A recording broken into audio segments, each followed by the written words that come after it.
Good evening, everyone. Welcome to the San Rafael City Council meeting. Today is Tuesday, February 17th. Because of the holiday yesterday, we're meeting on a Tuesday. I'll request the city clerk to call the roll, please. Councilmember Bushy. Present. Councilmember Hill. Present.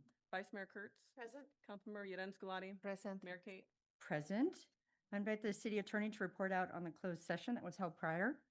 Thank you, Mayor Kate. The city council did meet in closed session this evening on three matters.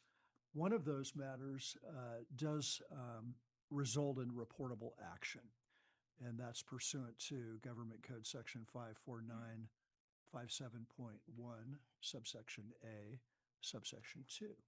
Pursuant to that code section, I will state here on the record that the council voted unanimously 5-0 to authorize our office to initiate litigation against a defendant, and that is the extent of the required disclosure under the act. Thank you. So good evening, everyone, and welcome. Thank you for being here tonight, whether you're here in the chambers or watching online. We appreciate you being part of our civic discourse. I also want to thank city staff. Every day, these professionals enable our city to run smoothly. Everything from clearing storm drains, a lot of that over the last couple of days, to preparing for council meetings. I also want to acknowledge Finance Director Paul Navazio, as he has graciously stepped into the role of acting city manager. Thank you to you and to all our city staff. So this evening, at the end of the evening, I'll be adjourning the meeting in honor of two men who generously volunteered their time and energy to San Rafael, Don Schwartz and Ewan McKechnie. Both of them served our community with dedication and care, and I'll speak more to that at the end of the meeting. As we move into tonight's agenda, I also want to set a tone of how I know we will all conduct ourselves. We all care so deeply about San Rafael. This is our shared starting point. So we may have different ideas about how to get there, but the goal, a city that works for us all, is something we hold in common. So tonight I'm asking that we commit collectively to two things. One, listening. Not only waiting for your turn to speak, but truly listening, especially when you hear something you disagree with. For public comment, each person will have 2 minutes, and stay within that time frame shows respect to others who'd like to comment. And then second, respect for each other. Everyone who comes to the microphone deserves to be heard by everyone without interruption. Strong opinions are welcome, and disrespect is not. For those who like to show support or appreciation during comments, we have found it to be very successful here to use the American Sign Language. This is applause, and it has been used very, very well. If you disagree with something, probably the most respectful response is to remain silent and allow the next person to speak. We all know we can hold our strong convictions and still be a community. We have a land acknowledgement as part of our opening. This statement complements the ongoing collaboration and work we do with the tribe. We thank the original caretakers of this land. San Rafael is traditionally home to the Coast Miwok people, many of whom today are tribal citizens of the Federated Indians of Great Rancheria, and we honor their continuing involvement in stewardship practices that benefit us all. Thank you for being here. I'll now turn to the city clerk to share how public can participate in tonight's meeting. I'm going to steal the microphone from the city clerk for a moment, because I'm reminded by the city clerk that I stated on February 11th that I would add to the closed session reporting that I did on February 11th regarding the closed sessions that the council held on February 9th and February 11th. I already did the required reporting on that on February 11, but as the council will recall, I think there was only one member of the public in the chamber that night. So I wanted to just make an additional disclosure tonight regarding the closed sessions that the council conducted on February 9 and February 11, that on both occasions, no reportable action was taken. Thank you for that reminder. Now I'll turn to you. Thank you, Mayor Kate. Tonight's meeting is being recorded and streamed live to YouTube.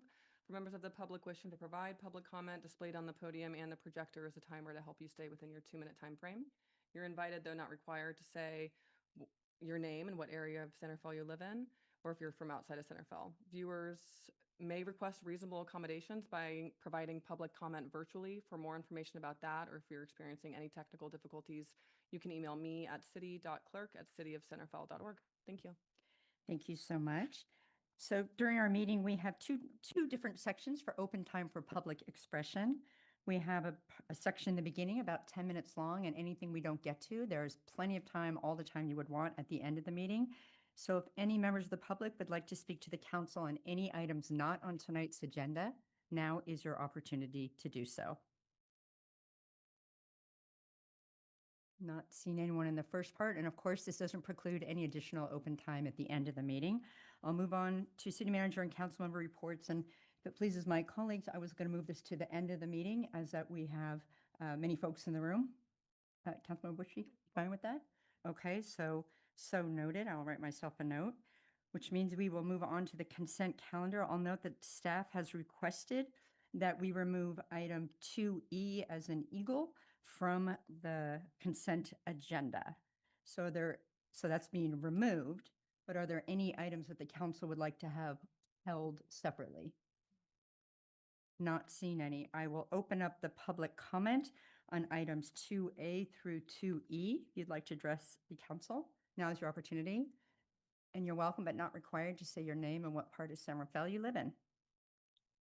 Good evening. My name is Gregory Andrew, and I live in San Rafael Meadows. And I earlier today submitted a written letter to you all that I presume you got with 4 questions for item 2B. Item 2B deals with the 350 Marydale Road interim shelter. And I'm going to read off these questions. I, in my letter, asked that you, if you could respond to them. However, given the items 3 that you have, I'm be happy to hold off unless you have a brief response. I'll be happy to defer that to a written response from the city at a later time. Whatever you'd like to do. We're prepared to answer. I'll leave it to you to decide, but I'll get an answer, but just for the sake of time. So let me just rattle off these questions here regarding item 2B for 350 Marydale Road interim shelter. Question 1 is, will the contracts with Swinnerton and LSA include any work on the future housing project that's being planned for the site? Or are the scopes of works for these contracts strictly limited to the interim shelter project? Number 2 is, under what authority are the Swinnerton and LSA contracts being awarded as sole source contracts without any competitive bidding process? Third question is, when and under what authority was the city staff authorized to enter into the initial $73,500 design contract for 350 Marydale with LSA? This is a contract that was executed on January 8th, and I could find no prior city authorization for this initial $73,500 contract. And lastly, what is the joint trench element of the interim shelter project? Is it just for the PG&E utility, or are there other utilities involved? Thank you. Thank you. Any other comments on the consent agenda? Okay, not seeing any. I'm going to close the public comment, and being that the council will be voting on this item, I'll turn to the acting city manager, Navazio, to see if we want to answer some of the questions, or ACM Stefanski. Yeah, we can address the questions, either John or Director Miller, actually. Yep, I can take it. Okay. Okay, So for it. Thanks. to answer Greg's first question, so the contracts with Swinnerton and LCA are for the interim shelter project only. They're not doing anything with the affordable housing project. that will be taking place at 350 Marydale in the future. The contracts are being awarded, they're professional services contracts, and so under the city's procurement policy, those are exempt from competitive solicitation, but I will add that we did do an RFP for capital project management services relating to the Measure P Library Community Center project, and Swinnerton was a runner-up for that work. We also then interviewed our existing firm who's helping us with the library for this as well, and chose Swinnerton. LCA is an on-call agreement that the city has as one of our just like go-to architectural firms as needed, and so we went and chose them for this work. The authority, so the contracts were entered, the design contract was entered into with LCA under the city manager's sign authority, which is $100,000. But again, that's also an on-call contract, so that was just a part of our typical process. And then the joint trench element of the interim shelter project, this is just for PG&E as we continue to work on developing the site plan and what the project will fully entail. We wanted to make sure that we had a consultant on board to make sure they could help us go through the PG&E process should we need to upgrade the power utilities out at the site. Thank you. Thank you for that information. I'll bring it back to the council for a motion on items 2A through 2D. I'll make a motion to approve consent items 2A through 2D. Second. Moved and seconded. Roll call, please. Councilmember Bushy. Aye. Councilmember Hill. Aye. Vice Mayor Kurtz. Aye. Councilmember Eden Scolati. Aye. Mayor Kate. Aye, that motion carries 5-0. We have several items on our public hearings this evening. The first is a call for a special election to renew the Special Library Services parcel tax. And I see Director Kufa has joined us. Welcome.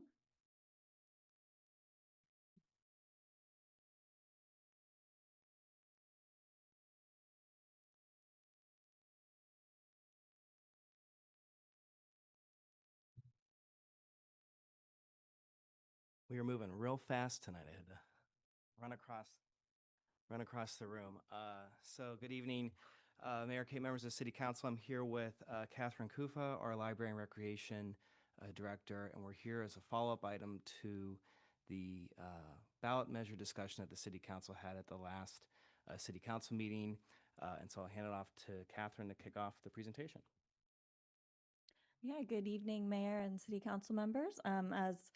As Assistant City Manager Stefanski said, we're here today to discuss the Special Library Services Tax ballot renewal. This is also known as Measure D. So Measure D is a parcel tax that was originally passed by voters in 2010. At that time, it was called Measure C, and it was slightly different. It was used for both funding library operations and for infrastructure. In 2016, voters renewed the measure but focused only on library operations. So Measure D is no longer able to be used for any capital or infrastructure improvements. When it was passed in 2016, Measure D had a 9-year term, so it is expiring in June of 2026 unless renewed by voters. So why is Measure D? So what does it actually fund? The exact language from the measure is that it's used to staff, provide, and maintain hours of operation, services, equipment, and materials at the San Rafael Public Library, and to provide programs and materials for children's, teens, adults, seniors, literacy learners, and people with disabilities at the San Rafael Public Library. So what this means is Measure D is purely operational, cannot be used for admin or overhead. It's just for providing direct library services to the community. So why is this important?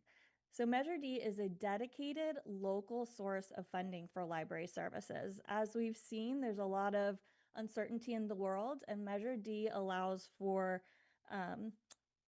really targeted funding that cannot be taken away or impacted by changing priorities at the state or federal level. It provides approximately 1/3 of the library's operating expenses. And this is really important. Last year, the library saw over 162,000 in-person visits. So that really shows that that was at our 3 locations, Pickleweed, Northgate, and downtown. So that really shows that our physical locations, our hours, our access to in-person services are critical. And how Measure D supports this is it funds 22% of our permanent staff. These are direct service staff. These are our librarians, our library assistants, the folks that are there to welcome you when you walk in the door. It also funds 60% of our temp seasonal staff, who are really critical to ensuring that we have sufficient night and weekend hours. It also funds up to 65% of our physical collection and 100% of our digital collection. Last year, San Rafael cardholders checked out nearly 380,000 items. So this includes books, audiobooks, movies, and our popular digital platforms like Libby, Hoopla, and Canopy. It also provides the city's only source of funding for our programs. This is also these are also supported by our friends of the library. But last year, the city offered 503 programs that drew more than 17,000 attendees. So these are in person. These are a range of programmings that from our earliest learners with story time through to our older adults with book groups, art talks, all sorts of popular programs. So the library services and programs that are supported by Measure D provide our community with so much more than just books. Books are obviously very important, love books, but it's really about access to knowledge, to technology, to learning and literacy, to enriching experiences, to social interaction, and to safe spaces for children and families. So Measure D is really critical for our ability to provide the level of service that our community needs and expects. So now I'm going to hand it over to ACM Stefanski. Great, thank you, Catherine. So, as I said at the top of the presentation, following the direction that we got from the council at the last meeting, our team following that meeting, so myself, Catherine, Paul in finance, as well as our city attorney, as well as our consultant team with Charles Heath and Kurt Bilo from FM3, came together and are proposing this ballot language for the extension of Measure D as it stands. So the ballot language says to continue existing library funding to maintain safe places for youth after school, book digital collections, children adult programs, library hours, and access to technology. Shall the city of San Rafael measure extending the library services parcel tax at $74.18 per parcel, with multifamily parcels adding $12.18 per unit to a maximum of $1,259, generating approximately $1,267,000 annually for 9 years, with senior exemptions, annual inflation adjustments, resident oversight, and public disclosure be adopted. And so this is the updated parcel tax amounts, but it keeps in line with what Measure D provided for 9 years ago when it was originally passed. And I will add that this is a special tax and would require a 2/3 vote of the electorate. And should it be approved, then it would commence at the beginning of the next fiscal year following the expiration of Measure D in June. So with that, just a quick overview of the timeline. So we have tonight's action, but we, following this, will work with our city clerk to submit everything over to the county by March 6th. And then we will have both Mayor Kate and Councilmember Bushy submit arguments in favor of the measure. This keeps with past practice, and then also a nod to Councilmember Bushy's ongoing support of the library and her role with the Library Foundation. And so those will need to be submitted by March 16th. And then rebuttals are due on the 23rd of March. And then vote by mail ballots are going out in the first week of May for the June 2nd election.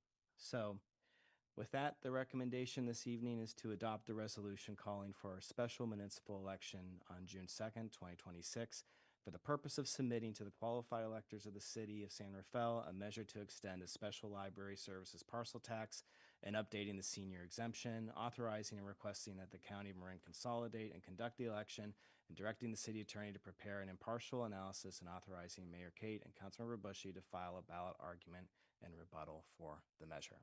So that concludes the staff presentation. Thank you. Thank you so much for that presentation. Yes. Yeah, just point of clarification, just noticed in the presentation, if, John, can you go back to the ballot question? So the rate of 74.18 per parcel and the per unit has been updated in the ordinance that we're proposing to put on the ballot. That would set the 26-27 rate. This slide, I believe the resolution shows 12.18 per unit. The ordinance actually shows the adjusted rate of $12.54. The maximum is correct, but when we get to the action, we want to make sure that the resolution and the ordinance have the correct dollar amount. So it should read 74.18 per parcel with an additional 12.54 per unit to a maximum of 12.59. That's correct. So the 12.18. Thank you for that important clarification. Turn to my colleagues for any questions on this item. Councilmember Bush, you go ahead. Not so much a question, it's just a quick clarification that everyone understands that this measure, when it comes before us in June, will have a different letter beside it. So it will be the library special tax. So that we want to remember the library for June. Just clarifying that. Thank you. I'll open up the public comment on this item. If you'd like to weigh in, now is your opportunity. And you're welcome, but not required to say your name and what part of San Rafael you live in. Good evening. My name is Al Viteri. I live in Gersel Park. Some simple questions.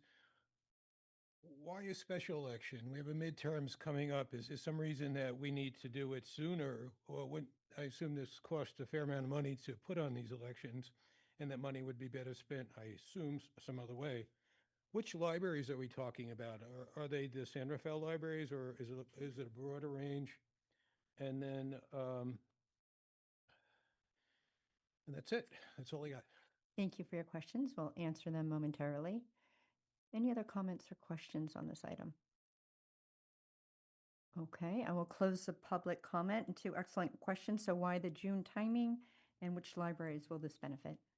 Great question. So we are not calling a special election. We are requesting to consolidate with the statewide June primary election. And so the cost of doing that is substantially, significantly less than if we were to do a standalone election. And then which libraries? These are specifically only for San Rafael run libraries. So the downtown branch, the Northgate branch, and Pickleweed branch. That's it.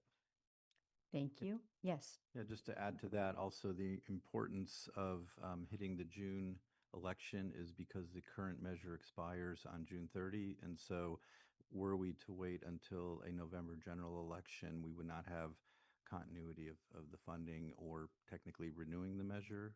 So June coincides with the expiration date. Thank you. I'll bring it back to the council for additional comments. Yeah, Councilmember Micah. Yes, well, I'm a big fan of the libraries. This is a renewal, and I remember when we had to close the library, some days or for like certain hours. I think it's such a gift to our community and all the incredible programs that you provide. So I'm very happy to support this measure. Thank you. Thank you.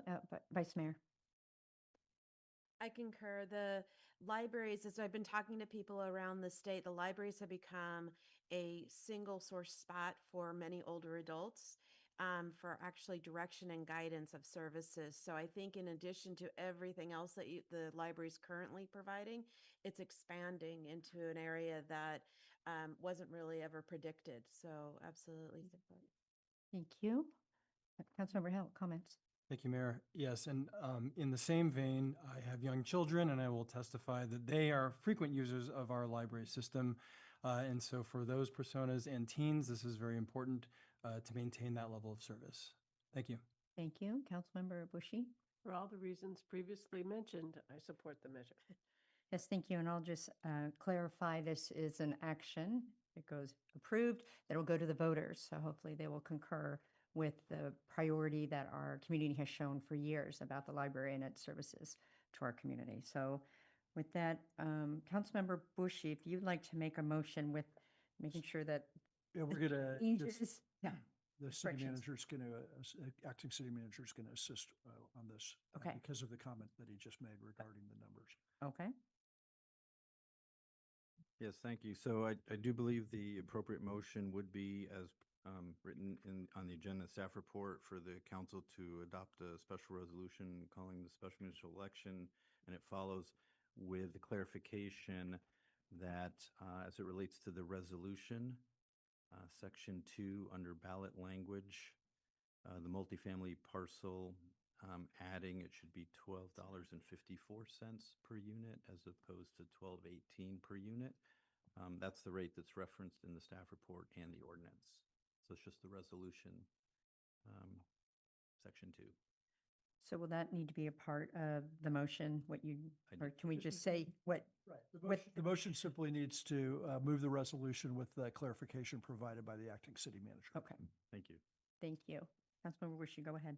With the clarification provided by the acting city manager, I move the resolution calling for a special municipal election on June 2nd, 2026 for the purpose of submitting to the qualified electors of the city of Santa Fe a measure to extend a special library services parcel tax and updating the senior exemption, authorizing and requesting that the county ring consolidate and conduct the election, directing the city attorney to prepare an impartial analysis, and authorizing the mayor and me to file a ballot argument and rebuttal for the measure. CEQA determination is exempt.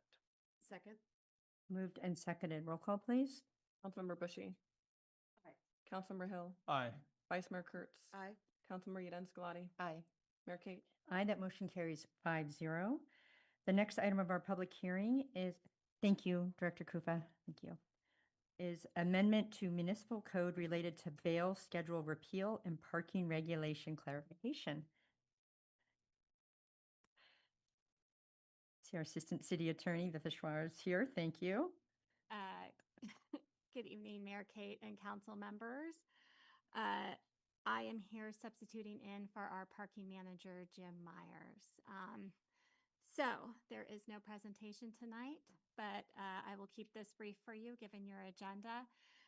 The matter before the City Council is to adopt two separate ordinances. Both ordinances are cleanup items. The first ordinance relates to repealing a very old section of the municipal code because current state law and a city resolution have since superseded that ordinance, and it became confusing in recent months, and so we're recommending just a straight repeal of that ordinance, and that is to repeal Chapter 5.74. For the next ordinance, it's amending Chapter 5.48 to offer consistency and clarity in that whether you park on the street or you park in a garage, you have to follow the posted signs. And so with that, that concludes my presentation. I'm happy to take any questions. Thank you. And there was a staff report that went along, so we have read that. I'll see if there are any clarifying questions. Okay, not seeing any questions by the council. I'll open it up to the public if you'd like to comment on this item. Now is your opportunity.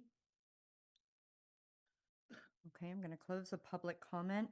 There were no questions that were raised, so I would go ahead and entertain a motion, and it looks like there are two different motions that are part of this. That would be correct. So go ahead, Councilmember Hill. I move that we consider an ordinance amending this. No. Oh. Do this one. Oh, just sorry.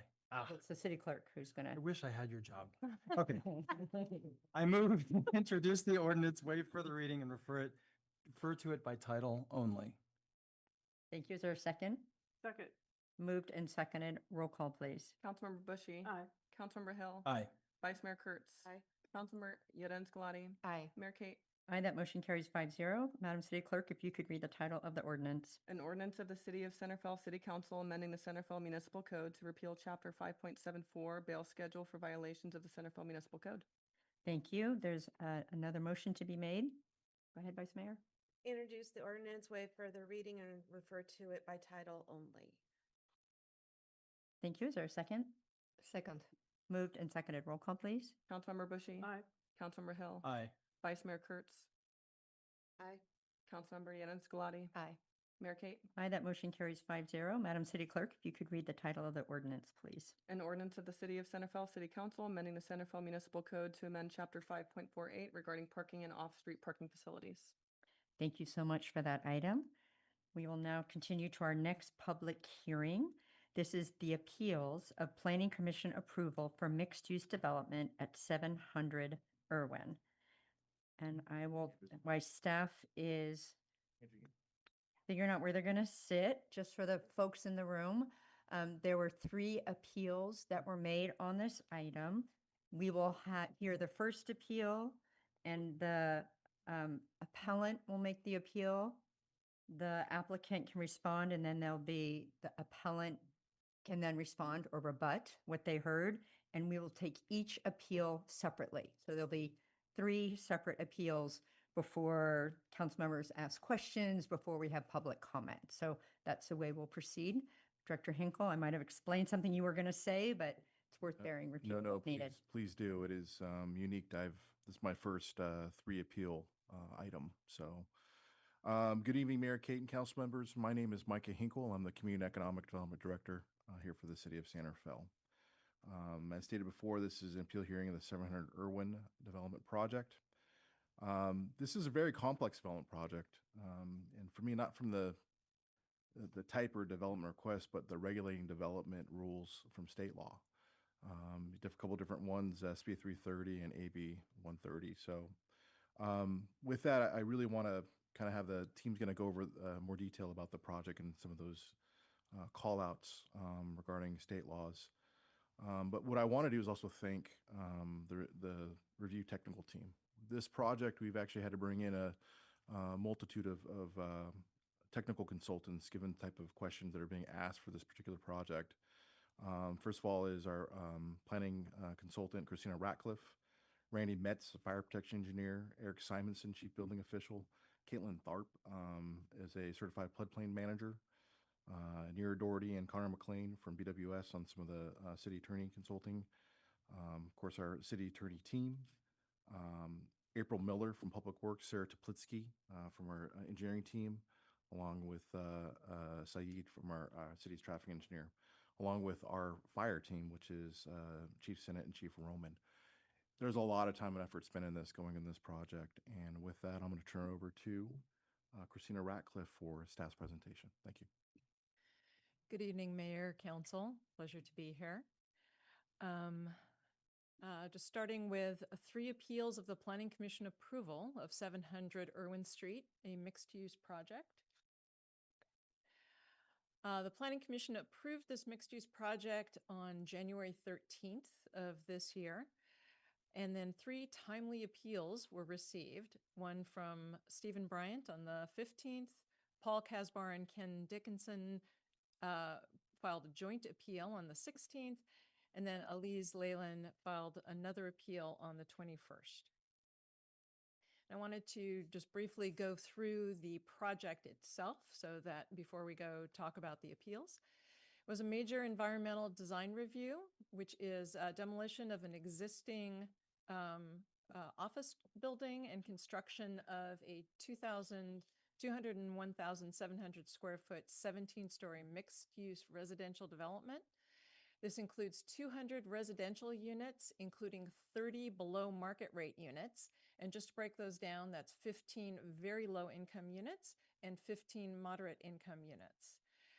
The project also includes up to 4,000 square feet ground floor commercial use, 226 vehicle parking spaces, 60 bicycle parking spaces. There's a cantilevered element over the creek, including a first floor terrace, pedestrian boardwalk, and residential living area, as well as common amenities for the apartments, 2 terraces, and interior amenity spaces. This is the existing building, just to kind of orient you for what it was. It has been vacant for a while now.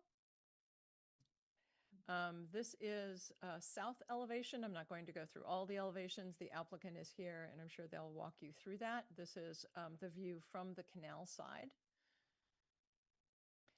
And just to walk you through briefly, the ground floor, which you see here, the purple space is the proposed commercial space. There's parking and a lobby on the ground floor. There's vehicle parking on this floor, 5 parking spaces, bicycle storage room, auto court, and car lifts, because the applicant is proposing a mechanized parking system, and we'll talk about that a little bit later. Floors 2 through 4 are parking. Floor 5 is parking and residential, and the rest of the floors 6 through 17 are residential. Wanted to talk a little bit about the number and type of housing units. Total number of units is 200. Affordable is 30. And then the breakdown you see, just the studio, 1 bedroom and 2 bedrooms are the affordable units. 4 of those, and I'm sorry for the abbreviation, of the studio apartments are VLI, very low income, and then 4 moderate income, MI. And then you see the 1 bedrooms have 16 units total split up, and 2 bedrooms are split up also. All the 3 bedroom units are market rate. The general plan is downtown mixed use in this area. This allows for a mix of housing and retail uses. It includes the highest development intensities in the city and contains a mix of housing, office, retail, public land uses. Now, the downtown mixed-use area is within the downtown precise plan. It is a form-based plan. There's no density limit called out in the general plan 2040 for this.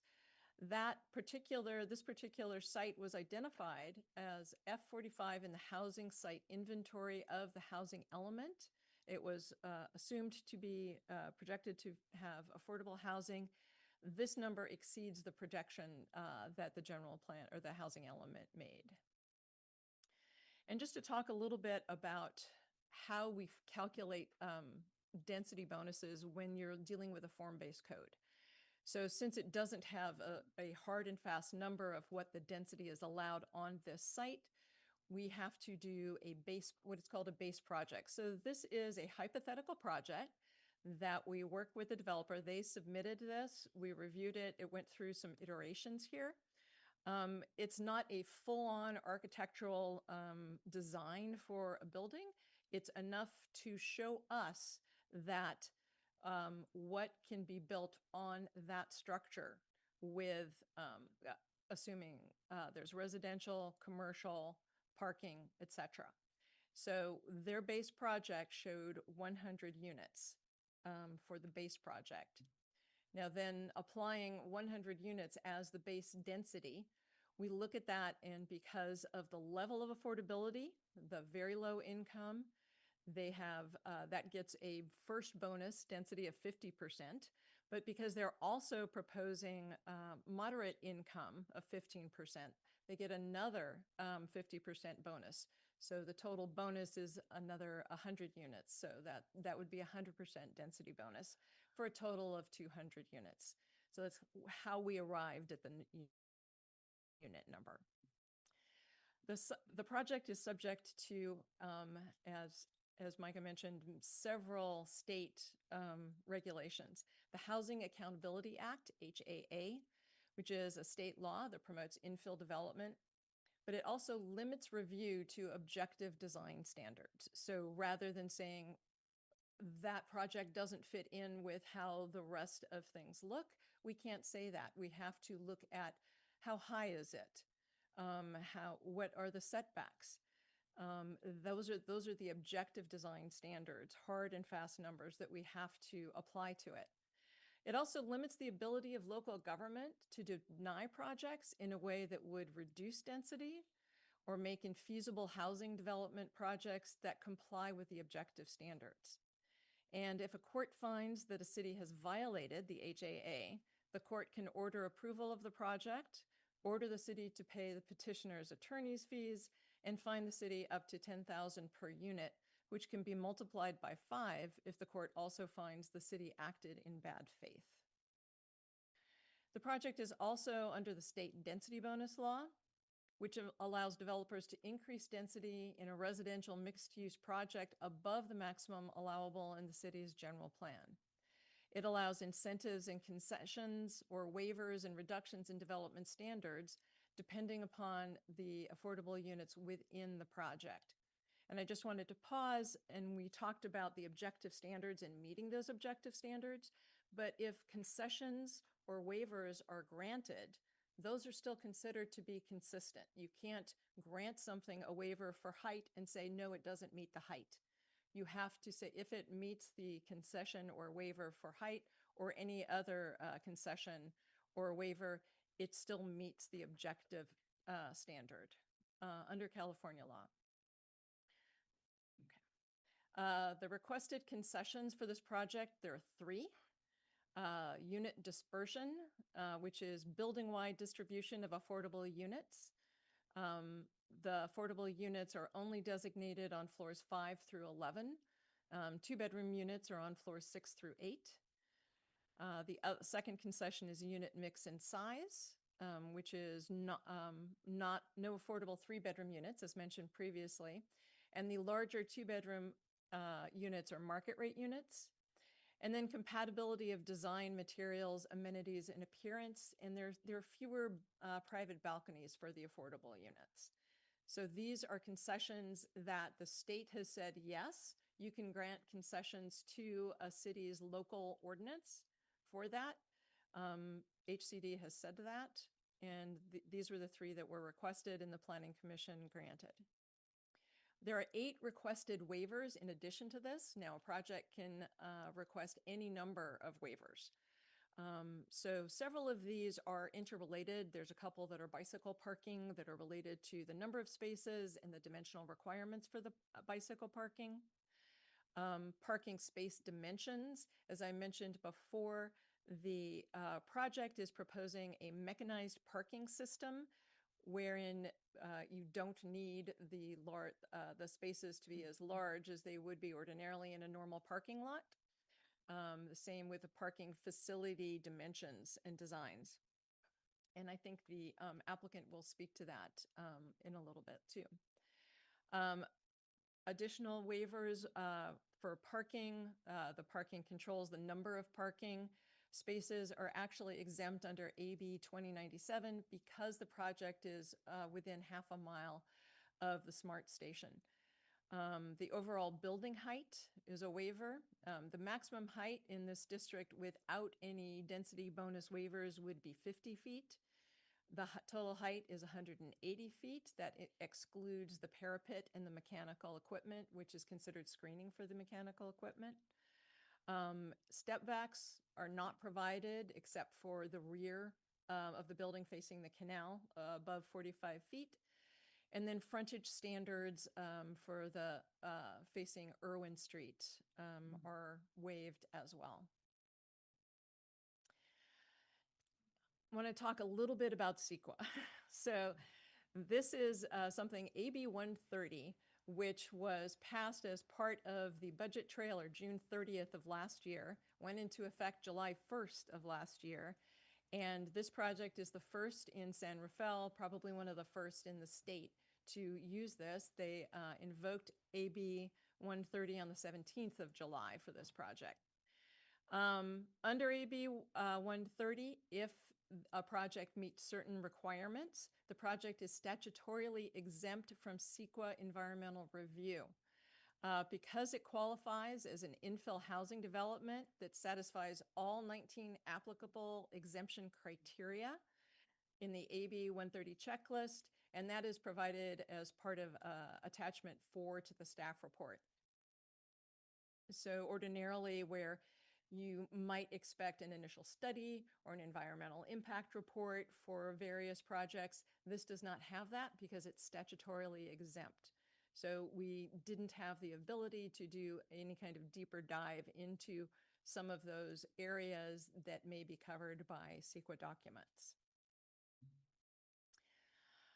The environmental and design review findings of approval that the Planning Commission made for this project that they were required to make is that the project design is in accord with the general plan, the objectives of the zoning ordinance and the purposes of this chapter, that being the zoning code.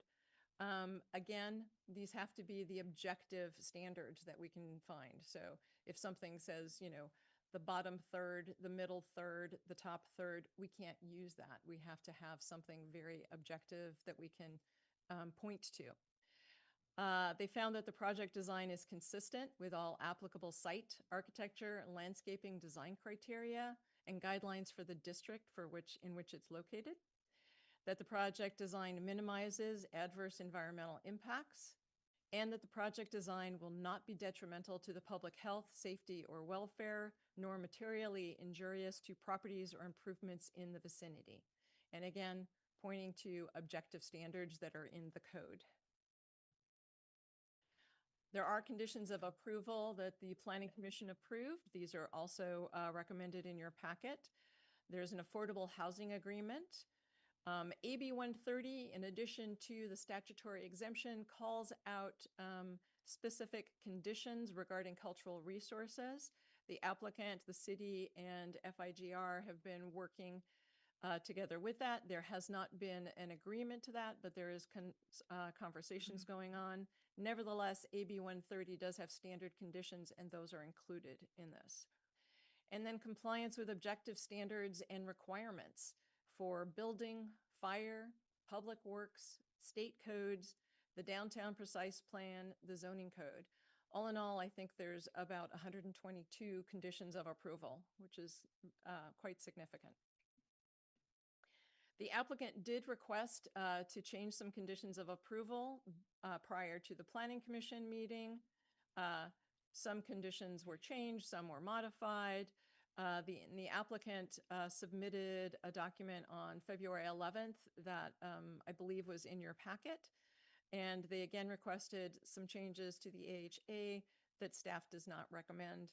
And perhaps later on the city attorney can speak to that if the council wishes. Want to go now to the appeals that we have. Okay, and these are in order of just when they came in. So Mr. Stephen Bryant filed an appeal, and I also want to state this is a summary of the issues. More detailed description is in the staff report as well as the resolutions. It identifies government code language citing the ability of a city not to grant requested incentives or concessions, which are contrary to state or federal law, and argues that granting concessions and waivers to standards does not resolve consistency with statutory limitations. And he was concerned that these were not fully considered by the Planning Commission. So state density bonus law requires a city to grant concessions requested by the applicant unless the city can prove and bear the burden of proof that the concession does not provide a cost reduction, creates unmitigatable or unavoidable health and safety impacts, or is contrary to state law. And the city has not found any basis to support any reason for denial of that. In addition, Mr. Bryant argues that the disproportionate allocation of affordable units with balconies and the clustering of affordable units on specific floors creates a segregated living pattern, potentially in violation of fair housing laws, and finds it in need of further review. And he argues that the project grants a concession to diverge from affirmatively furthering fair housing. The city affordable housing standards allow for clustering of affordable units when it furthers affordable housing opportunities. And HCD, Housing and Community Development Department of the state, has advised projects may utilize state density bonus law concessions to modify local inclusionary zoning requirements. And there is no evidence pointing to a failure in meeting the AFFH requirements in this project. Further, Mr. Bryant stated that the project is ineligible for streamlined ministerial processing pursuant to AB 2011. We agree. The applicant requested that. We said, no, it is not being processed under that. It is being processed under SB 330, state density bonus law, HAA, as we said previously.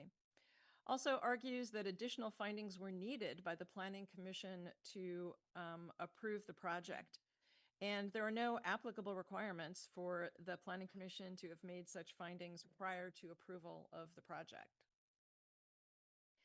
On to the second appeal, which was filed on the 16th. This is joint appeal by Mr. Paul Casbar and Ken Dickinson. They argue that the city should not approve the waivers and concessions for the project without providing evidence and additional findings to demonstrate the project does not create a specific adverse impact on public health, safety, or the physical environment. Again, state density bonus law does not require the city to make findings to approve a concession or a waiver. Rather, the city has to make findings if it wants to deny a request for a concession or a waiver. And none of the enumerated reasons for denial are met. They further argue that the project has unmitigated traffic circulation and emergency access impacts that are internally inconsistent and violate statutory requirements.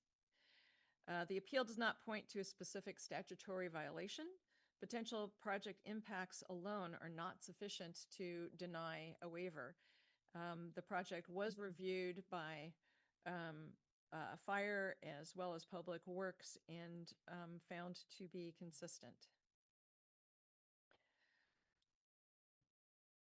Moving on, they also said that the Planning Commission erred by failing to evaluate evacuation feasibility and resident vehicle access from the mechanized parking system in the event of power outages, system failures, and other emergency situations, and the impacts to volume delivery service and loading vehicles required to serve a 200-unit building.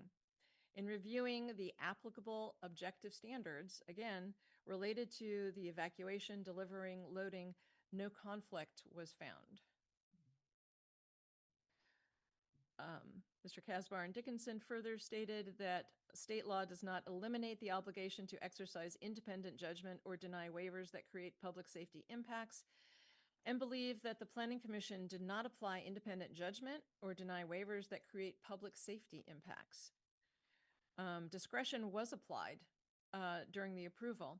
However, as discussed, Housing Accountability Act and the State Density Bonus Law limit the city's ability to deny the project or condition its approval on reduced density, even when exercising that discretion. They also argue that the project is inconsistent with the adopted strategic plan. We're unaware of an applicable strategic plan, but staff has found the project to be consistent with the general plan, the downtown precise plan, as modified by the state density bonus law, the concessions and waivers requested. And the HAA prevents the city from denying housing developments or reducing density, which does not have specific objective adverse impacts. The last appeal, the third appeal, is from Aliz Leyland. The grounds for her appeal argues that suburbs do not have skyscrapers, and as a suburban city of Marin, the appellant believes that skyscrapers do not maintain the desired environment of San Rafael as a suburban city. The appeal does not cite any law that supports a definition or conclusion that suburbs do not contain 17-story buildings.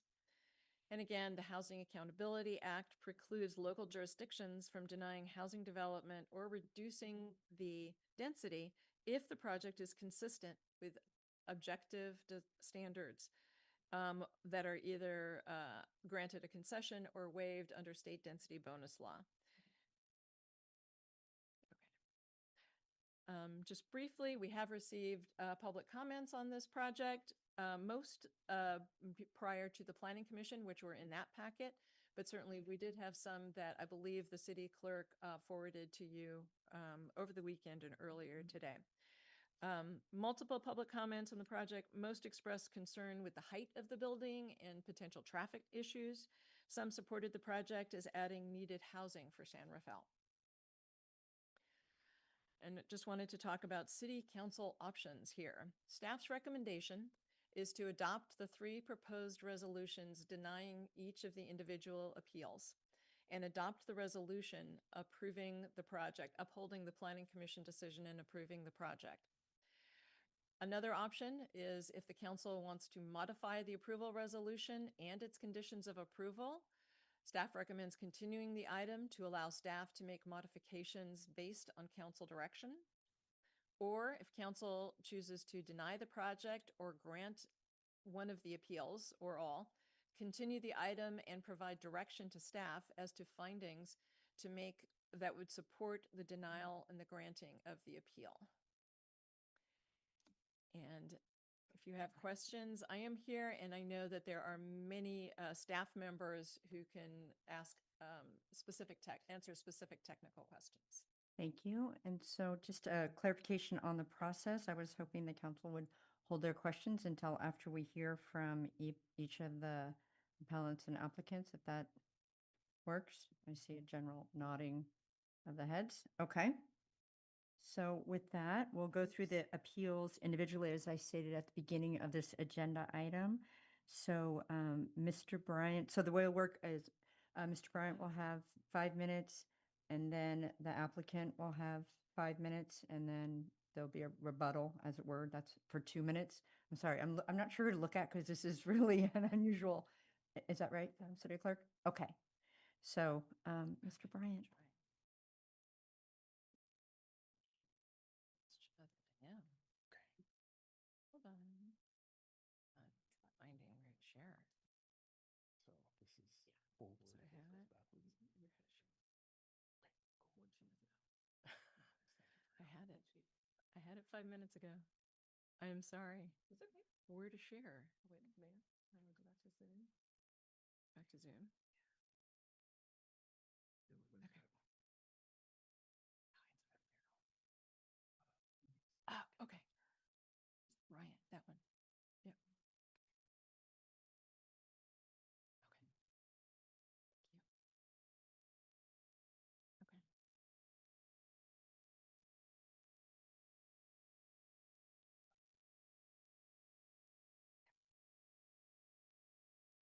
Mayor, council members, good evening. My name is Stephen Bryant. I'm here for one reason, record traceability. Does the entitlement record show its work, the basis and evidence for the city's determinations, especially where approval depends on discretionary relief and a baseline assumption that drives downstream calculations? Tonight, two things must be clear. Why the 5-story 100-unit base plan is treated as viable under the constraints, and two, why departures from adopted standards are granted, unit size comparability, bedroom type distribution, and balcony access. To make this concrete, I've entered a 15-item traceability matrix into the record. I'm going to highlight 4 of those items tonight. First, early in the record, staff flagged below-grade elements in a FEMA special flood hazard area. The city's civil engineer stated that for an entirely residential structure, subterranean parking is not allowed, yet the entitlement decision relies on a 100-unit baseline that assumes below-grade feasibility. So the question is, where does the record state the floodplain assumptions the city relied on, and where's the evidence that closes the loop from not allowed, not code compliant, to feasible baseline? Second, the city's December 19th, 2025 consistency comments state that the project remains inconsistent with multiple resolution 14890 standards unless concessions are granted, including comparable sizing, bedroom type distribution, and balcony disparity. One concrete example is clustering. Resolution 14890 allows clustering only if the city determines it furthers affordable housing. So where in the record is the city's affirmative determination on clustering, and what evidence supports it? The housing element identifies an urgent need for affordable 3 and 4 bedroom rentals. Here, the project includes 0 deed restricted affordable 3 bedroom units, an apparent disconnect. So my record question is narrow. Where does the entitlement record explain the city's basis for approving that outcome, and what did the city rely on? A conclusion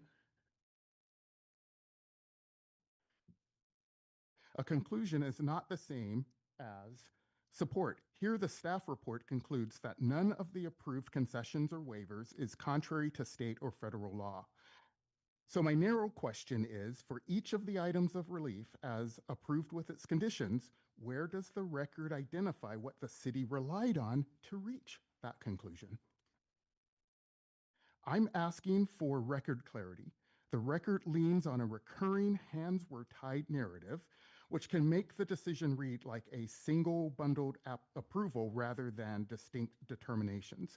That's why traceability matters. Each separate determination should have its own pointable basis in the entitlement record.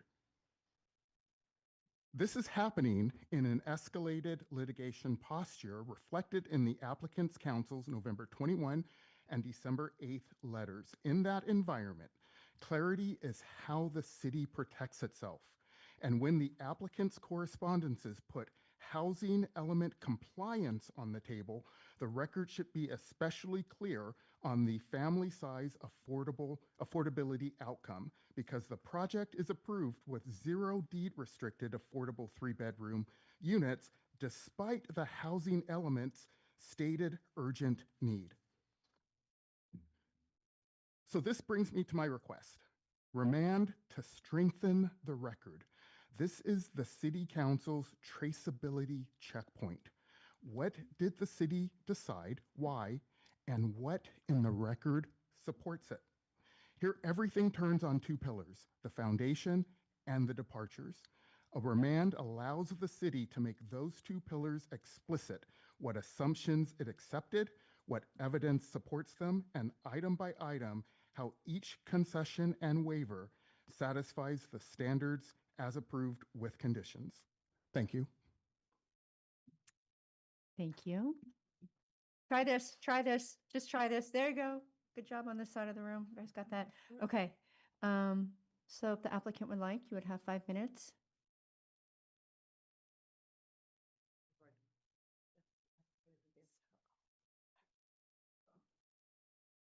Thank you, Mayor, council members. I'm David Crozier, co-sponsor for 700 Irwin.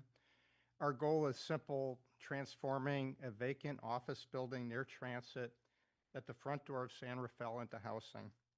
The state density bonus triples the amount of affordable housing from 11 to 30 homes. Our vision is connecting both sides of the city, connecting the city with the canal, and opening up the waterfront for all to enjoy. We've spent 3 years working with community members on the desperate need for housing, signing an MOU with the Canal Alliance, receiving an endorsement from the Chamber of Commerce, and designing a new event center with local arts groups. I recognize the weight of this decision. I've read the concerns on Nextdoor, all 100 some odd. While taking a break in this room at the January's 3-hour Planning Commission hearing, I was in the hall and I had a nice 80-year-old woman yell F-bombs about 2 inches from my face. We became besties afterwards. I've met for several hours recently with the sociology of housing teacher at the Branson School talking about Marin's housing crisis. We're doing everything we can to address your concerns. Accepting change will attract the next generation of residents and workers who will keep our downtown lively. I'm here in the Bay Area. If we're approved, I'm here tomorrow. I'm here whenever you need. We will work through every single issue that you need. That's my promise to you. I appreciate your time. Here's Andrew Junius to address the previous comments. Mayor Collin, members of the City Council, Andrew Junius. I'm Land Use Counsel for the project. We really appreciate your time this evening on this appeal and the others. In direct response to the appeal before you by Mr. Bryant, this record is a mile long. It is filled with evidence and explanations as to how this complicated process works and why we're here today with this fantastic project that's already been approved by the Planning Commission. The HAA has been complied with. The Housing Accountability Act is the core of the state's drive to allow new housing in places like Marin County and elsewhere in the state. The staff has done an outstanding job here. I really don't have a lot to add from what Ms. Ratcliffe has already provided in terms of the reasons why the appeals should be rejected this evening. Let's not lose the thread here. This project brings 30 affordable units to San Rafael.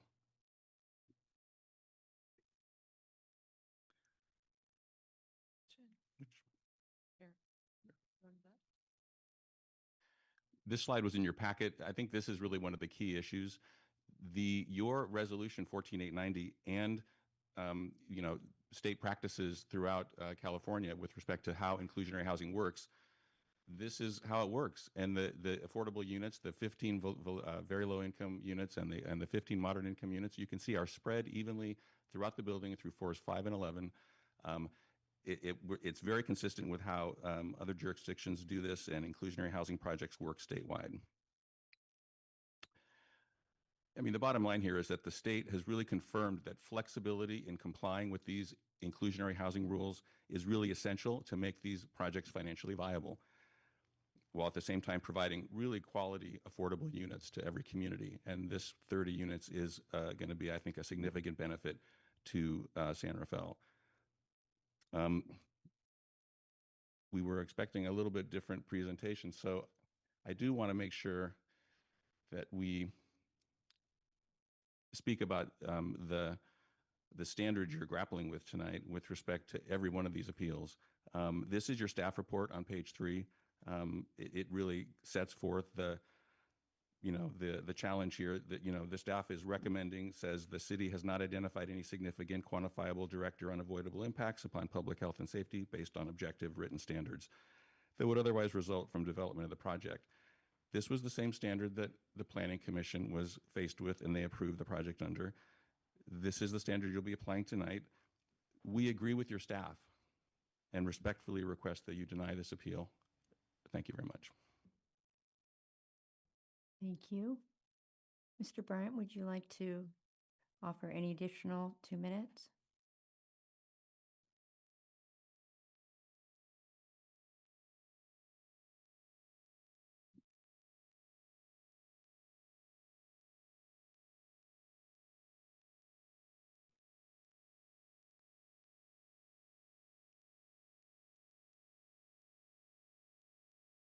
Mayor, council members, thank you.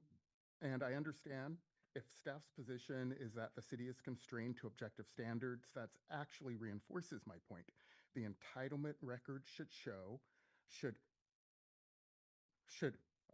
make it pointable what objective standard is being applied, where it applies, and how the project meets it, or how the adopted exception concession satisfies the applicable criteria. My request is not to debate HAA, it's to make the record traceable on its face.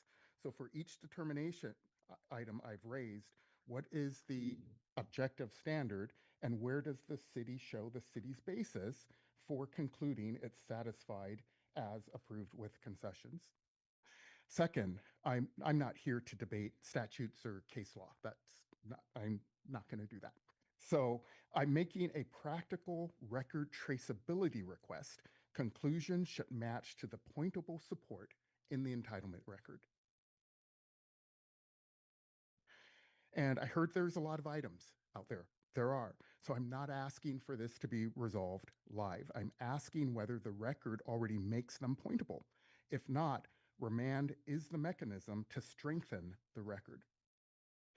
And I also support fair housing. This is not about housing, it is about a durable entitlement record. A clear record protects the city and the public regardless of where someone stands on the project.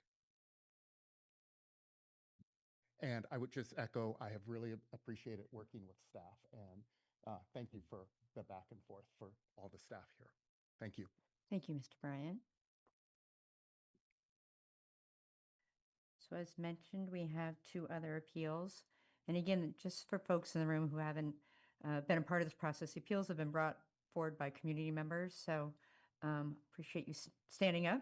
It's not easy to do in front of a room. So the next appeal is by Mr. Casbar and Mr. Dickinson, and we'll follow the same format.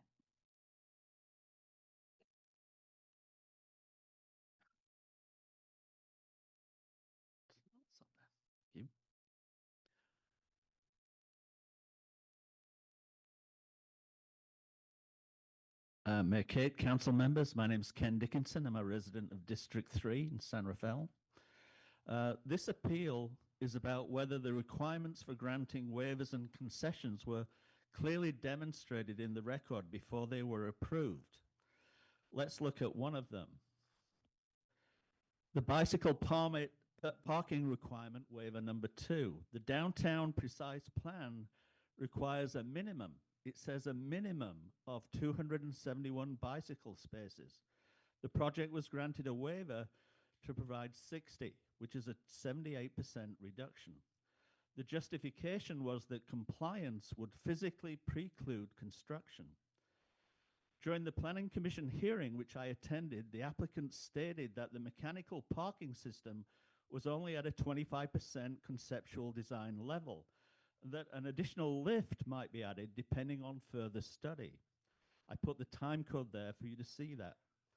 If the parking system is not fully engineered, and if additional vertical infrastructure may still be added, and if internal circulation remains adjustable, then the building shell is still not set in stone.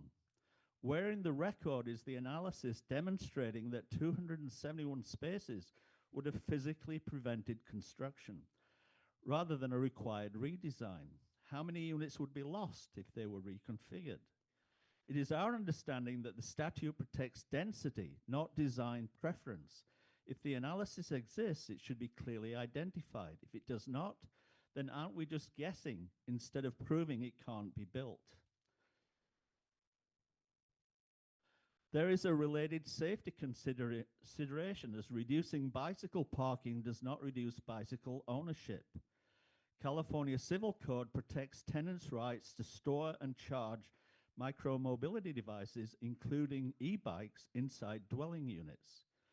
Lithium battery safety concerns recently led to the passing of SB 1271. Just last week, the Marin IJ reported that a lithium battery charger caused a residential fire right here in San Rafael.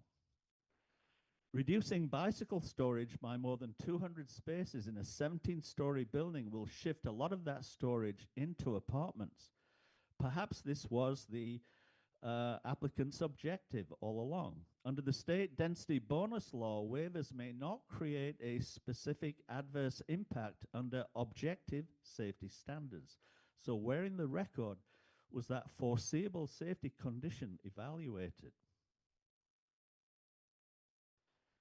If major exceptions are granted first and operational realities are addressed later, the decision-making sequence is backwards. The record itself acknowledges several operational concerns: how traffic will be processed, whether vehicles may queue onto nearby streets, how emergency access will function, and how the mechanical parking system will operate under real-world conditions. These issues may eventually be resolved, but the question tonight is simple. Were the major exceptions approved first, with the practical consequences left to be worked out later? That sequencing deserves a clear explanation. At the February 2nd housing study session, which I attended, it was noted that the city loses its primary leverage once its remaining waiver tools are granted. As noted in the other appeal here tonight, the height waiver for 700 Irwin appears to have been approved without a clear apples-to-apples comparison. If the analysis relied on different parking or layout assumptions, the public record should clearly show that. This appeal asks the council to ensure we have all the facts before giving up its final say on the project's design. And your decision this evening is not just about 700 Irwin. How you treat waivers and concessions becomes precedent for every future high-density project here. If major exceptions are treated as automatic without clearly demonstrating why they are necessary under the state density bonus law, then that becomes the template for the future. Housing should be strong enough to stand on a clear record, and if these exceptions are required, then the record should show it. I think that's what the other appellant was trying to say also. We respectfully ask you to remand the project so that clarity is provided before these exceptions are finalized. Thank you very much. Thank you. Try it. Just try it. There we go. Thank you. Would the applicant like to, yep, go ahead. Again, Andrew Junius, Land Use Council for the project. The issues raised here, I think, first let me say our entire team is here. So to the extent you have questions about structural issues or how the parking garage works or the life safety issues that are all outside of the purview of this room, every project comes to an entitlement hearing like this at a conceptual phase, and of course the building codes have to be met, and of course the various permits have to be issued. So that's going to happen. There's no question about that. But the thing that I think the appellants are missing here is that the burden is on them to provide the evidence, not on us. The state report was extremely clear as to how the state law works, and the idea that we would be going back and forth endlessly. This is why the Housing Accountability Act was passed, is to make sure that we didn't get trapped in endless rounds of complex questions and analysis that are clearly no longer needed for these type of infill housing projects. So we are here to answer your questions about the technical parts of the project, and I do have a few minutes. I want to turn it over to my co-counsel, Andrew Giacomini. Good evening, everybody. My name is Andrew Giacomini. I've lived in Marin for 63 years. I was born here in Marin General Hospital, baptized at St. Raphael's Church, where my father went to grammar school. My grandfather was the county recorder. He worked in the courthouse here. I used to come downtown with my grandmother to the Rafael Theater and go to the movies. We had lunch at San Rafael Joe's, French dip sandwiches. I've got a lot of connections to this town, as does my family, and to this county. My first job was in San Rafael. I worked at Macy's downtown. You might remember it. That's where we all used to shop at Christmas time. It's not here anymore. It left a long time ago. And the buildings that it was in are still vacant. The second one across the street that was once a gym has been vacant for over 10 years. I know because I represented those people at the time it went vacant. For 10 years, I worked in downtown San Rafael at my law firm at Courthouse Square, where my grandfather's office was in the once courthouse. It's now the tallest building in town, 8 stories high. It's actually about as tall as our project if you count the hill that it's on. I come to work every day, but that's not the case with our coworkers who don't come to work every day anymore. They work from home. And this is a big blow to businesses in this town.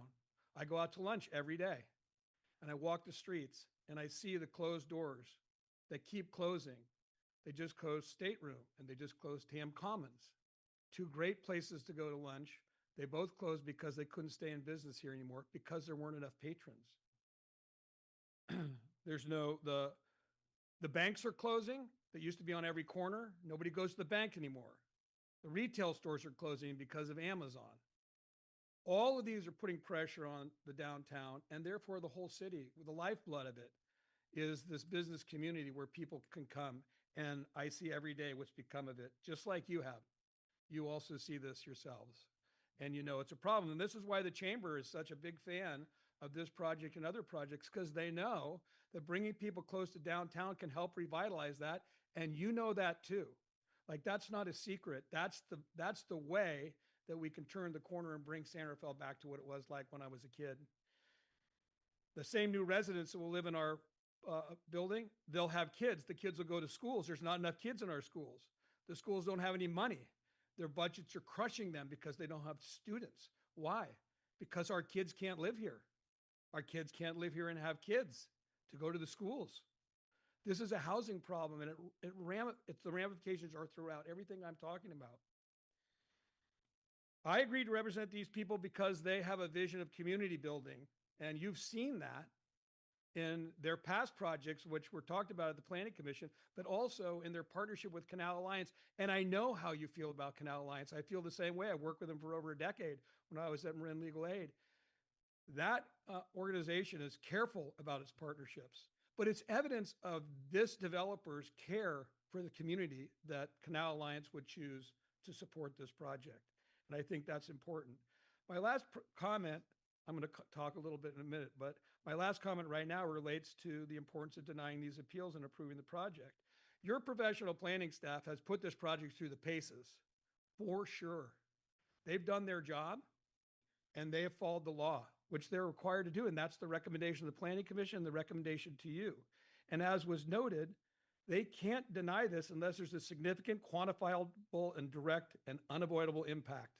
And they have not found one. Thank you. Thank you. And just as a side, we had our Economic Development Subcommittee meeting this morning. I encourage you to look at it to see businesses that are coming into town, just changing the narrative about our downtown, because there are some changes coming. Any rebuttal, Mr. Dickinson or Mr. Hasbar?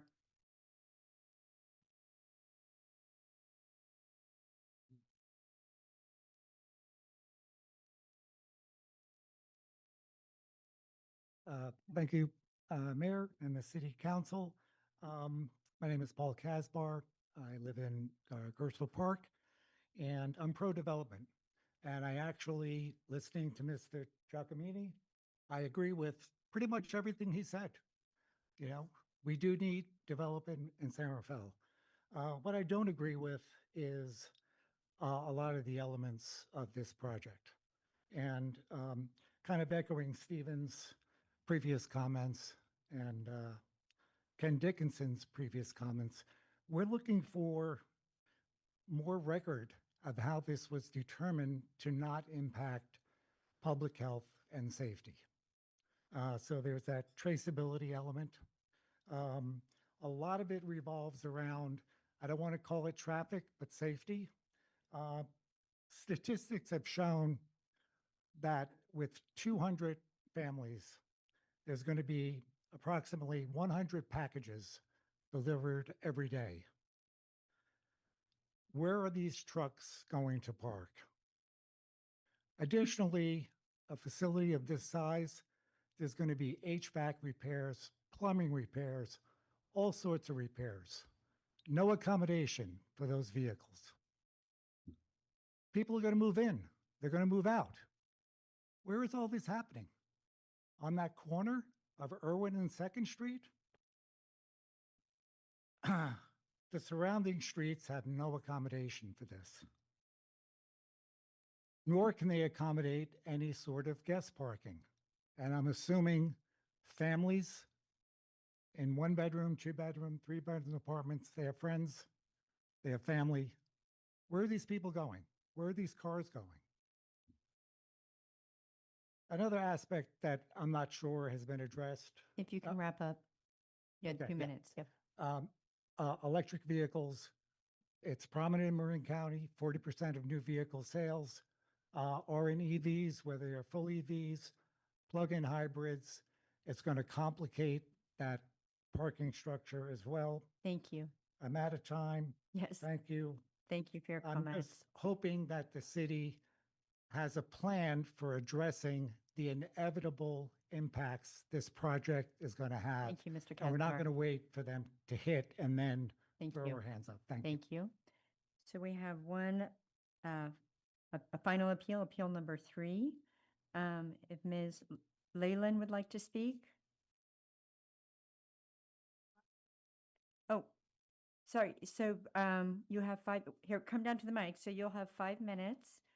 And then the applicant will have 5 minutes, and then you'll get 2 additional minutes after they respond to your original comments. And this is in addition to the staff report that we already received. So what, if you could come down.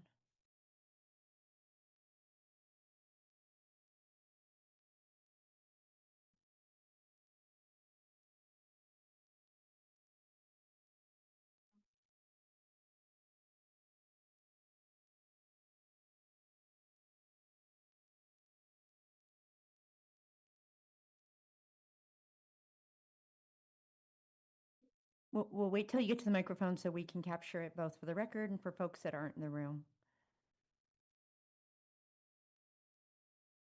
And you can, it might be easier to speak in the taller microphone, maybe? Yeah, but yeah, and then you can pull it down. Madam City Clerk, could you maybe make sure the microphone's in the right? Thank you.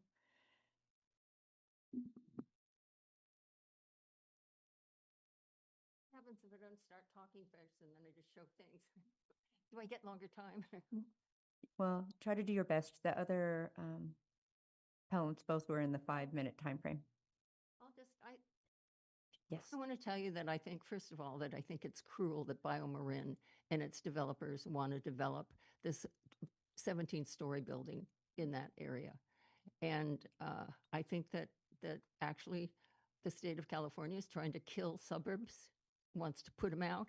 I think it would be a death thing for San Rafael. I think that maybe BioMarin wants to make it a company town. I don't know what it is, but so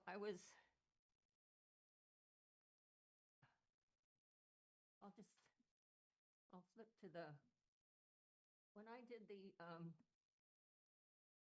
when I did my research, I found that let me just get this out here.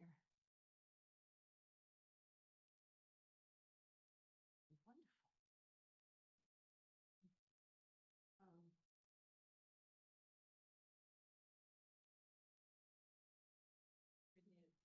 If you could address the council. Yep, thank you. Okay. Well, no, actually, you're addressing the council. Okay. Yep. Okay. Go ahead. So, highway pollution near multifamily homes hurts residents, but zoning and transportation reform could help. And as you can see, which I had, is, yes. So, you've seen this, that was in there. And then I had this in there also. It shows that living near a busy, traffic congested, polluting freeway with road noise significantly increases risks of developing chronic degenerative quality of life health problems for residents due to traffic-related air pollution, including ultrafine particles, nitrogen oxides, and black carbon. Again, zoning and transportation could help. So the sensitive populations, children, older adults, those with pre-existing heart and lung conditions are most vulnerable, respiratory issues, high rates of asthma, particularly in children, chronic obstructive pulmonary disease, COPD, coughs, wheezing, and reduced lung capacity, cardiovascular disease, increase. And this is all documented by more than one place. There are the places that you could go: diabetes, obesity, increased in preterm birth and low birth rates, even dementia, these kinds of things. And this is the most congested area that is in San Rafael. So I don't know if the state of California hasn't taken this into consideration. They don't say anything about that, to allow these people, these developers, to build something so right in there. They don't care. And I think that actually they need to be taken to task if they're forcing this kind of a building for San Rafael, or any place actually in Marin, because it is a suburb. And I'm looking forward to taking it up with the state of California. And there are others, I think, that would also want to do that with me. And because to me, it's logical that you wouldn't want to put people living there. And what kind of people would you have them maybe sign a hold harmless thing and say, well, if I develop some of these things, I won't sue you? I mean, it's an obscene and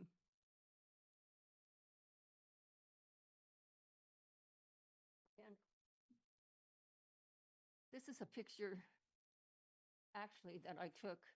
I went to Staples. You didn't have this picture because I just took it. I went to Staples, and I'm telling him what I'm doing, and actually some other people there were interested too. The thing is that really bothers me is that I don't think very many people in San Rafael know what's happening, because you either have to read the IJ or you have to be on Nextdoor. And a lot of people are just tired when they get home, they work, they have other things to do. And this is a picture of outside, looking across from Staples over at the 4-story building. And he said, what, you're doing that? I won't be able to see the hill anymore. I mean, you know, he likes looking out, seeing that. So I took this picture and superimposed that over there. So you'd see that he'd just be seeing this huge thing, which is what other people would be seeing also. And they wouldn't have ever even known that it was going to happen. and I think it's not okay. Thank you. So I know it's a tough group. Try that. There we go. Think Miss Leyland. So the applicant will have 5 minutes, and then you'll have 2 more minutes. Okay? After. Where should I go back to my chair? Oh, you can probably just sit right there, so you don't have to go all the way back. Thank you.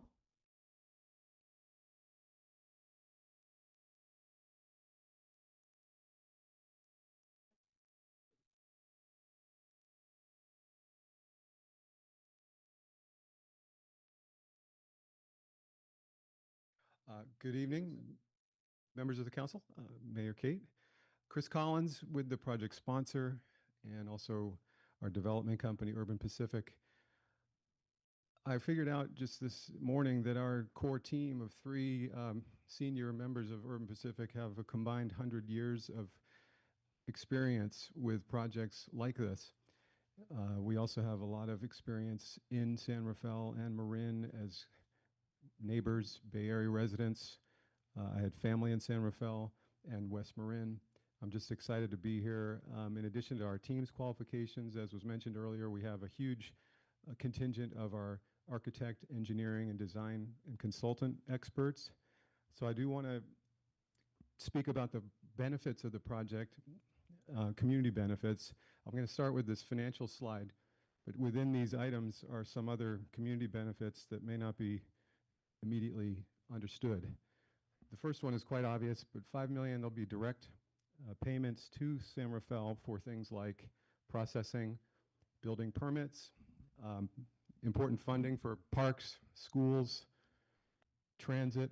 We have an $840,000 line item impact fee related to traffic studies and future improvements. $25 million in city property taxes. Interestingly, the earlier item about a citywide parcel tax is about the same amount per year as this one property will pay each year. No one else has to pay it. $15 million in private investment to build the 30 affordable homes is actually a low estimate. We take the risk also on how much this costs. It's probably going to be more. The Mayor's Office of Housing and Community Development in San Francisco has basically reached 1.2 million per door for affordable housing. And so one thing, as I said, that's not apparent with this statistic, you cannot build the affordable housing that is outlined in the housing element in any of the California cities that are already planning to try to build affordable housing without private partnerships. It won't happen. San Francisco needs 45 billion with a B to make their housing element happen. The 30 million in consumer spending, we think 400 residents is a little low. San Rafael's demographic data suggests 2.68 occupants per apartment, so it's more like 600. And that's going to be in the community, a lot of it. 50 million in estimated payroll for 400 construction workers. This is a 2-year build. A lot of that money obviously supports families and workers. It also will go back into the community in part, and we'll probably have about a dozen permanent jobs. And all in total, this is 125 million over the next 20 years, and it's probably going to be quite a bit more. So I'm going to shift over to Andrew Giacomini for a few more comments.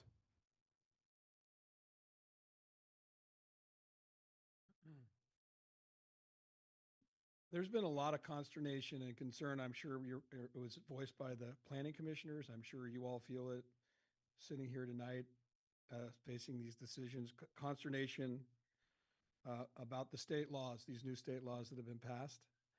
And people don't like them, but those laws support much needed housing like this. And you know that.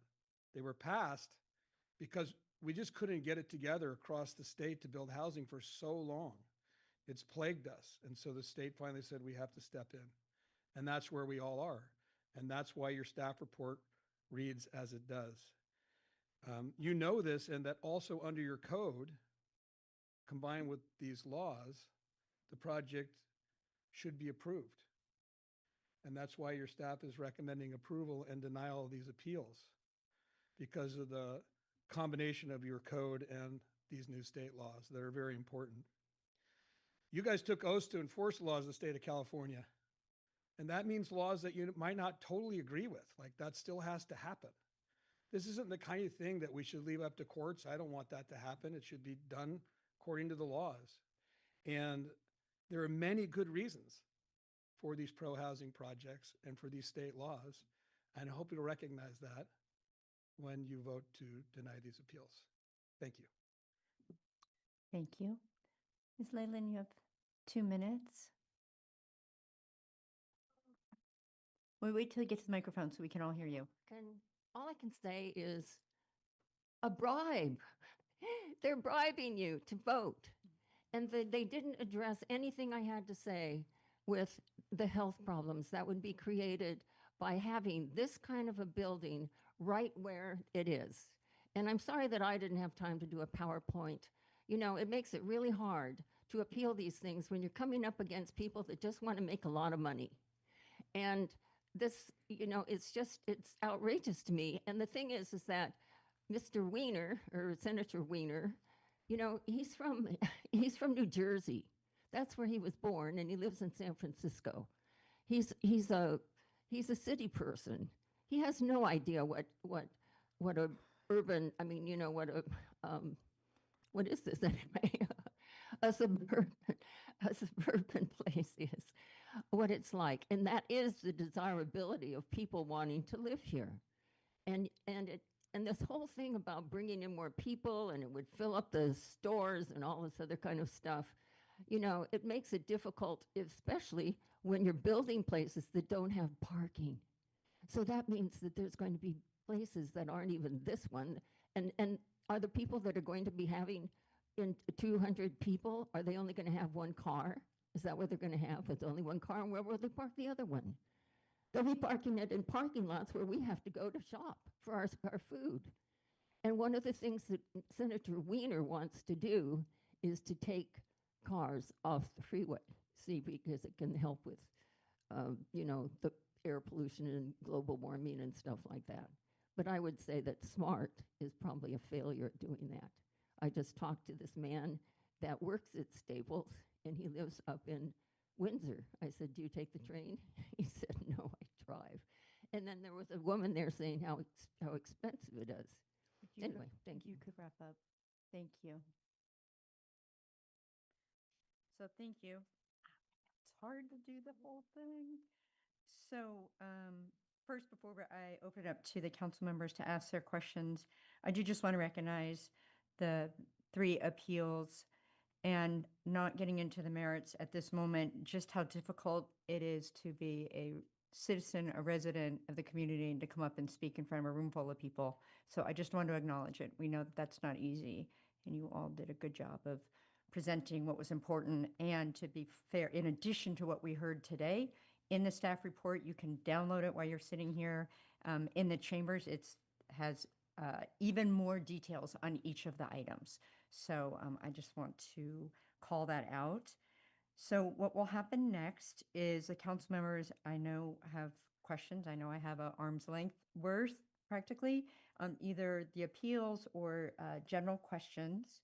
And then we will open up the public hearing and folks will get a chance to speak. And depending on how many folks want to speak, there might be a little break during the middle of it. I did watch the planning commission meeting. It was 2.5 hours. It's a long time for people to be sitting, but we will get to that moment when we get to that moment. So with that, I will start with the vice mayor and any questions you have on either the appeals or any of the aspects of the staff report.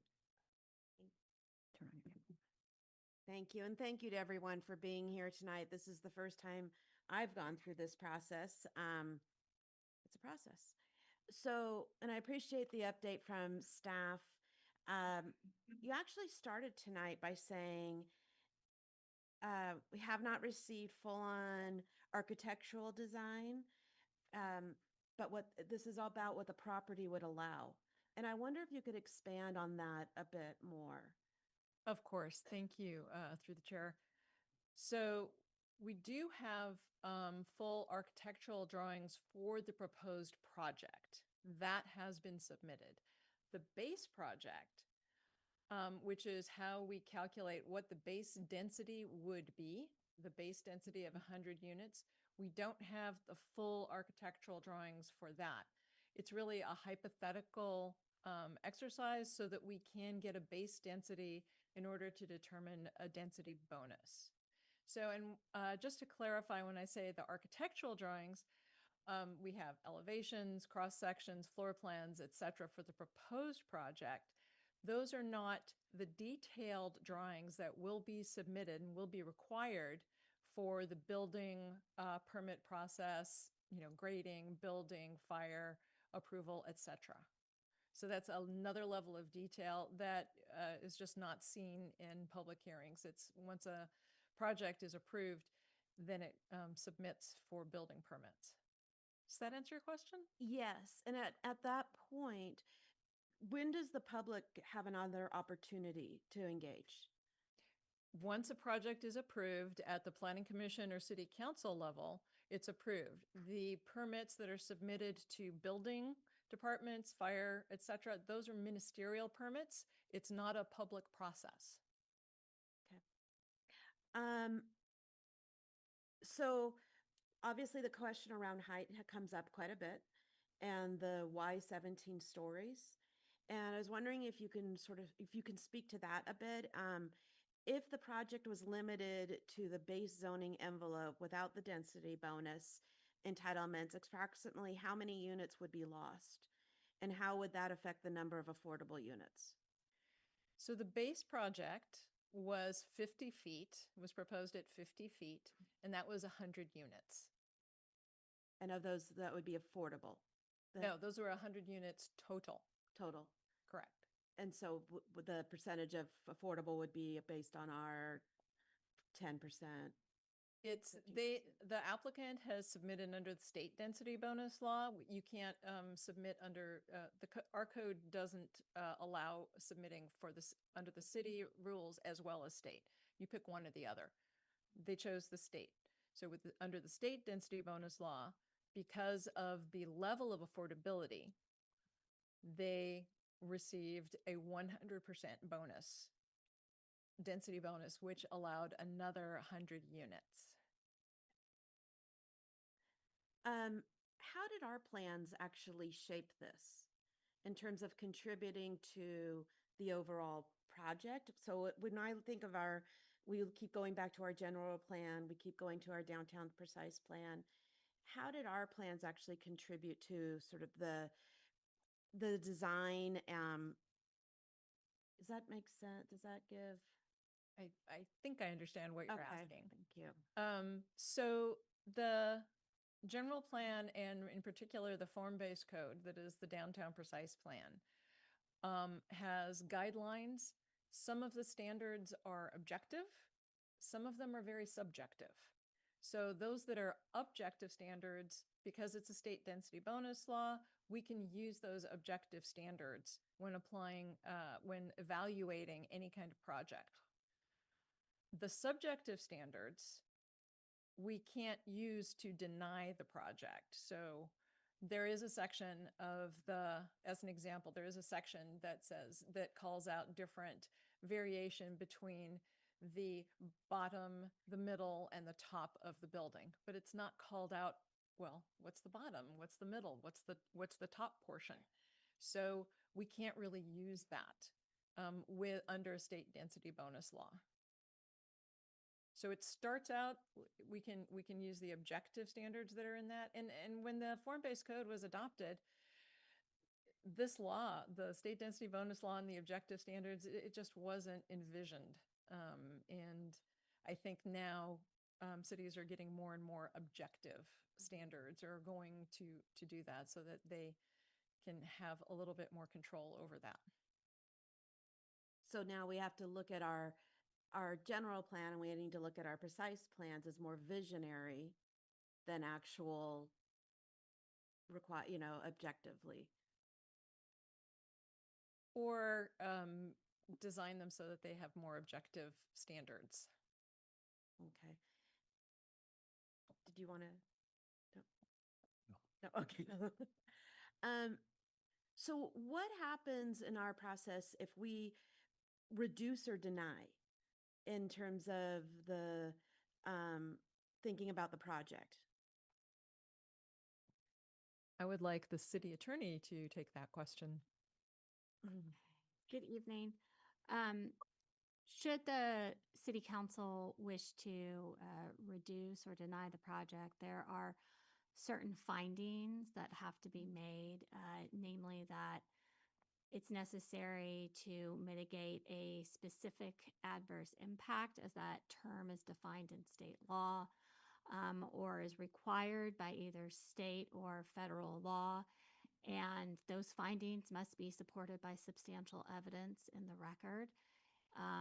If a court were to disagree with the city, then the court can order approval of the project. The court can order the city to pay the petitioner's attorney's fees, and the court can order fines. And you had a slide about that in terms of what the magnitude of that could be. Can you remind us again? Of course. A court could fine the city up to $10,000 per unit. So that would be $2 million for a project that has 200 units. And if the court were to find that the city had somehow acted in bad faith, that number could be multiplied by 5. Thank you. I might come back. Okay. Yes, Councilmember Yoran Skolati. Yes, thank you. And again, thank you to everybody that was appealing and presenting as well, and everybody that is here tonight. I guess my first question is around the cultural resources with Grayton Rancheria. How does that fit into this project?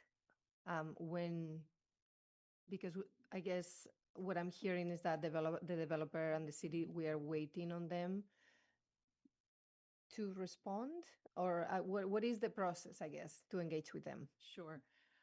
Under AB 130, there's very specific timelines for consultation with the tribe.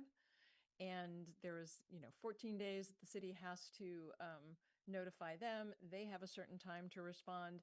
And then there's a certain set time for consultation with the tribe, the applicant, and the city are involved in that. That time period has elapsed. I think it ended November 25th, as I recall. So it ended without a separate agreement being hammered out. Although I know that the tribe and the applicant have been in communication with that. However, AB 130 has specific standard conditions of approval to protect cultural resources, and those have been included as conditions of approval for this project. So what I'm hearing you saying is that from the state point of view, the time has lapsed where they could come up and say, whatever they wanted to do or whatever inspections, or do they still have time to do that? So the conditions of approval include a lot of things that would normally be included in any agreement that would be under a different sort of consultation process. So the state kind of did that to ensure that the tribal lands were protected. And then if there was anything additional that the tribe wanted to negotiate, they had that opportunity to do that, but have very limited time frame to do it in. So the conditions of approval from the state are included as conditions of approval. And then if there is an agreement to be had on top of that, then one of the conditions of approval is that if that agreement is reached, then that becomes a condition of approval. Right. Okay, great. Thank you. Regarding I'm thinking about, since there's not going to be like CEQA because of the exception, one of, I guess, the challenges around this building is the traffic conditions around, around safety, and it is a very congested area. So how are we looking into that, or is that something that is going to come later from the city that we are going to be looking at? If there is an emergency, whether it's at that building or in the surrounding areas, how is the traffic going to impact the response from our first responders? So for this particular question, I'd probably look to invite the project applicant's traffic engineer who analyzed the project to localize safety specific to the project. Might be better suited to handle their analysis. Staff did, a traffic study was presented for this. Staff did analyze it. We did find that and agreed with their findings regarding the project and its traffic impacts, localized traffic impacts, but they might be better suited like what they looked at and mitigation factors or reasons on their design of why they did what they did. So if there were like an evacuation of the building, for instance, or like emergency, I mean, this is also like in flooding zone as well. So how will that impact? Also considering that the building is facing one of the most like busiest streets, and in the back there is a canal, and on one of the sides is the freeway. I think it's a little different for this building, and it's really based on its building typology, right? So this is would be a high-rise building, and it has a different type of approach to it. I do have our fire protection engineer, along with our chief building official, who are able to speak to some of the advanced systems. But I also know the applicant actually has prepared some items, and they may want to cover that approach, and then we can have city staff add to that if necessary. Okay. If the applicant would like to come and answer those questions? Yep.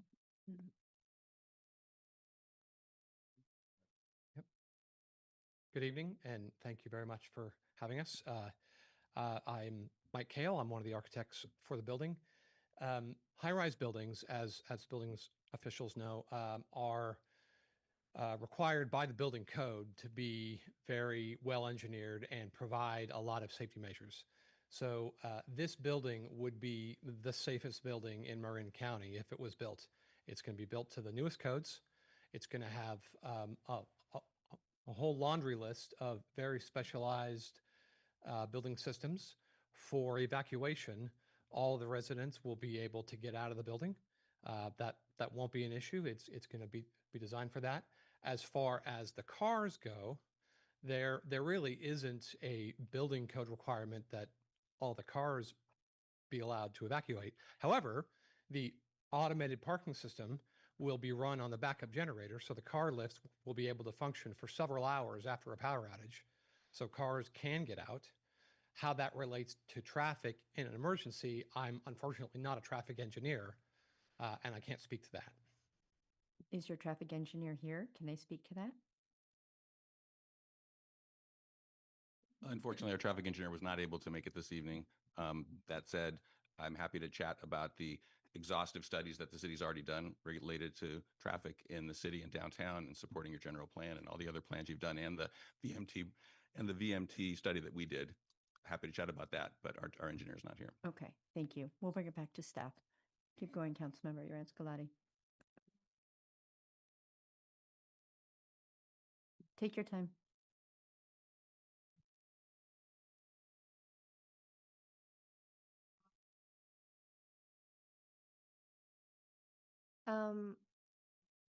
I don't know how do I phrase this question. I guess this is more a question for the applicant, knowing like we desperately need low-income housing for families that, you know, and we currently are experiencing families living, like 3 families living in one small apartment. So how do they decide that only the studios and the 1-bedroom units will be like for very low income housing? Also considering that they are like 15 units out of 200. I don't know if that's a question. That's a fair question. Yep.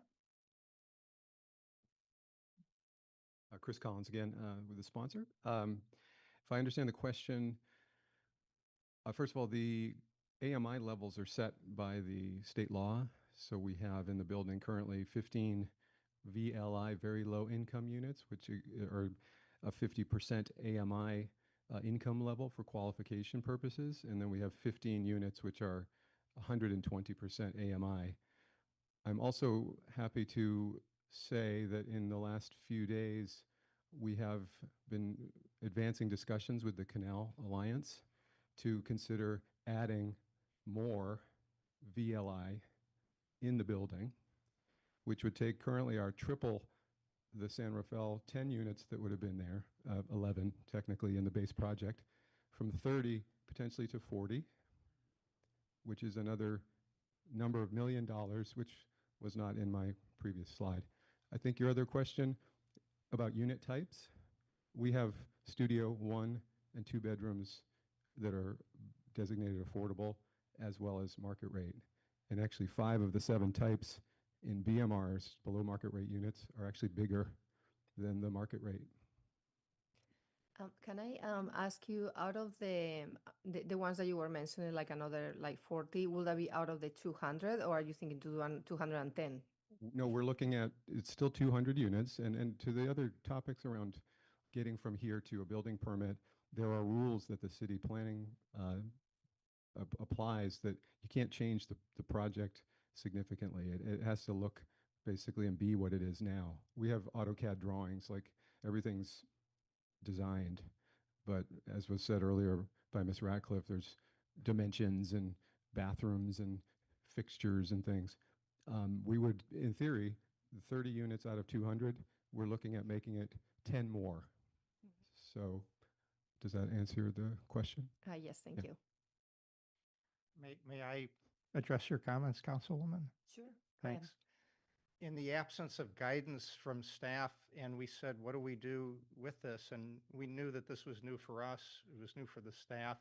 We said, we're going to use the approach they use in San Francisco, where they take the first 2/3 of the building. And then we looked very carefully at the distribution by floor, by unit type, and we mimicked that. And so that's how we came up with this. We didn't have to do 3 bedrooms on the top, but it costs a lot of money to build one of these. The rents will be good. That will help with cross-subsidizing this. What Chris mentioned about the MOU with Canal Alliance, we had one a year ago. We just did a new one yesterday.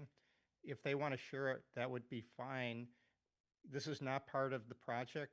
This is not part of the conditions of approval, but we're talking with them about an extra 10 units. That would be in addition to everything else. There's a lot of strategic benefits working with them and having the 2 properties work together. If this is approved, we're going to need to do a lot of work together on the event center and so forth. But that will be exemplary. And I suppose if they wanted to trade some of those extra ones for something else, we'd be open. But we specifically have worked really close to emphasize the equity of this program. And we said, what do you want to do? There's another organization who I'm not going to name who's been part of the conversations. And we said the same thing. What do you want to do? And they said, no, this is great. So we would have been happy to listen to guidance from staff. In the absence, we went with San Francisco's, and we supplemented that with Canal Alliances. I hope that we'll be able to pursue this with you. I think it'll be a really great model for equity in the state. And thanks for letting us up again. Yeah, I'm sorry, one more quick thing. There are only eight 3-bedroom units in the building. 15% of 8 is 1. Just to be clear about just the context, we're not trying to pull a fast one and build like 50 3-bedroom units and not have any BMRs. It's the San Francisco approach. It's been rigorously analyzed by community stakeholders in San Francisco and policymakers. We think it's a sound model to make it happen. Thank you. Councilmember? Thank you. Yeah, I have one more question around the parking lift. So what if 200 people decide that they have to go to work at the same time? How can you get out of there all at the same time? And again, it would be nice to have the traffic engineer to, I think the applicant does have someone who can speak to that. Okay. Hello. Thank you. My name is Nick Bros. I work for Volley Automation, and we have the robotic system that's being considered for this project. It's a good question. I think you'd run into an issue in a conventional parking garage should all 200 patrons decide to leave at the same time, right? Mm. The volley system is designed to accommodate, like we're modular. So we're designed to accommodate any sort of throughput the project might require. In this particular case, we've budgeted 2 integrated VRCs, that's the car lift, integrated with a parking bay. And those can handle about 25 cars per hour each. Each. So So you're looking at 50. about 50 vehicles in the peak hour, which ties out pretty consistently with what you'd see in a residential project in a neighborhood like this. The system will operate fully without, we're good? The system will operate fully without power. On backup power supply, you plug in the VRC, and the robots can function for 24 hours without power. So in the case of a power outage, it would take us on the order of 4 to 5 hours to clear every vehicle out of the building should there be some sort of emergency requiring that. Okay. Yeah. Thank you. No more questions for now. Yeah, thank you. Thank you. Councilmember Bushy. I have some detailed questions and some legal questions. I'll start with the detailed questions. My detailed questions are focused on the affordable units and the concessions that were granted to waive, am I using the right vocabulary here? A concession to our standards. It's not a waiver of our standards, right? We're in concession land here. Correct. So was there a concession granted to cluster the units in floors 5 through 11? That is my recollection. There were 3 concessions granted. And if I can pull it up, I believe that was one of them, as well as relating to amenities, less amenities for the affordable units, less and balconies. Less balconies for that. Sorry, trying to find that section.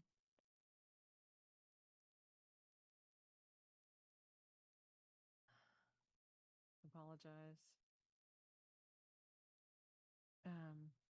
Okay. This is the one. This is, I'm sorry. That's why I can't find it. Sorry, it's a wrong project. I apologize. It's like, doesn't look like mine. Okay. Thank you, Micah. If you'd like me to, Sure. I can guide you to where it is in the staff report. The applicant requested the following concessions: a concession from the size requirement, a concession from the type requirement, and a concession from the amenities requirement. And that's on page 8 of the staff report. I don't see the PowerPoint anymore. Okay, so the fact that they're on floors 5 through 11 only is not a concession. It's just where they are. I'm sorry. Could you repeat the question? So the fact that they're on floors, only floors 5 through 11 is not a concession. That's just where they are. Let me get to my question, and maybe that will help us. My concern, having been part of the process that brought about those requirements, our objective, the strategy we're trying to put in place was to intermix the units and make them not distinguishable between the market rate and the non-market rate units. My question for you is, do we achieve that goal here? From the exterior, can you tell? Can a person walking down the hallway know what if a unit is below market rate or not? So I think, I would kind of say it depends. If you're walking down the hallway, no, you couldn't tell. If you're doing a count of, well, the affordable units have less, overall, they don't have as many balconies as the market rate units. That's something that you could tell looking at the floor plans. That's how we found out. We looked at the floor plans. But just to be clear, there are market rate units with balconies and there are market rate units without balconies. Correct. So if I go into someone's apartment and the fact that they have a balcony or not, it does not tell me if it's market rate or not. That's correct. Okay, so, and there are some of each, so we are achieving our goal from a non-technical perspective. Normal people visiting the building will not be able to know the difference. Correct. So we have achieved that goal. Okay, great. Thank you. Okay, now I want to shift gears to the legal question. So I'm looking at the standard that we have to hit to grant one of these appeals. And I guess I'm looking at our legal team, and it says that we have to identify significant, quantifiable, direct, unavoidable, that's in safety, health, based on objective written standards. And I'm trying to imagine what that might be. What could you give us some examples of what could meet that standard? The only thing I could come up with is if they propose to build in the middle of the street. I have not come across one of those. We do have our outside legal counsel, Connor McLean, on Zoom. I don't know if he can provide any examples from his other cities. And Connor, I'd also invite you to clarify regarding the concession question that Councilmember Bushy asked about. All right, yeah, thanks. Thanks for introducing me. Regarding the specific adverse impact upon public health and safety, to be honest, I have not ever seen a city make that finding successfully and have a court agree that there was actually a specific adverse impact upon public health and safety. Potential findings that could be made. So that finding has to be based on objective written standards. So for example, if a city had objective written standards about certain fire safety requirements that complied with state laws regarding those requirements, and a development was going to be inconsistent with those requirements in a way that would cause here a specific adverse impact on public health and safety, then a city could theoretically deny the project, finding that the project was inconsistent with those standards. Here, the city has not identified any of those standards with which this project would be inconsistent. And for that reason, the city has not found that it would be able to deny any of these concessions based on any specific adverse impact upon public health and safety. So, Connor, just in summary then, so long as the proposal is consistent with applicable law and regulations, it's nearly impossible for the city to find a basis for granting any of these appeals. Correct. Thank you. And then to your question about the concession which allows for units to be located on floors 5 through 11 only. I believe your question was, is it a concession that allows for that to be the case? And the answer is yes. The default rule under the city's Resolution 14890 would be that the affordable units would have to be distributed evenly throughout all of the floors.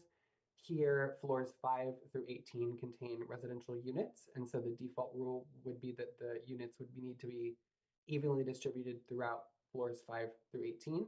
But this concession, and this is the type concession number 2, allows for the units to be located only on floors 5 through 11. Thank you. Yep. Thank you. Councilmember Hill. Thank you, Mayor. Thank you, staff. Thank you, applicant, and thank you, appellants. My questions are actually going to go to the three, regarding the three appellant arguments. So my first question around traceability, which I think on balance in the world that I occupy, traceability has merit. But I am curious, as we contemplate other projects, is there a best practice around traceability and how we talk about every one of the concessions and the points that Mr. Bryant raised. I can address some of that. So part of it is that as part of the Planning Commission staff report that was given, and part of what we did was a consistency determination. And that was an attachment to the Planning Commission staff report. It's close to 170 pages. That was a lot of back and forth between staff and the applicant. We determined that the project was inconsistent to start with.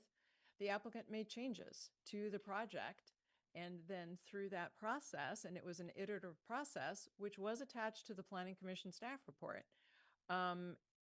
And through that process, the project became consistent, or, staff believed that we could deem it consistent.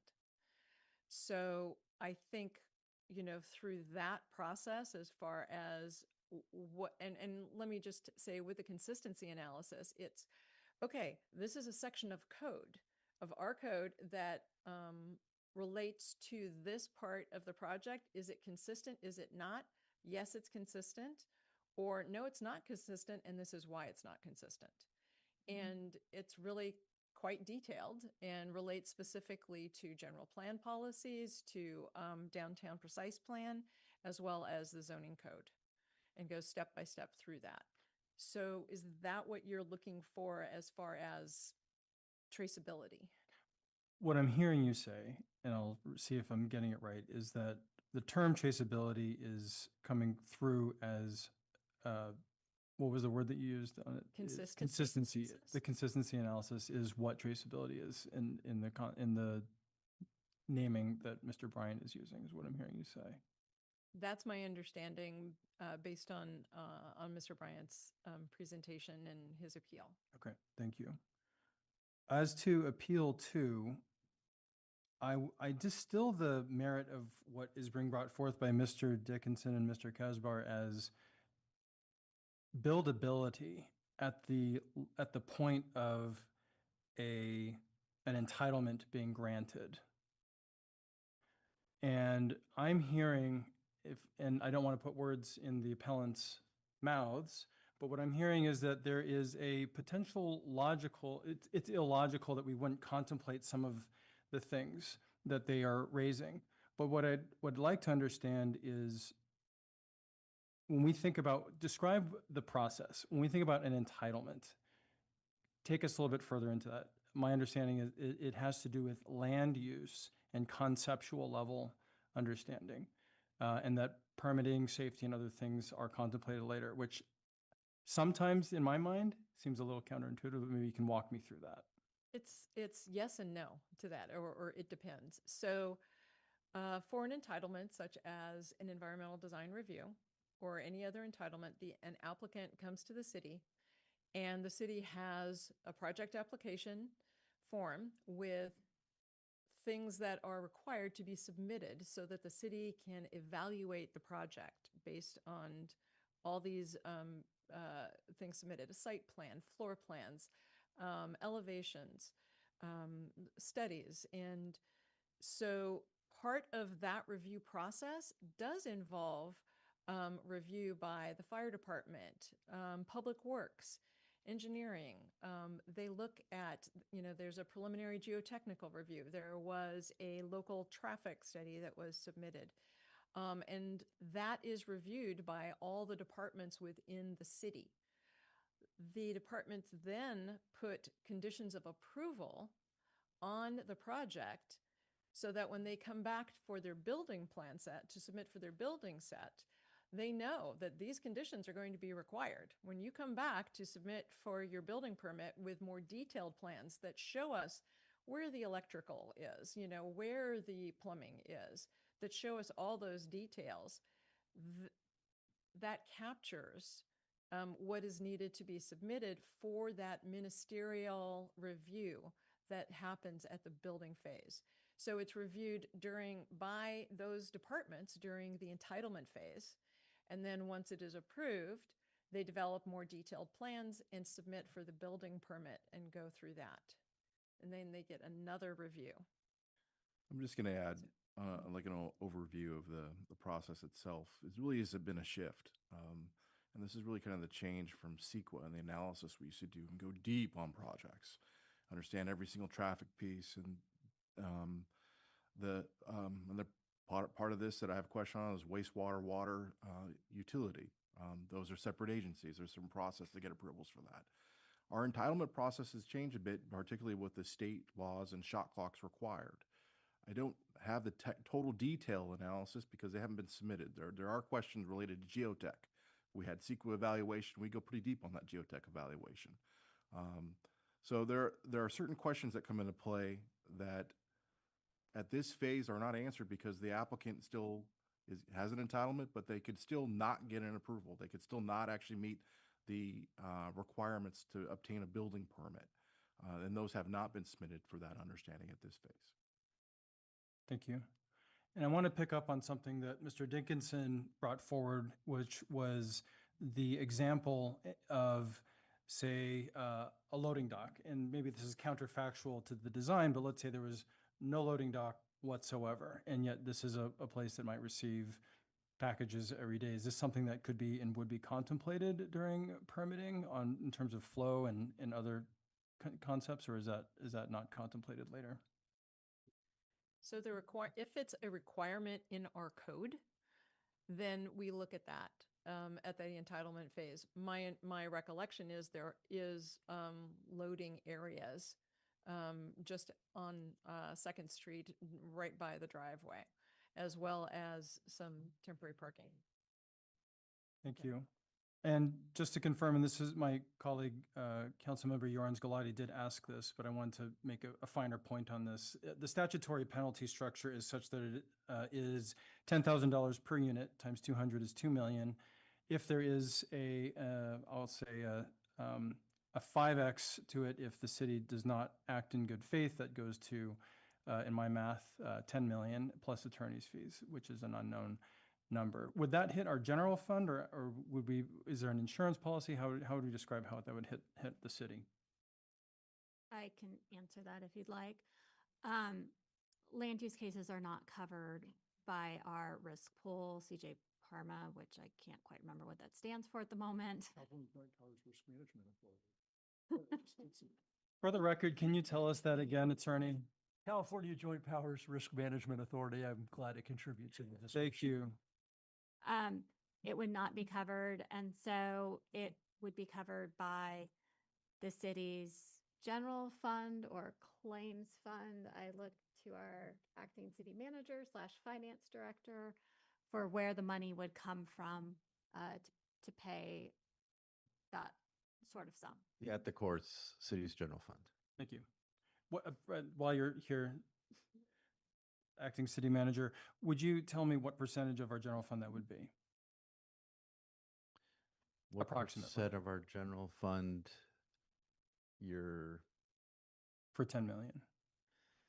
We have roughly just over $100 million annual general fund operating budget. Our current 15% reserve policy calls for essentially $15 million reserve. Our actual reserve is slightly above our reserve policy. And if, again, this is counterfactual, we have not acted on anything this evening, but if it did get to that point, would the project, if the court found that there was a fine involved, still find that we would probably have to install the project anyway? Or at least entitle it? Yes, a court could order approval of the project and fines. Okay. Thank you.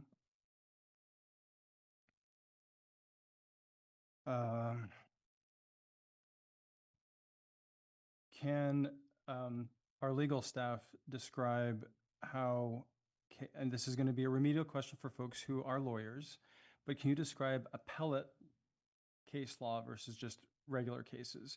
How do things get codified into precedent, and how does that work here as far as how state density bonus law would apply? I mean, we'd have if there were an action filed, on your counterfactual that there was a grant of one of the or all of the appeals and the applicant were to file, which is what I think you're getting at, the case would, I believe, be filed in our local superior court, and then the losing party could appeal to the Court of Appeal. And if the Court of Appeal publishes its finding, then it becomes a citable opinion of the Court of Appeal. Petition for the California Supreme Court can be made from a Court of Appeal judgment. California Supreme Court, like the U.S. Supreme Court, reserves the ability to decide which cases it takes. There are a number of land use cases throughout California that don't make it to the Court of Appeal, but become trial court decisions. They're not binding authority, but we land use attorneys are often discussing them, you know, a decision of the Riverside County Court or a decision out of LA County. And, you know, if you were to ask Connor, who's been on our screen, he would be able to tell you what he's referencing about other courts that have seen cases in this area and how they've played out. He was alluding to that earlier. So I hope that answers your question. It does. I think to add to that, maybe stated the obvious, but when you talk about attorney's fees, you know, they're expended at each level. So trial court involves work by the attorneys, and then if an appeal is filed, more work, more money, et cetera. Thank you. Can staff provide a real-world example of a city that denied a project and ended up in court and was sued successfully? There is the city of Berkeley case that involves Shell Mound. I'm going to look for our outside legal counsel, Connor McLean, again. What was published, and I think he knows a little bit more what was not published and can offer some explanation as to what that case meant. Yeah, that case is Reagan Ellsworth versus City of Berkeley.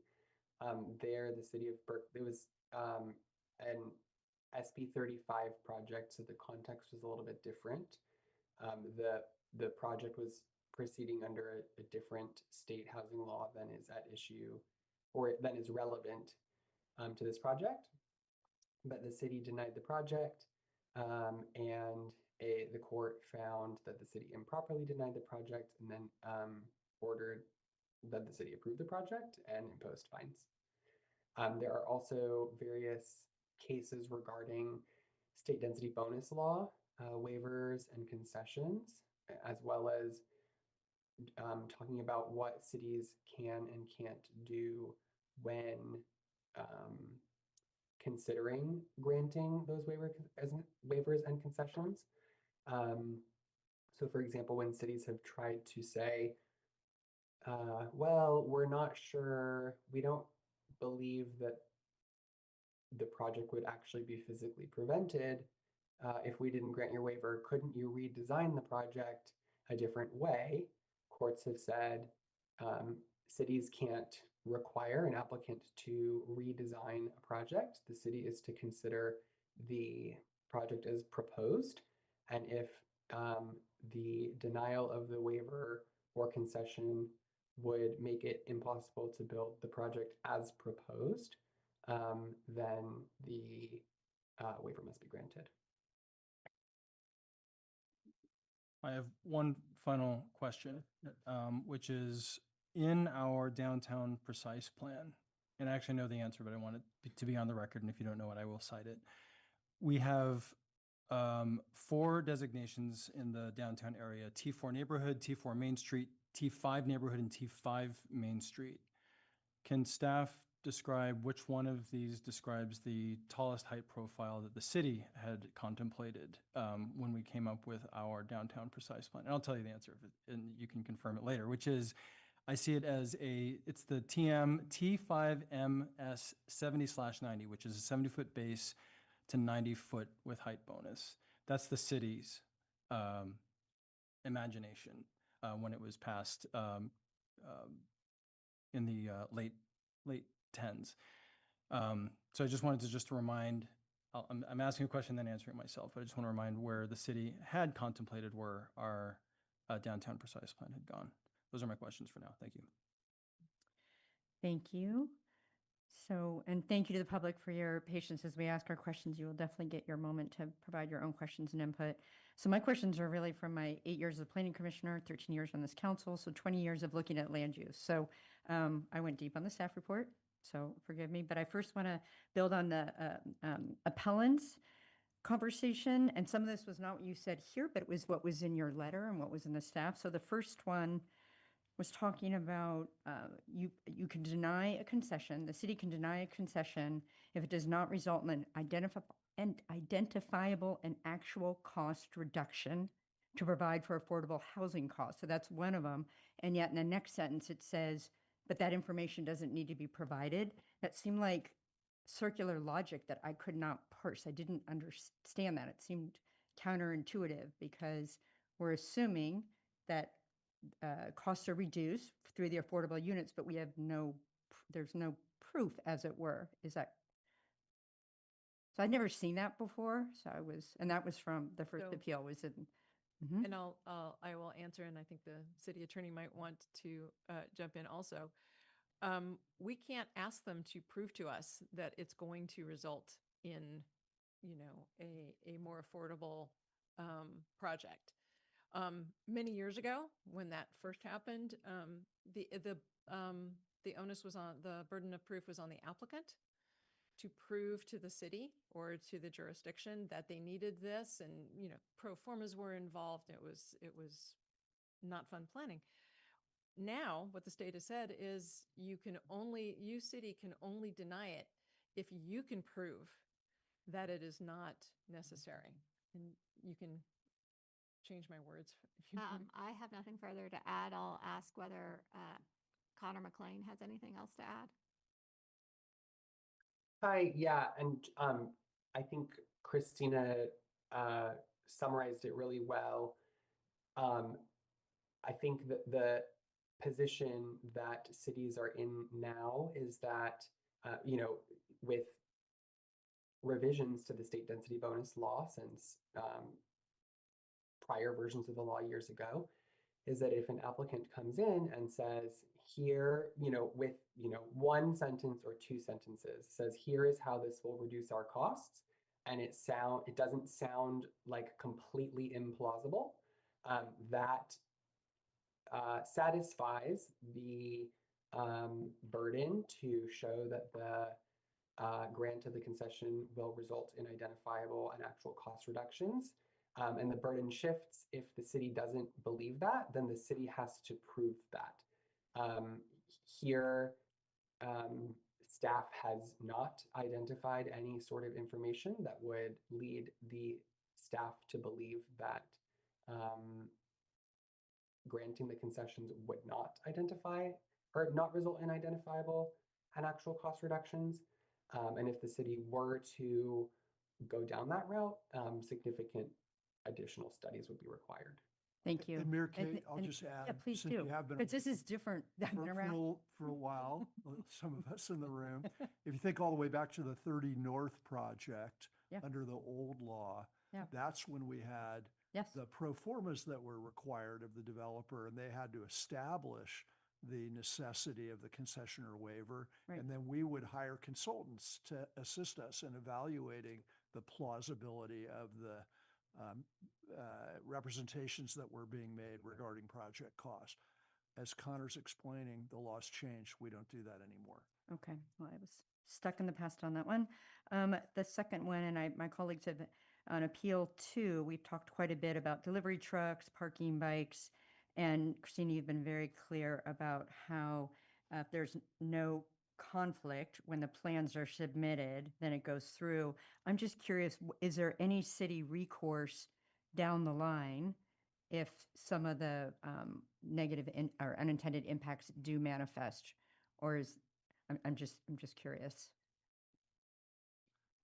So there is a condition really on after if the project ever gets constructed, basically a post entitlement in terms of like, hey, where your analysis with the traffic allocation you anticipated, did it actually materialize? So we'll have actually the data set for that.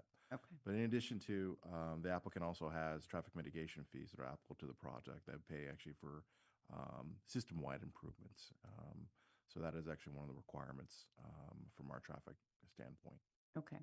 So there is some sort of recourse or, yeah, we can address it. There are additional tools to address it if the project were to be built. Okay. And the last question is on appeal number 3. And even though what was said in the room was different than actually a little bit of the staff report, I do think, because folks are listening in the room, I'm curious about how does the decision-making process consider health impacts that are adjacent to freeways? And I can remember when we've approved, again, I think maybe 30 North or one of the others, we had the same many conversations. So I'm curious, because that hadn't really come up at all. So it's outside the appeal that was written, but if you could answer that question. So again, it kind of goes to the HAA. If we have something on the books that says you can't build this here, then we can do something about it. But we don't. But what is possible is through the building permit process. They may have, certain conditions that can be met. And I believe there is a condition that balconies only, face a certain, open balconies can't be within a certain distance of the freeway. And so that would be something that is a condition of approval that is through the building permit process. Okay. Thank you. So switching gears to questions that came up in reading the staff report and watching the Planning Commission meeting. And so this, I have 3 different kind of categories. The first one that hasn't come up this evening, but it did come up in the Planning Commission was around the floodplain and the canal itself. So I'm curious about, do we have current flood modeling for this site, including sea level rise projections? We have had technical studies recently done regarding sea level rise, and I'm curious how that impacts this project and the potential and the design. And I would like to call our floodplain manager, who is on Zoom, I believe. Oh, okay. And thank you, Caitlin Tharp. If you could address the mayor's question, that would be great. Certainly. So the project is located in a FEMA, or portions of the project in a FEMA effective floodplain. So there are requirements that are built into the building code that will have to be complied with, and it is a condition of approval to comply with those. The building as it is currently laid out doesn't have that specificity in the design, but the condition of approval will require it. And just from a high level, the building can comply with those, provided they add some specific design elements to it. With your question regarding sea level rise, you'll have to excuse me. I have not seen that report. I am unaware of any requirements based on the city in your municipal code to incorporate sea level rise into the design as it stands today. So I apologize if that's not correct, but that's my latest information that I know of.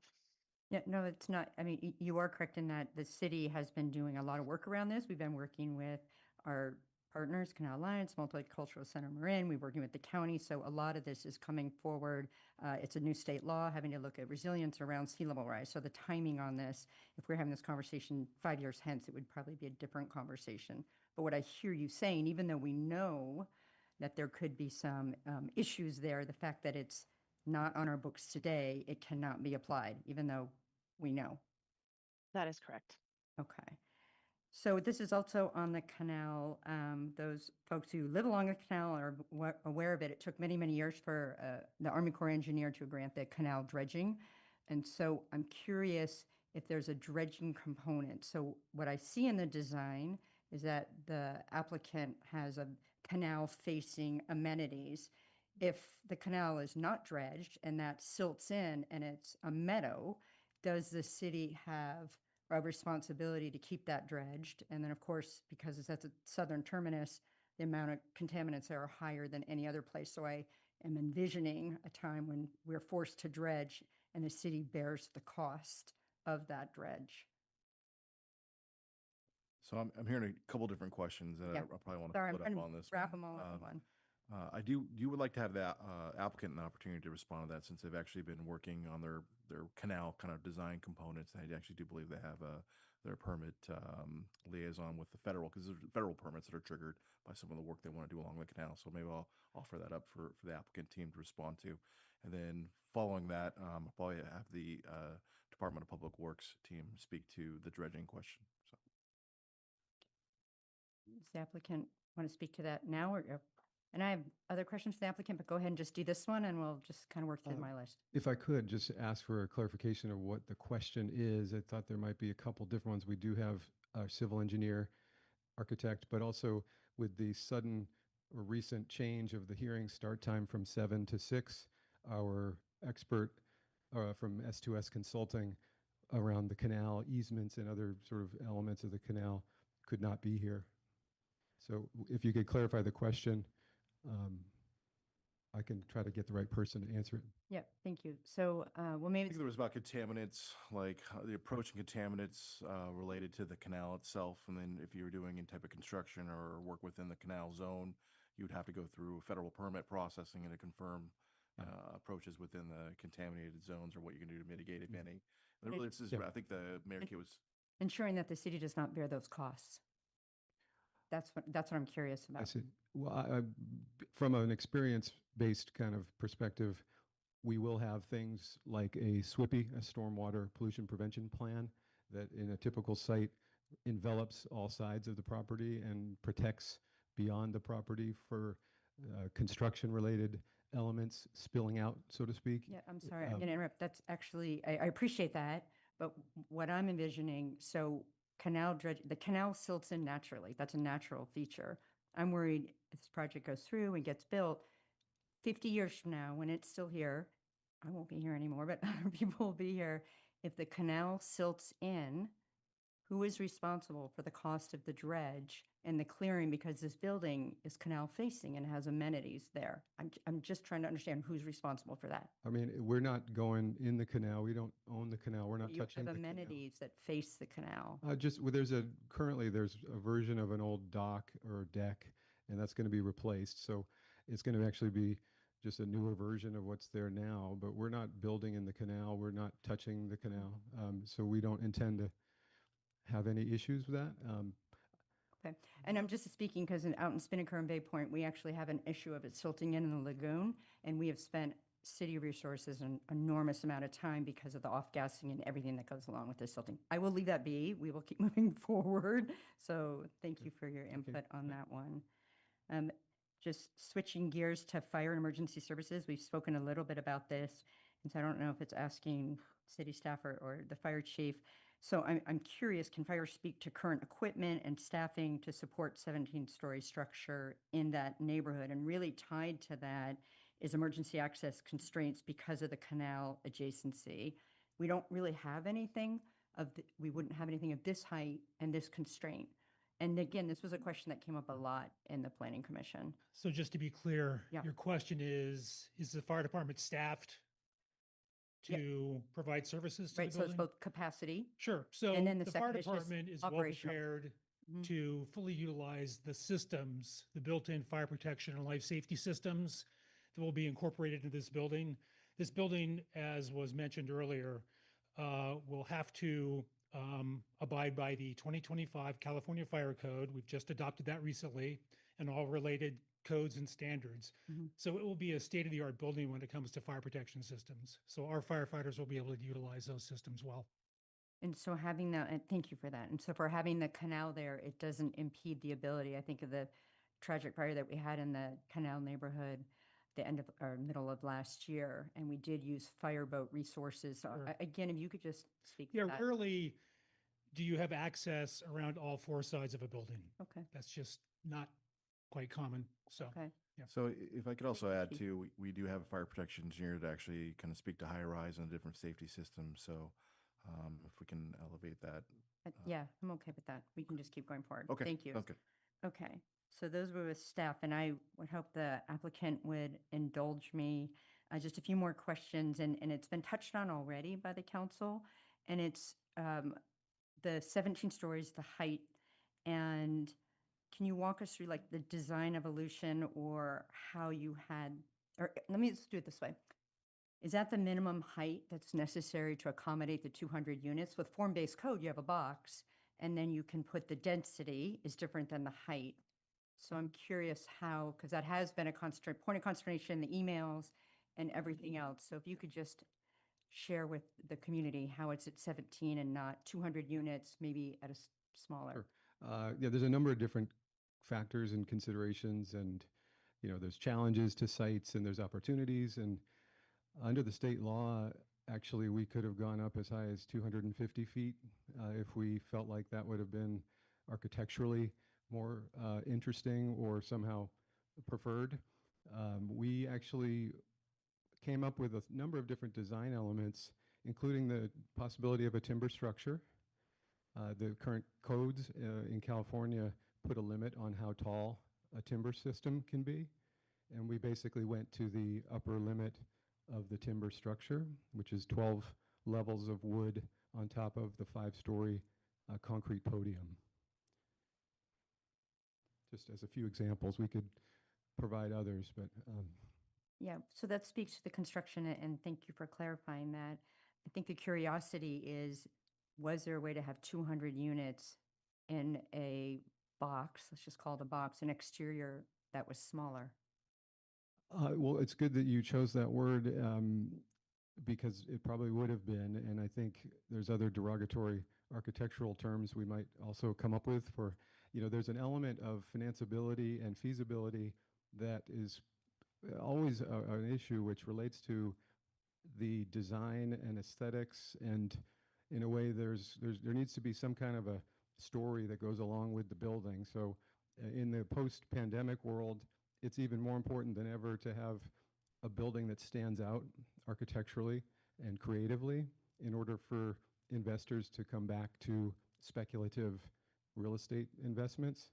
So a lot of what we're doing is geared towards raising the bar. For example, the base 50 or 70 foot kind of zoning idea would never get built. And there's a lot of pipeline projects in San Rafael that are also of a similar scale that are not getting built. And it's a little bit because the mentality of institutional investors is they want to do the best projects, especially now. Yeah. Can I let you into how we approach a site? It's kind Please of do. interesting. So you've got a site, could be anywhere. You got to figure out what you're going to want to do. The architect's going to try to win an award. The contractor's trying to do the cheapest building. We don't listen to either of them. We listen to the structural engineer. You can go 25 stories, okay? You can go short, okay? 25, we're not talking timber. We're talking concrete. Is very simple. It's heavier. It has more impacts. We don't like the below grade impact, but that's just one factor. We thought for Marin, if you're going to do something that's very noticeable and very livable, timber is not required, but it's really important. So that drove the thought process at how we arrived at that type of level. You can build a box. My kids, when they were young, would build boxes. The problem is financing a box. In 2008, we had to come up with $100 million for building in the city. There was no market. We financed it because it was really good. And we had a big insurance company that understood the value of that. People go after the most attractive. So you can approve a lot of things. You can approve a Pritzker award-winning building, but it's too expensive to build. You can approve a box. So we're trying to do something that's financeable, that's very nice, that can work. So that's Okay. our thought process. Thank you. And then the last question before I open it up to the public. So I understand that neighborhood preference, so i.e. on affordable housing units, which you've spoken quite a bit about, the project would have had 11, it's up to 30, maybe 40. And it's not a condition of approval because we don't have an ordinance in place. But can you speak to neighborhood preference? You're talking to a Canal Alliance, that's a local entity, and yet how do we know that those affordable units would go to folks that are here, that would benefit here? and not bringing folks in from outside. And I know it's not a condition, but it would be fantastic if there was a way to explore that, a legally like compliant. I'll start. Thank you. That's a very good question. I'll start by saying there's involvement from San Rafael. This is a three-part conversation, at least three parties, being Canal, Alliance, City, and us. And there may be others. Graystar is our property manager. That's a fourth. So I've done a deal like this in San Francisco with the Office of Community Infrastructure and Investment, OCII, in South of Market with the CCDC, Chinatown Community Development Corporation.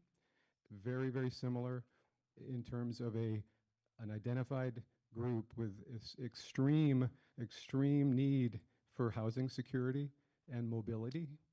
That coupled with the sea level rise threats made it possible for us to work with San Francisco government to do a deal that was very much like what we're talking. CCDC's community was basically allocated a certain amount of the available housing. So we have more work to do. I say that, and maybe David, you have a comment? No, so that's a great example. Was that something that was a part of the approval of the project, or did that happen after the project was moving forward? It happened after. Okay, so to be clear, this is not a market rate project. This is not an affordable project. This is coming from the state. Nobody seems to get this. They're looking at the state at the height. Fine. This is a mixed income project. Correct. Is very different. You don't have to do the local preference. You don't have to have Canal Alliance as the program manager. Here's why you should. Their headquarters right by our building gives you an opportunity to integrate human services and housing services rather than having passive management of the people in the building. And it's very hard to get them to work together. They might put up with each other, but if you have active management with all the wraparound services, this is how you do it. I have a friend who's been homeless for 27 years in San Francisco. He's out. He's written 2 books. I told him to write 1. He'll tell you you've got to have all the supportive services. This population doesn't require that type of level, right, but they require a lot. And when the residents know that these are people who are managed not just by Graystar, like everyone else, but by the Canal Alliance, the stick-to-itiveness, the ability to integrate is really important. So we look forward to having that conversation. But I think it's one of the most important parts of the project, actually, personally. Yeah, no, thank you for saying that. And to me, it's the preference. If this building is going to be built in San Rafael, it's the impact on our community. And to say it benefits San Rafael residents only who are here would be a bold thing. I know you're not saying that, but that is what I'm trying to communicate. Thank you both. Thank you. So, and again, thank you to the community who's been listening, but I think it's important so you hear, maybe we've asked your question. And if we have asked your question, you can come up and say, you asked my question. I appreciate the answer. I didn't appreciate the answer. So I'm going to go ahead and open up the public hearing. And we'll kind of spin through. And if it gets a little long, we'll take a break, but don't worry, everyone will be heard. Thank you.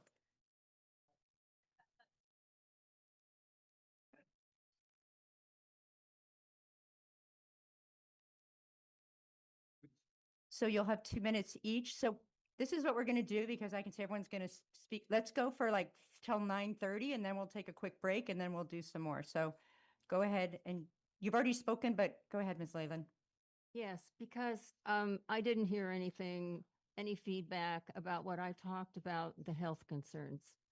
And the thing is that the property that they want to build on has an office building on it. That would mean that it was zoned commercial. And it means that the zoning was changed to be residential. And I'm saying that that property should not be residential because of where it is. And they talk about the freeway, but it isn't just the freeway. It's all the cars that come into San Rafael from the freeway that we all stop and at the stop sign and they're waiting and waiting. It gets polluted on 3 different sides, just probably not the canal side. So I think it would be actually, as I said in my summary, inhumane to allow the construction of any building at 700 Irwin that would house individuals 24/7.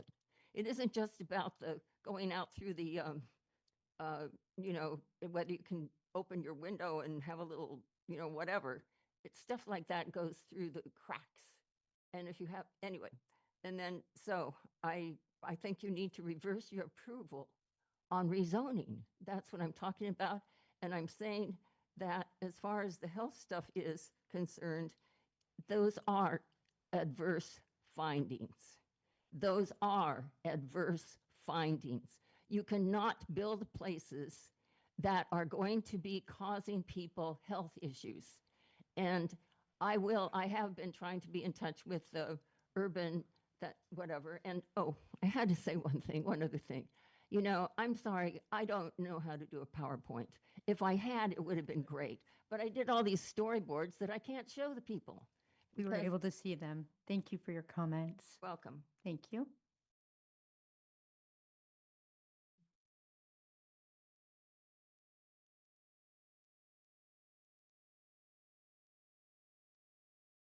Oh, go ahead. Go ahead. Mayor, council members, I understand the concern about exposure and being compelled to approve. My request is designed to work within that reality. Remand is not denial. It's a short step to make the record clear on the objective standards and the city's basis, so whatever decision the city reaches is easy to follow and stands on a clean record. And since staff is emphasizing objective standards, I'm asking for something very specific. For each determinative point, the record should make it pointable. What objective standard applies? What evidence was relied on, and where the city determination is stated? First, below grade baseline, what objective floodplain engineering constraint is the city applying in the record for the basis, and how's that tied to evidence for treating the 100 unit baseline as feasible as approved? We're talking about the baseline, not the final project. How is that feasible with the below grade condition? Second, clustering. Council member Bushy asked a good question about clustering, and I appreciate staff's answer, but the record question remains. Clustering is allowed if the city makes an affirmative determination that it furthers affordable housing opportunities. Where is that affirmative determination in the entitlement record, and what evidence supports it? What does the city cite? That's why I'm asking for remand, not to deny, not to relitigate, just to make the objective standards, the evidence, and the determinations explicit and pointable before final action. Thank you. Thank you. As always, you're welcome, but not required to say your name and what part of San Rafael. Good evening, everyone. Susan Coleman, Realtor for 24 years here in San Rafael and a member of Responsible Growth in Marin. I'm speaking for myself tonight. I'm pro-development. I think our organization has also come to feel that they are more pro-development. We're pro-infill. I think the downtown precise plan was really well thought out. For us, it's not a deal. For us, it's our community. This is our community. This is where we live. We all use that exit all the time. We know we need housing. I'm going to ask you what you can do to change the standards at the local level so that these multiplier effects don't become ridiculous and get us to 17 stories. I'd love to see more affordable housing all over the city. I'd love to see more development all over the city, in addition to the 13% we're going to have that's already approved and in the pipeline. We already have that going on. But the 17-story, we aren't looking for a development award. We're just looking for a great way of life consistent with the character of the community we've got and that accommodates people who need housing. But it's not a deal. We're not going for an award. We're going for practical solutions. And I think 17 stories is just offensive. And I think you've heard that time and again. So anything we can do at the local level to change those multiplier effects would be welcome. Thank you. Thank you. We'll be noting questions. So after folks give input, we'll go through the questions after. Good evening, council members, mayor. I'm Janet Shirley. I live in San Rafael Meadows. and I want to speak in favor of bikes and getting more cars off the road. This project has been approved as a transit-oriented development near downtown and near the SMART. Transit-oriented development is supposed to reduce dependency on cars and support walking, bicycling, and transit use. The city's own 3-year strategic plan calls for developing an integrated, multimodal transportation network and strengthening bike and pedestrian infrastructure. Yet in this project, required bicycle parking was cut by 78% on the claims that it was infeasible. At the same time, the project provides substantial vehicle parking, including a large mechanized parking system, which we were told about today. If space existed to prioritize vehicle parking, why did required bicycle parking become a thing that physically precluded the project? In transit-oriented zone, shouldn't bicycle capacity be protected or even expanded rather than dramatically reduced? This feels like transit-oriented development and more like a vertical parking garage wrapped in housing. This may not have been the intent, but it is the effect. If the city grants height and density bonuses because of proximity to transit, then minimizing bicycle capacity while emphasizing car storage deserves a clear and transparent explanation. Thank you.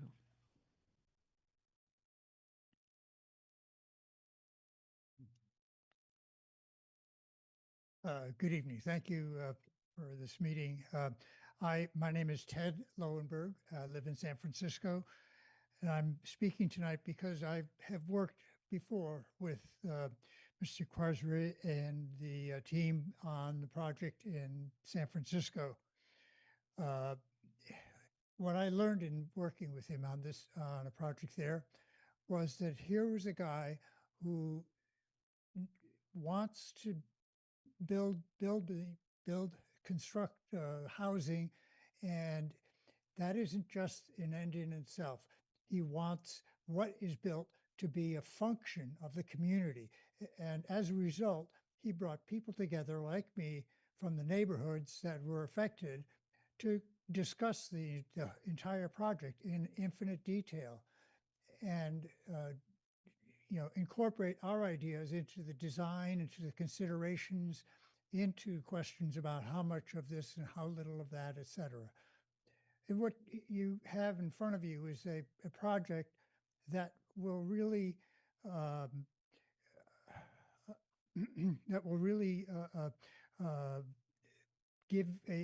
give you a thriving future for San Rafael, to not only provide housing, but to build community in the different segments of the city that can come together at this property. And with that, you will have an architectural landmark, and you will have a new heart of the city that will make everybody in this city, in this room, proud of the structure that results. I encourage you to support the project. Thank you.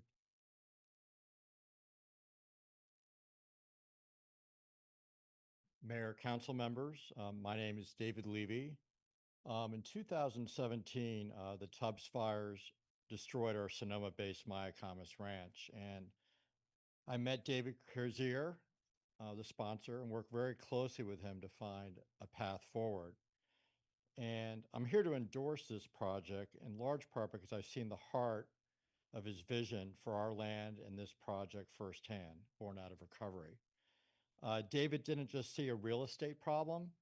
He showed me a soulful roadmap for mindful development, one that balances the built environment and the natural world. And I know we're at a crossroads here in San Rafael where sea level rise is unknown, housing instability is a reality, and economic vulnerability for all of us is right in front of us. And this project does have the potential to be a multi-solving demonstration that includes a long-term cross-sector partnership led with their work with the Canal Alliance.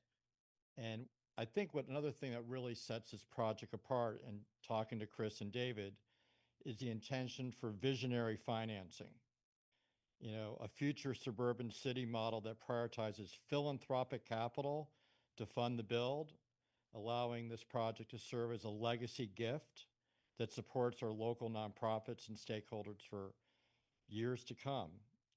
I'm a parent of 3 kids. I want them to have a vibrant future here in Marin. This project blends beauty with economics and development with resilient design. The project is a civic acupuncture point, as David calls it, and a model for the country and our county. I strongly urge your support. Thank you. Good evening, Mayor and Council members. My name is Annabelle Dizerins, and I'm born and raised in Marin and live and work here today. I'm here to support the project because I want to build my future in this city, and I want it to be a place where my friends and future family can stay and grow too. Housing in San Rafael is extremely expensive, regardless if you're renting or buying. Many people I grew up with have already left because they cannot afford to stay. Even dual income households struggle. If we want housing to be even slightly more attainable, we need to build more of it. Housing is not just about buildings, it determines whether friendships last, families grow, and young adults can invest their energy back into the community. When people are priced out, we lose more than just residents. We lose relationships, local investments, and the next generation of community leaders. I see this project as a meaningful first step. If we do not add housing, we are sending a message that there's no place for the next generation, and that's not the future for San Rafael that I want. So I urge you to support this project, and thank you for your time.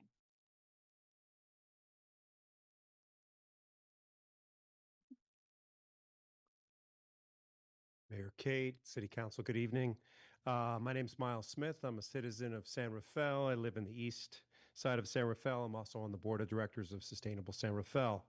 I want to preface by saying we acknowledge the urgent need for affordable housing in San Rafael and remain very committed supporters of that for reasons for diversity, equity, long-term sustainability, and of course, revenue opportunities for the city. That said, we support granting the appeals and requiring the project to be downsized, primarily on public health and safety grounds, specifically the site's known exposure to sea level rise, and the existing reality of severe traffic congestion at this intersection. I've attended multiple king tide events sponsored by the city, and the sea level rise threat here is not theoretical. I've visibly seen it, it's mounting and well documented. As a resident of East San Rafael, I witnessed significant congestion every single week at this intersection. 200 units will worsen the situation, and I don't hear a plan where the cars or the trucks are going to go somewhere besides in the red zone that does not there's no parking there for trucks. The building's 200-foot height is quadruple the base zoning limit and nearly 3 times the city's own affordable housing bonus structure the city bonus structure envisions. This isn't a density bonus. It's fundamentally a different category of building that far exceeds what the downtown precise plan intended. With that said, we have 3 constructive recommendations. Lower the baseline building heights so intended heights are what actually achieved. Establish a formal sea level rise flood zones with safety requirements, bonding obligations, and flood protection district membership. Reactivate the design review board in a non-compulsory advisory role to improve design outcomes. The decision you make tonight extends well beyond this one situation. Thank You for are your setting a input. precedent for every similar project that follows. Please get this right. Thank you for Thank you. wrapping up. Mhm. Hi, good evening, Mayor, council members, city staff. I'm all for responsible growth, and I'm all for housing that is needed, which is low-income housing. The 700 Irwin project is the height, pun intended, of irresponsible.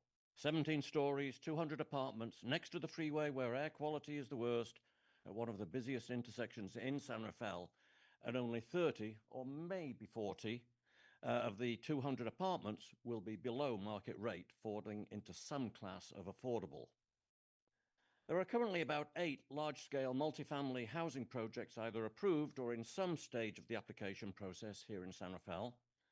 All of those provide only 10 to 15% of the units as low or moderate income. At that rate, to meet San Rafael's RENA 2031 goal of 1,870 affordable housing units, the city will need about 11,000 more housing units overall. The 2020 census indicates the city already has about 24,500 housing units, so adding 11,000 more would be an increase of almost 45%. If the current crop of projects are anything to go by, these projects have no regard for the overall plan or aesthetics of our city, and there are no known plans for realistic infrastructure improvements. San Rafael currently has about a 4.5% housing vacancy rate. Most of those vacancies are in the rental market, and most research supports that number as being in the ideal vacancy range. Why build 45% more housing units, 85% of which will be market rate? There's already around 1,100 vacant units now. Let's be honest, developers are not in the business to fix housing problems. They're in business to make money. Housing's just the flavor of the moment because of Sacramento's recent one-size-fits-all laws which do nothing to fix the problem of affordable housing. I ask that the city join the growing movement to push back. Thank you. Thank you. I'm here to say a few words about David Kreiser. And I met David because we are part of this organization called Service Space. And Service Space is essentially an incubator for generosity-driven projects. About 1.5 million volunteers worldwide.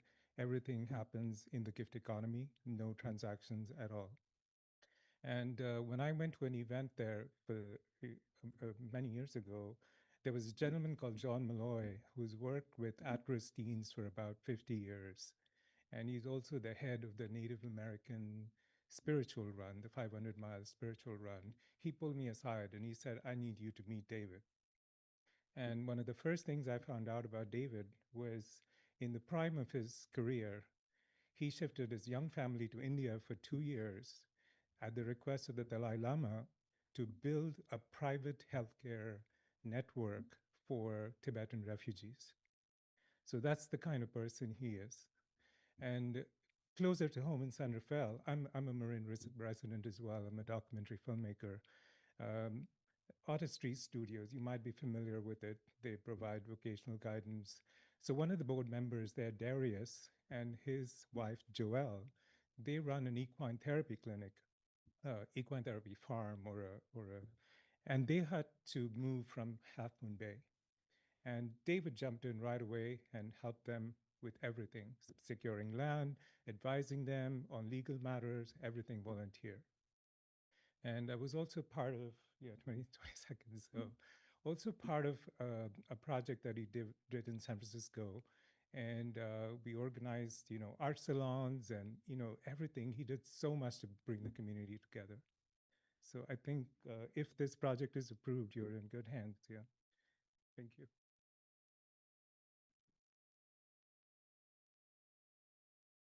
My name is Germán Herrera. I live in San Rafael. I'm not here to convince anyone. I'm here to contribute. I've been thinking a lot about this proposal, and I understand why it brings up mixed feelings. When something new is proposed, where we live, it's personal. It's our streets, our routines, the way the neighborhood feels when we walk through it.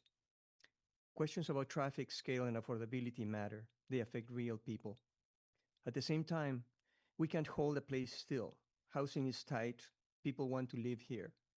Communities either slowly close in on themselves or they find ways to open thoughtfully.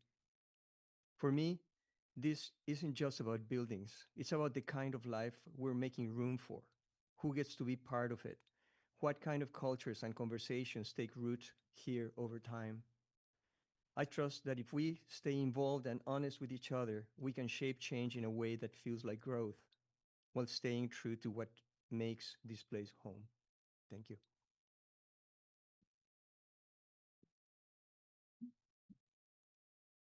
Good evening, Council. I'm Bill Carney with Sustainable San Rafael. Again, we believe that sea level rise provides the basis based in public health and safety, the basis for approving these appeals. It's also the basis for a lot of additional work by the city going forward to adopt a sea level rise district, which would limit height and dwelling, height and density with bonuses to safer levels. And also to adjust the downtown precise plan heights so that the heights with state bonuses conform to the heights the city with city bonuses in the existing downtown precise plan. And those heights, of course, were established precisely to encourage more housing. So just bringing them into alignment is a big task before us. I do have one question, I think directed to staff primarily. If 50-foot base height gets you a density of 100 units, and you multiply that by 2 for 200 units, if you multiply 50 feet by 2, it's 100 feet tall, not 180 feet tall. So I don't get the math of that, and maybe someone could do that math for us. Thank you. Thank you. We'll note that. Hello, my name is Wayne Rayburn. I live in San Rafael Meadows. Good evening, Mayor and council members. I'd like to speak about the parking issue with 700 Irwin because I think it reveals an integral contradiction. The project reduces required bicycle parking from 700 and 271 spaces to 60. That's a 78% reduction. On the grounds that complying with the bicycle requirements would make the project unworkable. At the same time, the project is providing more vehicle parking than downtown precise plan requires. So on the one hand, the applicant argues that they require bicycle parking physically prevents the building from being constructed. On the other hand, the project is over allocating square footage for vehicle parking, including a full mechanical system. This raises a simple question. If space exists to provide that amount of car parking, how is it determined that the required bicycle parking would make the project impossible? This is not about preferred parking for bikes over cars. It's about consistency. If the city-owned plans support transit-oriented development near downtown and smart station, and if the state laws allows density bonus because of proximity to transit, then reducing bicycle capacity while prioritizing car storage deserves a clear explanation in the record. The public should be able to see why one form of parking was treated essentially and the other was impossible. Thank you.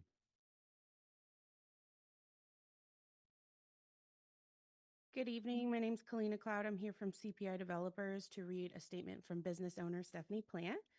Dear Mayor and members of the City Council, I'm writing in support of the proposed housing development at 700 Irwin Street and in support of much needed housing in San Rafael. I'm the property owner of 77 Grand Avenue, neighboring the 700 Irwin site, and I care deeply about the long-term vitality of this community. I understand there has been concern about this project and about growth in general. I respect those viewpoints, but having served 3 years as steering committee chair for the San Rafael's 2040 general plan, I also understand the reality of our housing situation. Between 2011 and 2021, San Rafael produced just 10 housing units in total, roughly 1 unit per year for an entire decade. While we may not want San Rafael to become a big city like San Francisco or Oakland, we do want it to stay vibrant, to have a lively downtown that attracts new businesses and restaurants, to be a town for future generations.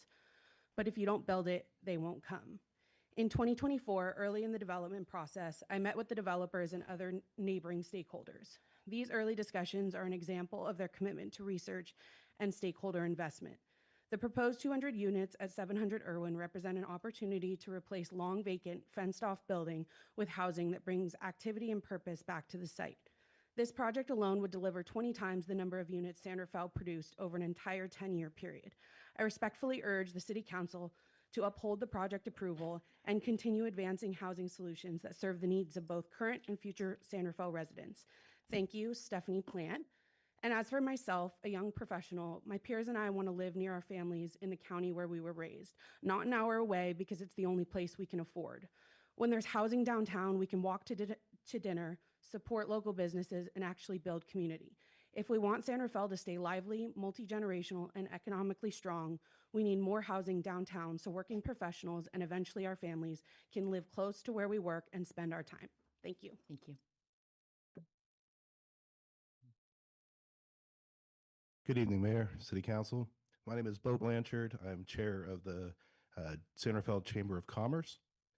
I'd just like to start by saying this project will significantly boost the downtown economy by increasing local business support, raising foot traffic, and attracting new investment. Nearby housing developments expand the tax base and can fund infrastructure and amenities. Construction and property management generate jobs, while increased demand for retail and services help strengthen and diversify the urban core. Personally, I've worked downtown for almost 17 years now, and it breaks my heart to walk down 4th Street these days. There are not enough people there, and there will not be the same amount of people who come to work in offices to support local businesses downtown in the business improvement district like there was before. It's just not coming back. We need people to be downtown. We need people to drive the economy. We need people to live close by so that they can walk to downtown businesses, restaurants, to the movie theater, all those different spots. Because right now, when you walk down 4th Street, all I see is most of my favorite lunch spots gone, and it's heartbreaking. Marin made a great effort to protect its wild, free areas of not having construction, and I completely agree with that. But that does leave the only opportunity to build new housing is to go vertical, is to go up, because there is no more horizontal space. So I hope that you guys support this project, because we need housing of all kinds. Thank you.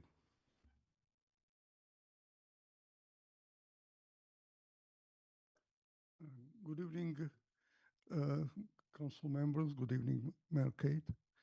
My name is Mark Galperin, and I live in Terra Linda. And I want to bring your attention to the fact that this project is a discriminatory project, and I'll explain in figures why. The average number of people in is 2.9. The average number of people in general population is twice less. Therefore, when we offer Latino community only 1 or 2 bedroom units, it's definitely discriminate families with larger number of people. The developers said that they follow the AHA standards of San Francisco as a good standard. Yes, it's a good standard, and according to this standard, the number of 3 bedrooms and more in any compound shall be not less than 10% of all the units. So of course they don't follow this standard. And this is obvious discrimination. I hope you will bring this consideration to the matter and look at it. This is number 1. Number 2, I am involved in housing problems for years. I'm a housing advisor at Marine Housing Authority, and I am proponent of development of low-cost housing for low-income people. And we do not need to build another 170 units. If you could finish up, please. To have another 30 units. We could build much more differently through the campuses of tiny homes. Thank you very much.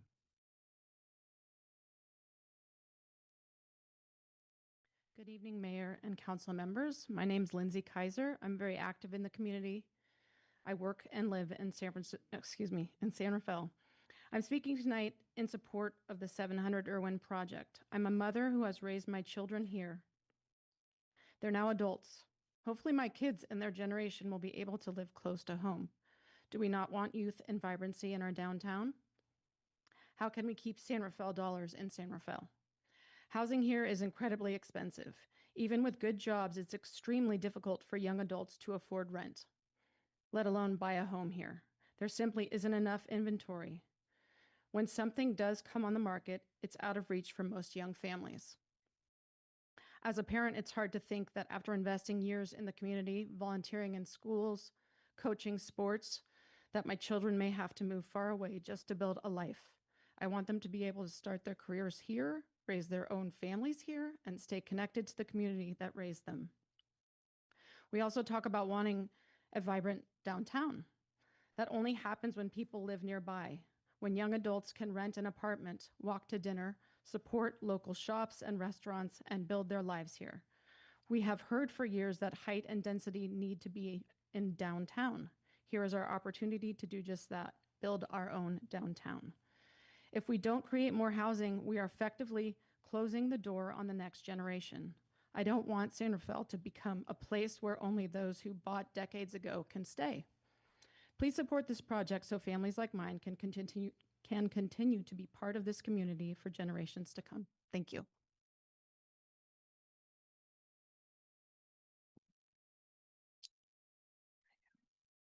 Good evening, everybody. My name is Stephanie Burkhardt. I live in the Dominican area, and I sit on the board of directors with the Dominican Neighborhood Association. I am pro-development of San Rafael. I acknowledge we have housing needs, but I also am pro a deliberate, thoughtful plan so as to develop San Rafael in a positive and functional way that is achievable, I believe, and we can focus on safety standards at the same time. Of course, we want more housing, and I'm not against the project as a whole, but its scale does not fit in with the rest of San Rafael. Any of the new buildings coming in are not even above 8-10 feet, even the AC hotel. So does it fit in? I hear this developer talk often about San Francisco and their project there. And when they built in San Francisco, they built in downtown. I remember watching the building go up. They did not build in Noe Valley. They did not build in the Mission, where a building of that height would probably have not been welcomed. And I feel that we're dealing with the same thing here. A few things I've not heard answered today. Councilwoman, you asked about multifamilies living in one single family home or dwellings, and that question was not answered. I don't think a multifamily unit can go into a 540 square foot studio apartment. I can't understand how the cheek continues to be turned, though I understand about AB 130, but I cannot understand how the cheek continues to be turned to having no traffic reports, not really looking at the safety elements, or water usage. I've heard zero about water, and I thought that was one of our basic problems. We're continuously and smugly reminded that we don't have a choice here, but I actually think we do. And as we talk about affordability, I think it might be prudent for us to talk about the costs of these apartments as they come on the market and what that looks like for both regular renters as well as affordability. Thank you. Thank for you. your comments. Good evening, Mayor. Good evening, City Council members. My name is Jessie Roundtree. I'm a resident of San Rafael, and I've worked on climate change in my career, and I'm motivated by building a healthier climate futures for my neighbor and beyond. Marin desperately needs housing options to accommodate our present shortage and plan for our climate reality.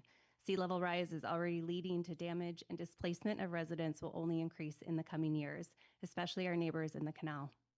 Housing built in the right place can also reduce our greenhouse gas emissions by limiting vehicle miles traveled. This proposed development are not without its challenge, as many have shared tonight. It's going to exacerbate traffic problems, and it'll strain already flood-prone infrastructure. Recognizing that state housing laws encourage need to develop and limit our ability to oppose, I recommend we focus on how such housing developments can add the most benefit to the highest number of residents. I urge the council to push for community benefit agreements for construction and staffing, as well as explore how the demand from new residents can also improve needed infrastructure, including investments to public transportation and keeping streets and sidewalks safe and accessible. And as folks has mentioned tonight, we need to make the local rules reality to match our climate reality, specifically with sea level rise. Climate change is here, and the impacts will likely only get worse and more frequent. Projects like this give us the opportunity to build our present climate challenges and build a healthier future in San Rafael. Thank you. Mayor, council members, my name is Gerald Fleming and I live in San Rafael. I want to support Mr. Bryant's request to remand. It's just so that there's traceability. Mr. Giacomini talked about community building. And in my view, the developers had a choice of community building or greed, and they chose greed.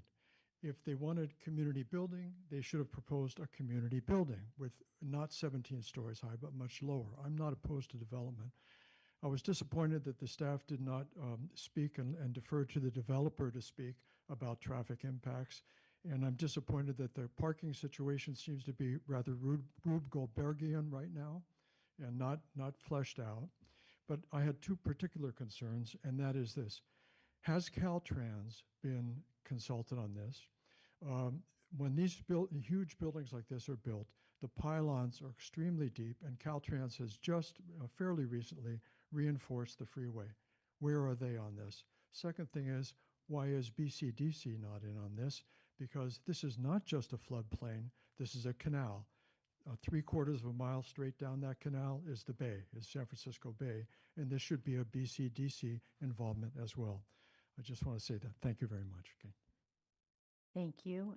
And we are enjoying public comment, and I really have to stand up in a few minutes. So we're going to do this. We only have two more people. Our city clerk is going to give you a little card, like with a number, so you get your exact place in line. But we need to take a break because we've been here for almost 3.5 hours. So we're going to do two more, and then if the city clerk could give out the numbers. And I apologize, but at the end of the day, we're human as well. Okay, go ahead. My name is Stacy Scott. I don't support this project for a number of reasons, but that's not what I'm going to talk about. I am going to tell you that you are all in what I would like to call the Highway 251 moment. Does anybody know what that was? Highway 251, California State Highway 251. The highway that was going to be built from San Rafael, the freeway, all the way into Point Reyes, wind through all of West Marin. A ragtag group of people, including members of the Giacomini family, were able to stop that project. Many other communities were facing the same thing in California. Community action stopped those freeways. I can only imagine what Marin and what the rest of California would have looked like had those citizens not fought. So as you come to make this decision, think about what San Rafael will look like, will be like 50 years hence. It's a very tough decision, and you have to have a lot of courage. Maybe you'll make the decision to approve this project, maybe you won't. But please be aware that you're making a decision that is fundamental as San Rafael sits on the precipice of change. And that's all I wanted to say. Thank you. Thank you. So the next gentleman, if you can go ahead, and then Madam City Clerk, if you can hand out those numbers. And again, thank you all for understanding that. Go ahead, sir. Yeah, you can go to the Fairfax Pavilion. They have plaques and like statues built to the Here, people. if you could address the council. To the Go people ahead. who saw that or who saved that land. So sorry, this is just all written after listening to a lot of tonight. Good evening. My name is Colin Crook. I like your last name, Mayor Colin. And I live in the West End neighborhood of San Rafael. I hear a lot of people say that I am pro-housing, and I have heard that since 1997 when I got to the Bay Area. I want to thank the council and the mayor for creating a safe, respectful environment for a community to exist here. I also want to acknowledge that I may not fit the profile of people often expect of someone who supports advancing housing solutions in Marin. I'm a 51-year-old homeowner. My wife is a public school teacher in Burlingame, not here, because we can't afford to live here if she works for the school districts. It took the second largest economic collapse in US history for us to even think about coming here. We bought our house in 2010. I want something a little bit different for my children. That's why I'm in support of this project. When we talk about housing, I am not speaking in theory. I lived it. The idea of the greedy developer, I really want to acknowledge that. This is a boogeyman villain that simply does not exist. Everyone in this room who owns a house makes money off of it. Anybody who transacts with real estate makes money off of it. I do, and so do you if you own a home here. Nobody was concerned about my affordability when we moved here in 2010. There were no public hearings about it. Nobody was concerned about building affordable housing that I could enter into. And I also just want to leave and say, fire. Big respect to the San Rafael Fire Department and the other units around here. There was a large fire on San Rafael, Red Hill, right below my home last year, If you and could over wrap up. 10 engines came, so they're on it. Thank you for wrapping up. So we are going to a 8-minute recess. 5 seems short, 10 seem too long. So we're going to go for an 8-minute recess. And we're going to come back. You have your numbers. If you didn't get a number, don't worry. We're still going to keep the public comment, and we are making a list of the questions. So we are in recess for 8 minutes.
where you don't want to be is that, as quoting Richard Halstead, IJ, the state has stripped local jurisdictions of the ability to amend, to do anything.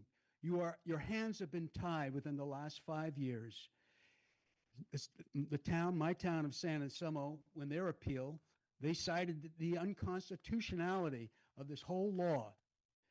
The violation of police powers, Article 11, Section 7 of the state of California, which maybe you've looked at that, maybe your law people know about that, which clearly states that the state cannot intervene over a local municipality's police powers and dictate what your police powers are. Now, I don't know if this has come up yet. There's been a couple appeals. That's part of the background. I'm an environmentalist. I don't know what that means anymore. I think the world is upside down. You want to build how many skyscrapers and claim that this is going to be a carbon benefit to the planet?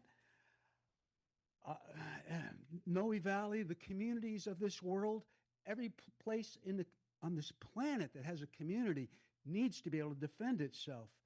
I'm not sure quite how to get into it. The whole builder's remedy concept. Well, it was just such a disgraceful defend democracy. My God, look, this is us. I'm running out of time. This is us, a local democracy. Something's fundamentally wrong. In the name of compassion, we're being screwed. I hope you have the courage to do the right thing, and it's very difficult to see how to do that, but God bless you all. Okay. I know we didn't forget this in the break. Okay, go ahead, sir. Oh, so sorry. Hello. Yes. My name is Ani Gupta. I'm a resident of Ross.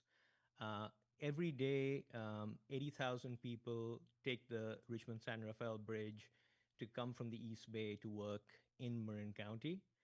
These are the people who serve you food in restaurants.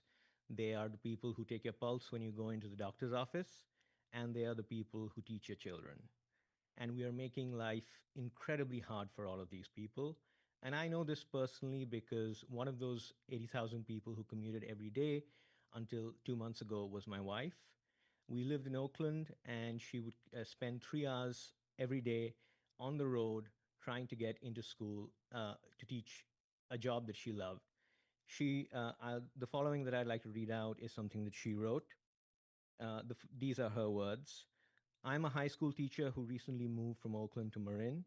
I'm lucky enough to work at an institution that has subsidized housing for faculty and staff, but availability is very limited. There are many things I have loved about living in Marin, and living close to where I work has improved my health and my quality of life in ways that I can't even begin to enumerate. That said, I worry about what my living situation will be once my limited term in campus housing is up. Will I have to move once more to a different part of the Bay Area and resign myself to an unreasonable, sometimes even impossible commute? Will I have to give up the job I love and look for something else? I'm not the only teacher being put in this position in Marin, and if I'm honest, it feels disheartening to think about how much my colleagues pour into their work, how selflessly they dedicate themselves to educating children all across Marin, yet they cannot afford to live here. Housing isn't just a part of the answer here, it is the solution. And I would like to say that I'm strongly in favor of this housing, and I hope you vote to deny the appeals and let the project go ahead. Thank you.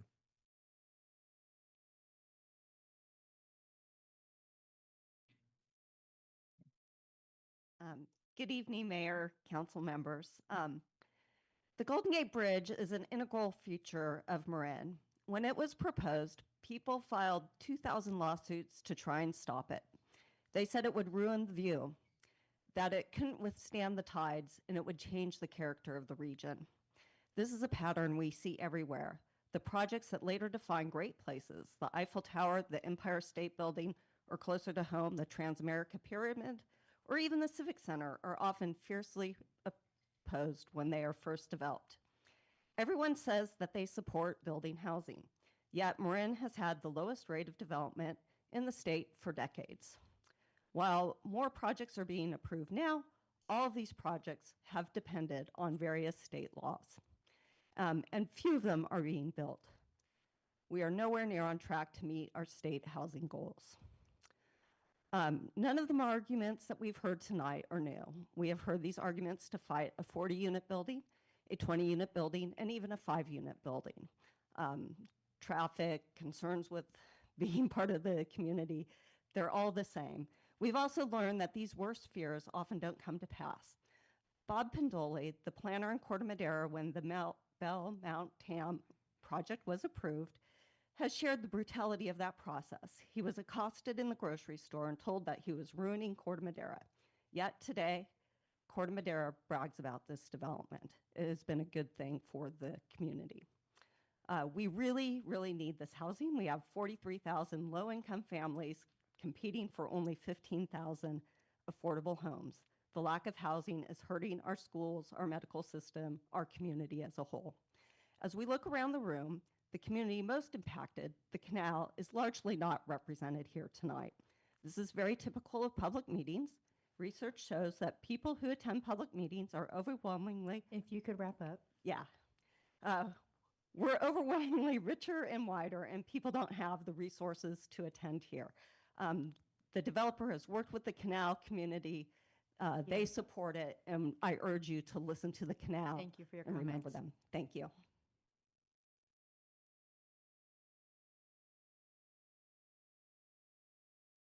Hi, my name is Debbie Lawson. I'm a resident of San Rafael. I hate public speaking, so we'll just put it out there.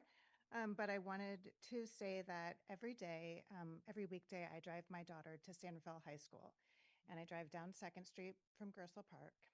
And I hit light after light after light, SMART train, transit center, freeway, the pass coming out where 700 Irwin is. And then across town, I see people going into the FedEx parking lot. Just one or two can throw everything off for like miles back. It's really, really problematic getting across town anymore. Traffic, of course, it seems so small when you talk about it, but when you think about emergency response times, I don't think the traffic study that was done evaluated that. And if the emergency response times, especially with that sort of building density, are going to be affected, something like 70% of all fire engine calls are for medical reasons, and about 5,100 go to Marin or to Kaiser. And if even just a portion of those people can't get to the hospital, they add on 5 minutes, 7 minutes. Have those been evaluated, and wouldn't that be cause to stop this sort of project? Yeah, awkward, but thank you for listening. Okay.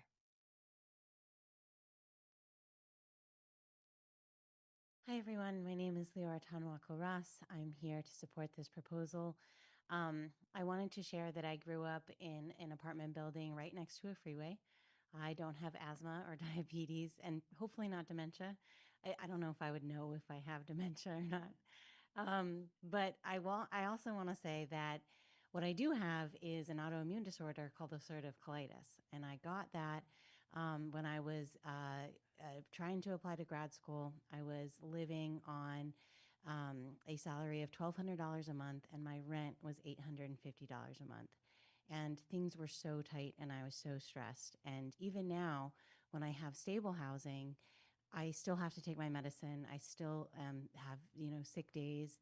And it's really, really hard to stay healthy when you are worried about if you're going to be able to pay your rent. And in the Bay Area, the biggest reason that people are so worried about rent is because cities have, for many years, decided that they don't want to build apartments or, condos or multifamily housing in their cities. And so I ask you to be part of the solution and take the opportunity tonight to support this proposal.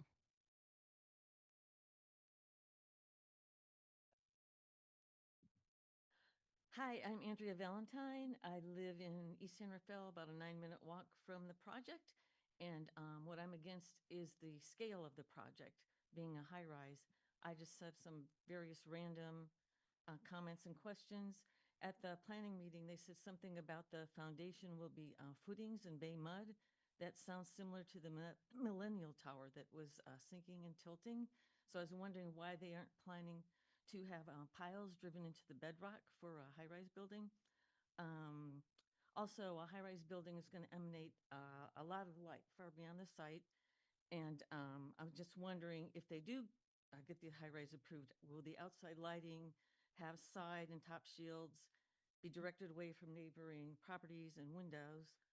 I think the public needs to be able to visualize the impact of a 17-story building. And I noticed many sites around San Rafael have story poles set up before construction so that people can kind of see how big a project or even a single building is going to be. Regarding traffic, I've seen that the developer has something called a VMT study, vehicle miles traveled.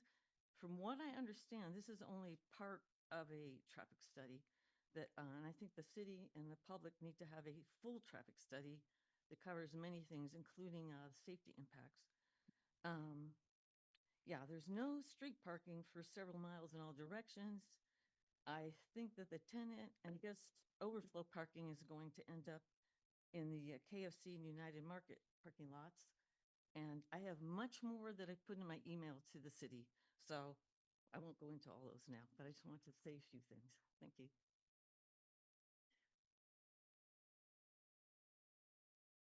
Hello, my name is Hudari Murray. I'm born and raised in San Francisco. I'm a Hall of Fame coach in San Francisco, and I spent a lot of time coming across the Golden Gate Bridge. I coached at Galileo High School, and my son was born in 1990, and his mom moved him out here to Marin, to the jungle. Y'all know the jungle. So his mom moved him out here to the jungle. Then they moved to Novato. Now my son is 35 years old and living on his own. So he has to move further out towards Santa Rosa to afford to live. I think something like this would be nice for him to be able, you know, to be one of those people from Marin, you know, be able to move back closer. So I'm still in San Francisco. He could be closer to his family from San Francisco to do some visiting and things of that nature. I have a barbershop. I'm the owner of a barbershop in San Francisco. I went through what you would call like business ending type situations, being that when COVID hit, you know, a lot of businesses was lost. And my community I used to live in used to be a predominantly Black neighborhood. And one day this gentleman walked into my barbershop. We had a long conversation. It was a real conversation. And he recognized something going on in your community. And it ain't all Black no more. But I noticed it don't seem like a lot of people's coming in. Next thing you know, from being almost outed, David walks in, and next thing you know, we having meetings, we doing this, we doing that. My business is thriving right now. And I just want to say again, he helps build community, and he's my role model. Thank you.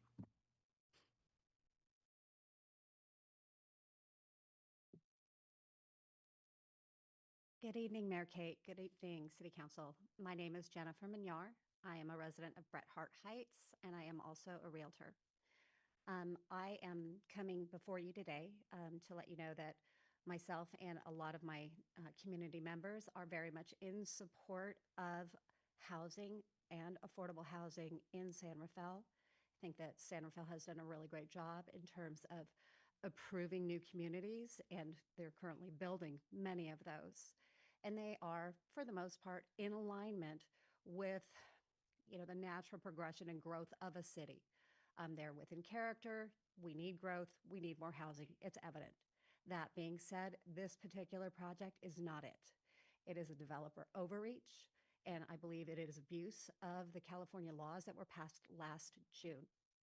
I feel that it very much is an overreach. I think it's a safety hazard. I am very and deeply concerned about what it does to the residents specifically of East San Rafael.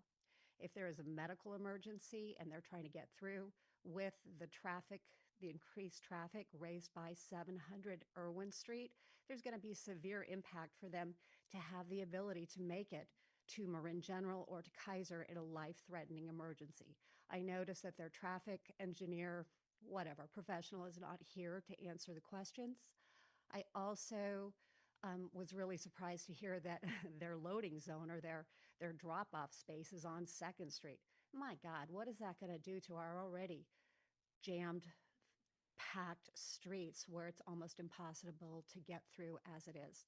So I'm going to please ask you, and I know that this is so difficult and it's a difficult decision, but I'm going to please ask that you grant the appellants just at least make modifications to this plan. We're not against development, but not this way. Thank you so much.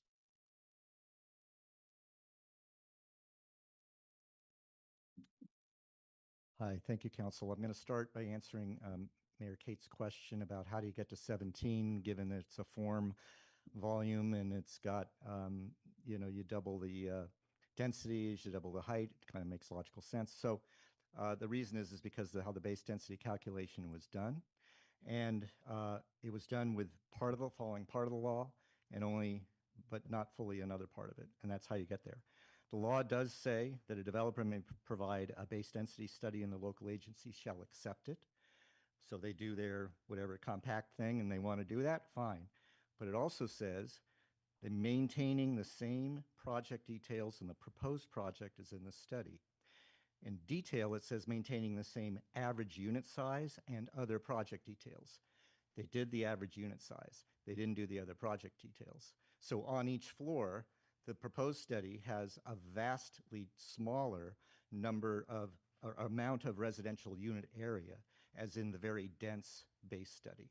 So if you squeeze it like a toothpaste tube, it's going to go shooting to the sky, where theoretically they put one per floor on a 200 unit thing and 200 floors of parking. You can have a 400-foot building with thousands of feet.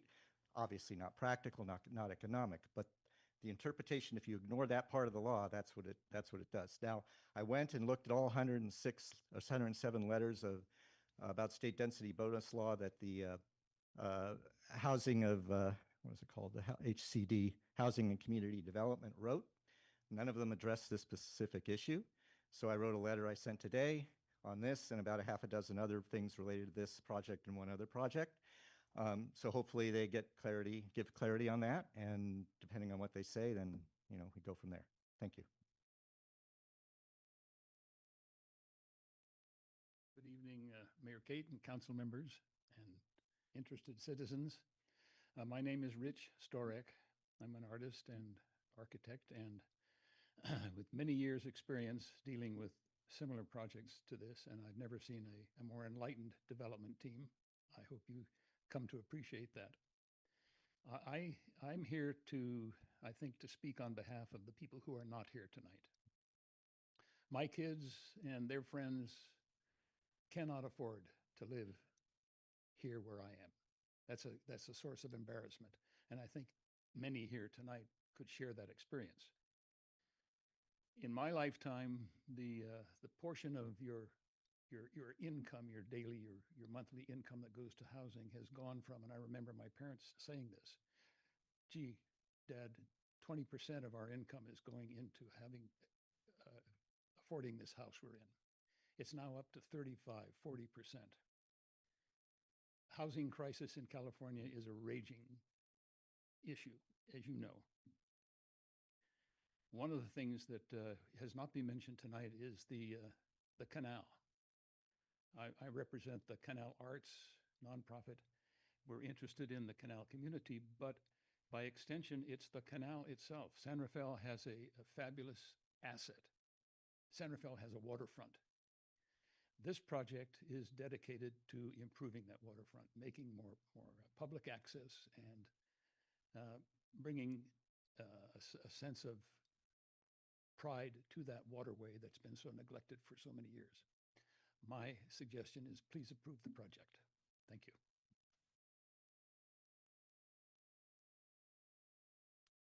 Good evening, Mayor and Council Member. My name is Marielle Nonestad from District 3. Subject is concern about e-bike fire safety and the 78% cut in the bike parking. I'm speaking tonight because I'm worried about a specific safety issue regarding bicycles at the proposed 700 Irving development. The city requires 271 bike spaces, but is allowing a reduction down to 60, with the developer claiming there isn't enough room for both the parking and the apartments. Cutting the parking spots doesn't mean people will stop owning bikes. In a downtown high-rise, we want people to use bikes and e-bikes.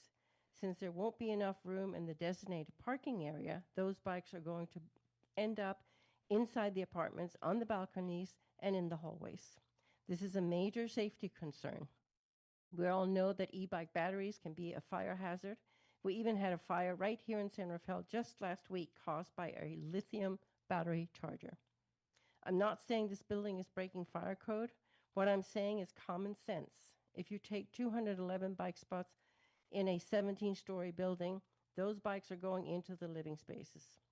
Before you approve such a massive cut, did anyone study how this would increase the fire risk of having the potential for dozens of batteries charging inside the apartments? If there is a study or report of this, where can we see it? If no one investigates this, then why was such a big waiver granted without checking the consequences? We deserve to see the homework that proves it's safe. We shouldn't be cutting corners on safety, especially when it comes to fire risk in high-rise building. Thank you.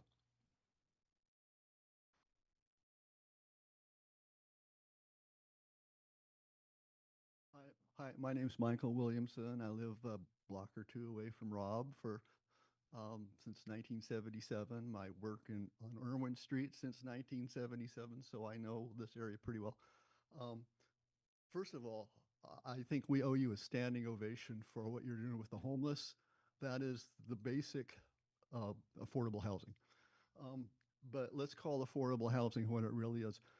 Affordable housing doesn't make rents affordable. It makes construction affordable. Do you want me to repeat that? That's all I got.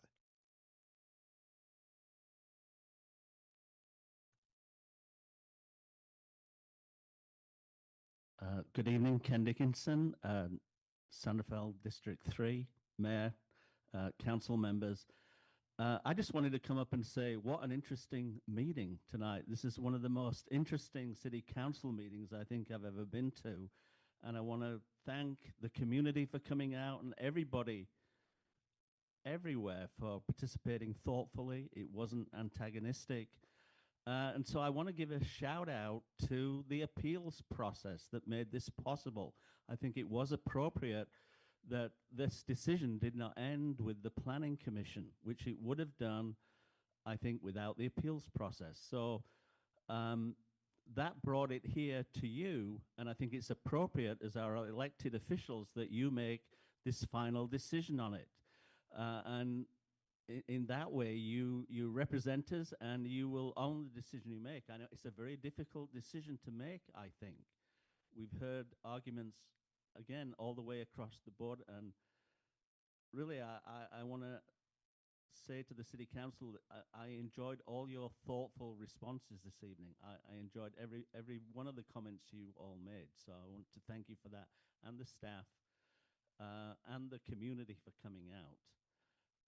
So it's a difficult decision to make. We all understand that. And I feel, I mean, my own preference is that you remand it.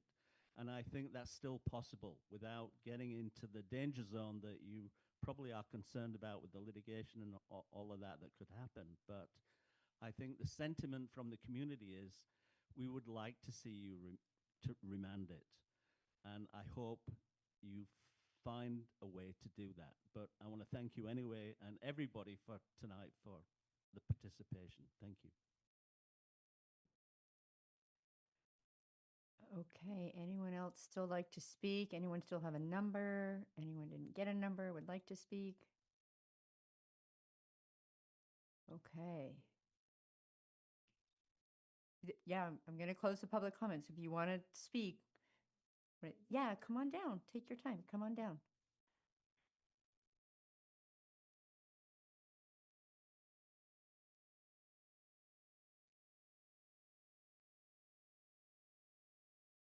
My Rosie Brecky, and I live in East San Rafael. So I wanted to address a concern about a safety evacuation route in an emergency in the affected area around 2nd and Irwin Street. I was on the 5th of February, I had an emergency doctor appointment in Corte Madera. And so I got as far as Montecito Shopping Center. I left my house at 2 o'clock. My appointment was at 3:45. And then I was supposed to go to the hospital for some tests. So what happened was there was a ruptured gas line down from around, and it was blocked off by the police department at the corner of United Market. And so all the cars that were backed up on Point San Pedro Road were redirected because we were all heading westbound. So we all were redirected to turn left on Grand Avenue, and from there to all of us to get on the Francisco Boulevard. It took over an hour for me to get to the doctor. And so I wonder what kind of contingent plans the city would have for emergency situations, because they're going to come up. This happened to be ruptured gas lines. So that was one thing. And then the other thing is, I'm concerned about the configuration of the most dangerous intersections in San Rafael. Most of the studies show at least 5 very dangerous downtown intersections in San Rafael. The most dangerous one is 2nd and Irwin Street, that is listed on all of the studies. I have a picture of Lincoln Avenue at Lincoln and 3rd Street, which I don't know if anybody can see it, but nothing has been done to mitigate this. I was actually hit by a car at Lincoln and 3rd. Sorry, 4.5 years. if you could wrap it up. Okay. So anyway, there's a place on Lincoln where there's 6 spots and you have to back up over the sidewalk to get onto Lincoln. And there's parking on both sides of the street. There are parking lots on both sides. Yep, There if are you could food wrap up, trucks. please. Okay. Mhm. There are food trucks and everything. So I never saw that there was any mitigation at any of the dangerous intersections. Thank and I you. wondered how the city is going to deal with that with additional traffic. Thank you for your comments, and we received your emails as well, so thank you. Any other public comment? I thought I saw some movement, but maybe someone was just stretching.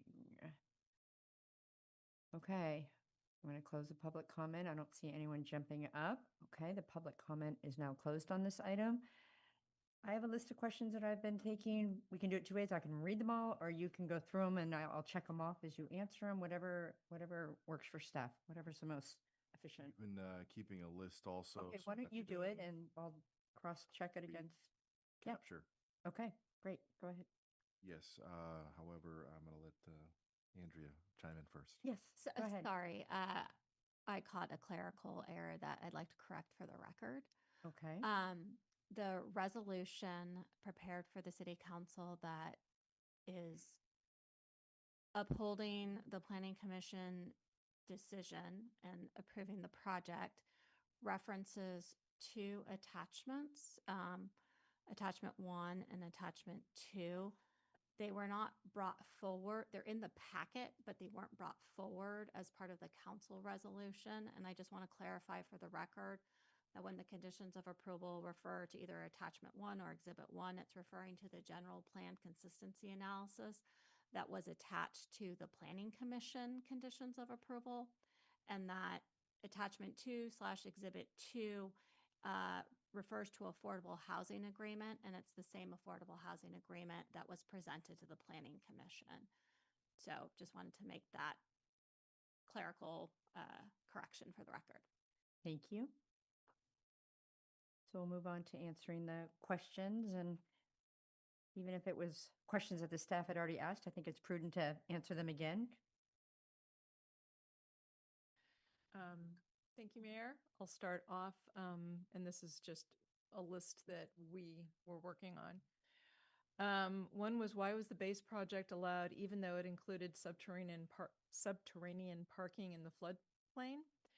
And the base project originally was a 100% residential project, and that could not meet the FEMA requirements to have subterranean parking. However, by adding a commercial component, becoming a mixed-use project, FEMA can then, with the proper design, they can have subterranean parking.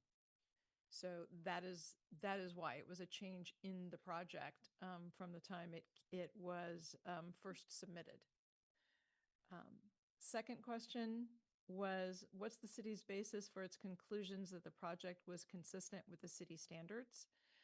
I would say that that's a long list. The Planning Commission staff report and the consistency determination that was issued in December goes through, it's many pages long and goes through multiple different standards from, as I said, general plan, the downtown precise plan, as well as the zoning ordinance, and to determine consistency.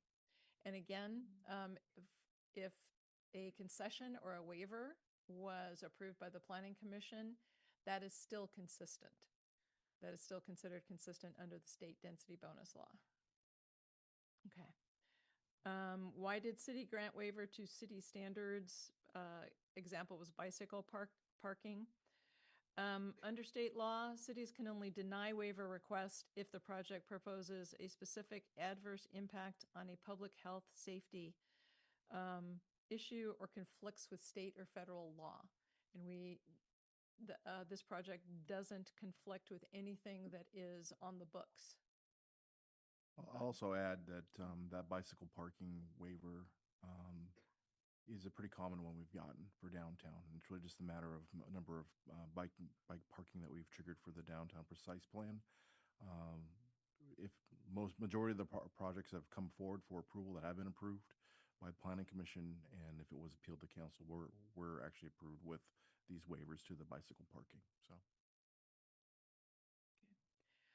There was a question on sea level rise modeling, and one of our public works folks, Sarah, has some information, some follow-up information, that Marin County modeling shows that the building site does not get inundated until 5 feet of sea level rise, which a long-term assessment scenario approximately 2,100.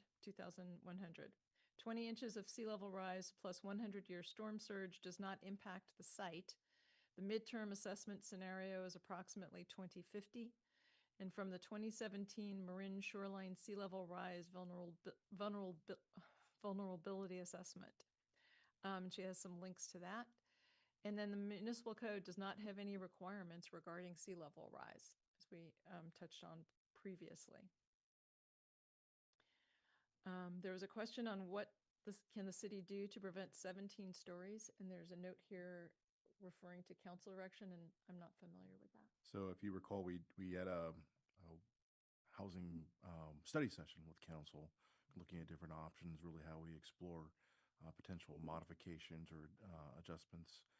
There's a second series we'll come back to council with different options, but kind of speaking to, for this particular project, it's the rules and requirements in place at the time the SB 330 preliminary applications filed. So that's where we're operating from. And there was a question, please explain the math behind how the project got to 17 stories. And it was that the applicant requested a waiver for that. And just trying to combine what the gentleman just recently said, it's not a question of you can go a certain height if you have a certain level of affordability. The level of affordability determines what density bonus you get. The height is based upon the design of the project. So if you're saying, could it be designed for lower stories? I'm sure it could be. I'm not an architect, but we are looking at the project that was submitted. Okay. Someone asked if Caltrans had been consulted. Yes, we reached out to Caltrans. Their only response was that they would review the project at the building phase. And BCDC as handled in a condition. We did also reach out to them and they didn't actually respond. There's an emergency response times question. Was this considered an applicant's traffic study? I don't know, Micah, did you want that?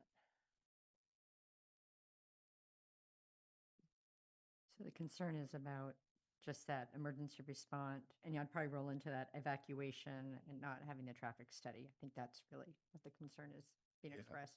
I think it's really more of a factor really about our traffic model overall for the city, and really reflecting really the regional congestion that runs through San Rafael at any given moment.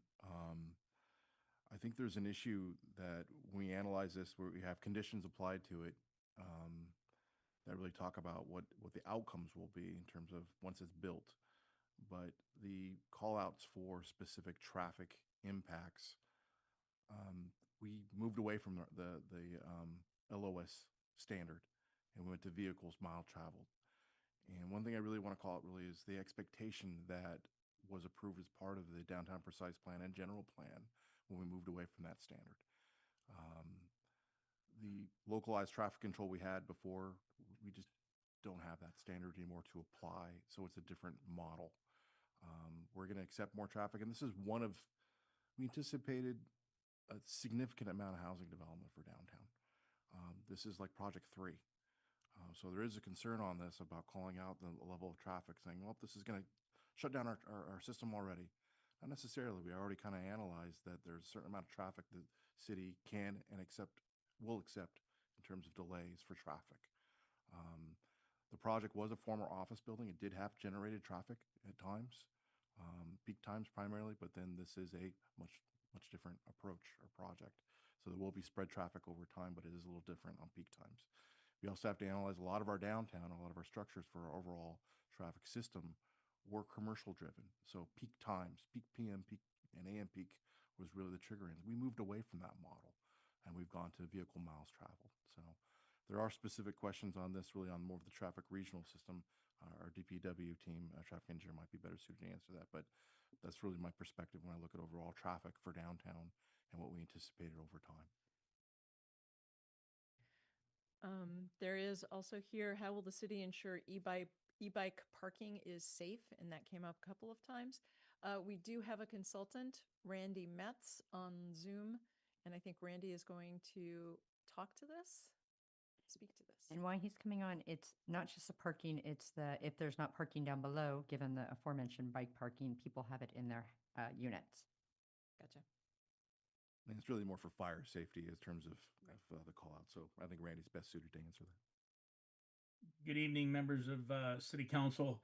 Yes, the issue with micro-mobility devices or personal mobility devices has been an issue, especially in multifamily housing across the country. You've seen probably a lot of large-scale fires in headlines that have been caused or through the investigation process determined that lithium-ion batteries were the cause of that fire, many of these coming out of the city of New York.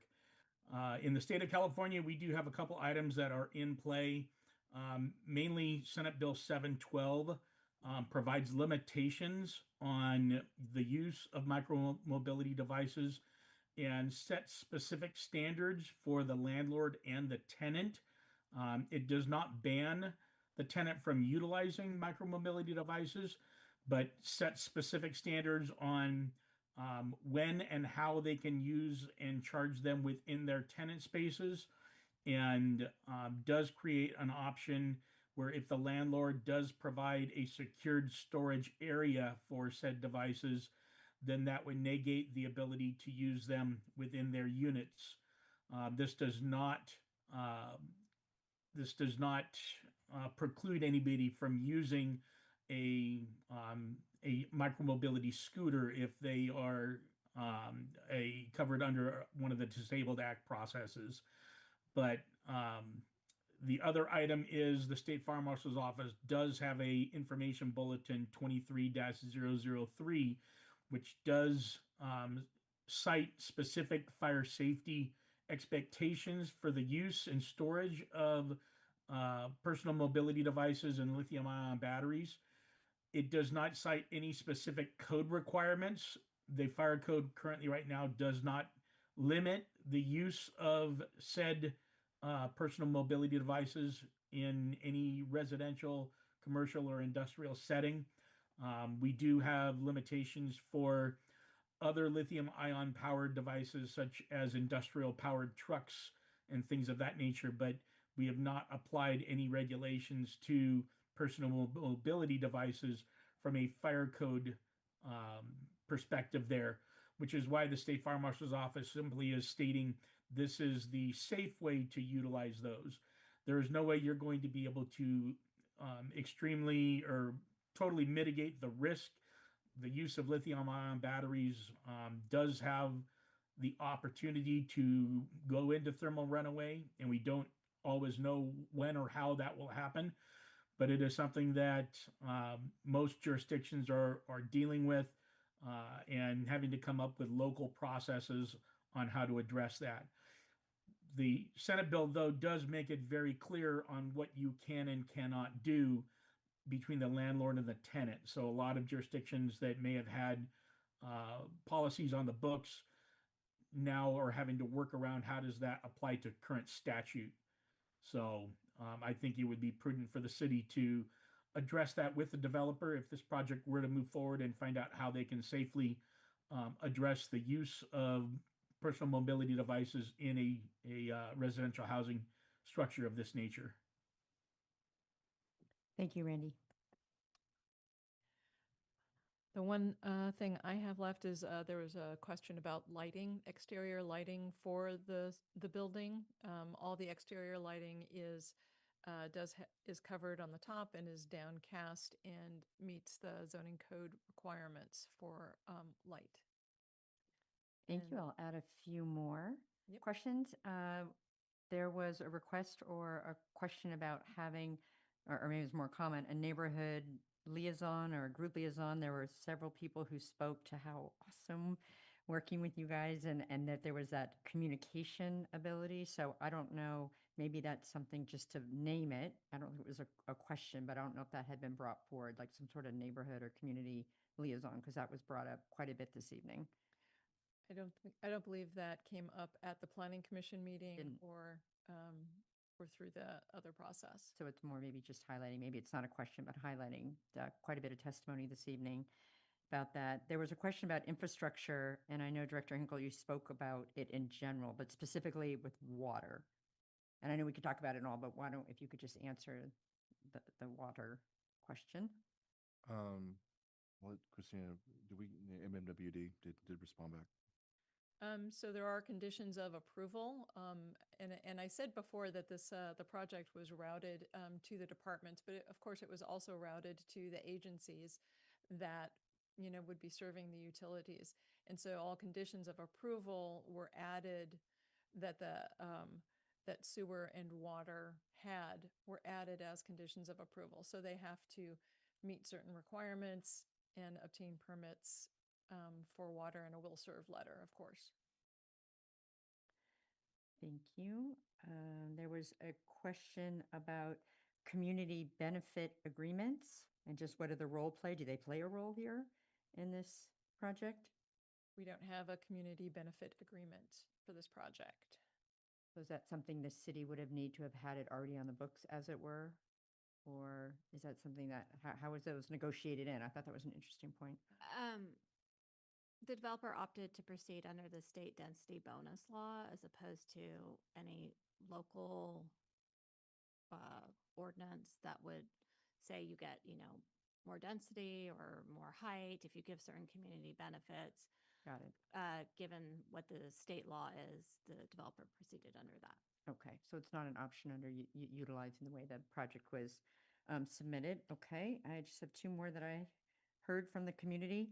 One was around the foundation of the building, very specific question around pile driving versus different method. There's a preliminary geotechnical report that was submitted with the project that referred to different construction, but that again, that is something that is handled at the building phase.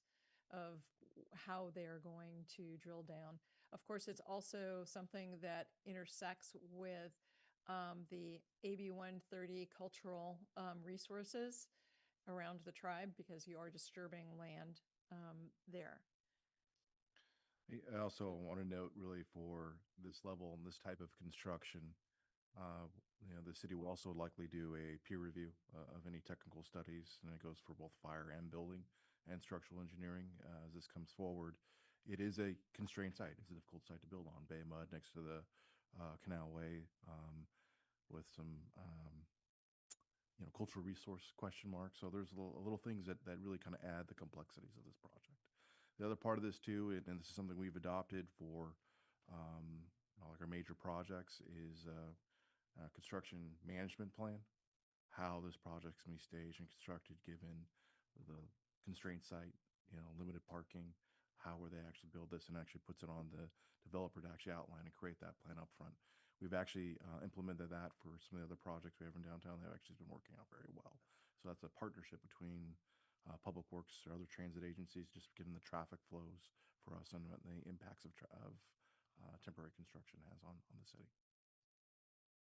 Thank you. And then the last question was just around story polls. And again, I mean, these are things that community wanted to know about. Sure. We moved away from the story poll model and also the technical, engineering to actually place story polls of this nature. Instead, the applicant has some photo renderings of what that would look like, just really get perspective. And that's really been the model for many years. If they've moved away from physical construction, but more the renderings that are created. So. Thank you. So those were the questions that I'd captured. And of course, we heard comments well beyond those topics. So first, I'll see if there's any additional questions that the council might have after listening to the community and having a meeting. So any additional questions only? Can I ask anything of the applicant?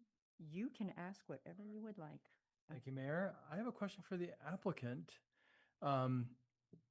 Inside of the, well, this is a counterfactual because this body has not made any votes yet. But inside of the current titled proposal, is there a sufficient way to contemplate a modification to number of bicycle parking, or is it pretty locked at this point? We believe that the setup that's in the design is the right solution for the building, and there's a lot of different reasons for it. This happens a lot in our other projects as well. There's a code kind of topic that just turns out to create an incredible amount of space and bikes that either can't fit in the building or aren't actually going to be used. And we're pro bike, but we're looking at it as a combination of different factors. The space is one, and we're here because we've worked on this for 3 years, about a year and a half of that with the city, with the Canal community and others. We like the resolution of the ideas that we've been working on, and we're very confident that it's going to be a good project. Plus, we do have 2 loading docks. Somehow that was not quickly answered earlier. They're in the building. Just another quick clarity. So I'm going to say no and yes. We're not going to modify. We've worked with staff. We've been very collaborative. We've always asked if they had questions. We got to this point, unwinding things, we just can't. But I'll say yes, we want to work together. I actually have some ideas Chris and I have to talk about with some things which we could do in the garage. We want to have amenities. We want this to be really successful, that people like living in there. So no, I can't, after what we've spent time and money to get to this point, I can't open the black box up. But yes, let's see what we want to do voluntarily afterwards. Thank you. Not seeing any additional questions at this point. So I will turn to the council to have them share their thoughts, and being that it's a deliberation to hear what each other has to say before you maybe talk about how you're going to vote, but just talk about what you're hearing and what you're thinking about, so our community has a benefit to what's been turning in all of our heads. So With that, I will start with you, Vice Mayor. Thank you, and thank you to everyone. It's a long evening. So I do have a lot of notes, and I've been changing them as I've been hearing everyone speaking and everything else. There's no doubt we are in a new world. Some may like the world and some may not. I mean, that's always the case. From my perspective, tonight's decision is not about preference. It's about policy, facts, and the legal framework we operate within. So that is what I've been trying to stay grounded in. I hear you, but I need to separate the emotion from the facts and the risk to the city. The project before us was approved by the Planning Commission after a public hearing and detailed review, which I also watched and learned from. Staff has recommended upholding the approval based on consistency with our adopted standards and state housing law. My responsibility is to evaluate whether the project complies with the objective rules we have already adopted, not whether it feels comfortable or familiar or has perceived risks or concerns. Our general plan, 2040 general plan, is clear. It directs growth inward. It identifies downtown as the primary location for higher density housing and mixed use development. The downtown precise plan goes further. It anticipates increased residential density, vertical mixed use buildings, and a more active downtown neighborhood. We may need to do more than what we haven't done, that we need to do today in terms of those plans, but that's not what we're talking about tonight. Beyond local policy, we are bound by state law. And I don't want to lose the ability to have the control, because if we leave it to attorneys and legal decisions, we lose any control. So the question before us is straightforward. Does the project meet our objective standards and applicable state law? That's the question we have to answer. The other thing I want to add is I think perspective matters. I have shared before, and I see a couple neighbors here. In my office, I have a picture of what Terra Linda looked like in the 1950s. And it shows the Terra Linda, little bit of the Terra Linda development, and then nothing in between Freitas Parkway and Lucas Valley. So if you can envision that. In the middle of all that is about 600 homes. And one of those homes is mine. And I imagine at the time when that project came to the city council, and I haven't gone back, I'd love to go back and do the history and the research. I imagine there were questions exactly what's brought up tonight. How is this going to change our city? What is it going to do? That was over 70 years ago. And it is different. It had, Las Colinas wasn't there. How many people take Las Colinas today? And we know that. So has it changed the character of the city? I don't know. Do people go through that neighborhood and say, gosh, this really ruined the city? I don't think so. I think it's been part of what we've grown up with now for a really long time. And I thank the council of that time who approved it and the planning commission at that time who approved it. Cities evolve. They always have. San Rafael will look different in 10 years or in 20 years, 50 years. The question is whether that change happens according to our adopted plans or through courtrooms and state mandates. Again, either we are able to make the decision, work with our developers, try to hear what we've heard from the community, that there is work and consensus building, working with our community partners. Yes, there's some state laws that we're working with, but there's also a unique situation that this developer, I think, brings a different flavor to the mix. I've talked to my colleagues around the Bay Area. Everyone is being faced with the same situation because we all have the mandates of housing right now. Some, and I've asked them, I said, are you in conversation with the developer? Some of them say yes, and some of them say no. We had absolutely no ability, and it's not what we want, and they were not flexible at all. And we have to approve it. So I think from my perspective, we're in a good and unique situation. Hard, difficult, change, absolutely. So we need to keep going forward. We can't adopt both a general plan that directs housing downtown and then reject projects that implement it because they don't feel right. or we anticipate there's going to be problems. That would undermine the integrity of our planning framework. This decision is about consistency, fairness, and risk management, and that financial risk management. The city is not in the position to potentially absorb a huge legal fight. It is about honoring the rules before us. It's about recognizing the housing need in our community, most importantly. So many are in need of housing. And I think of those, as was mentioned earlier, those who are not here and able to speak. And older adults, we are hearing, is the biggest crisis right now of people who are losing their homes because they're on fixed incomes. We need to ensure that people can live here. It's about guiding change responsibly rather than resisting it reflexively. So I'll leave it at that. I have more. I have so many notes, but I'm going to, at 10:35, I'm going to leave it at that. And I'd love to hear from my other council members. Thank you so much. Councilmember Bushy, would you like to go next? I'd be happy to. I was privileged to serve with the mayor for many years on the Planning Commission, and then to join her on the City Council in 2013. Things have changed. Things have changed a lot from those days, and we need to change with them. We have before us an extreme proposal that has significant impacts on San Rafael.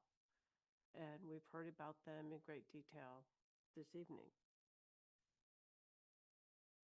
On the one hand, though, we have impacts to our traffic, visual impacts. But on the other hand, that we can't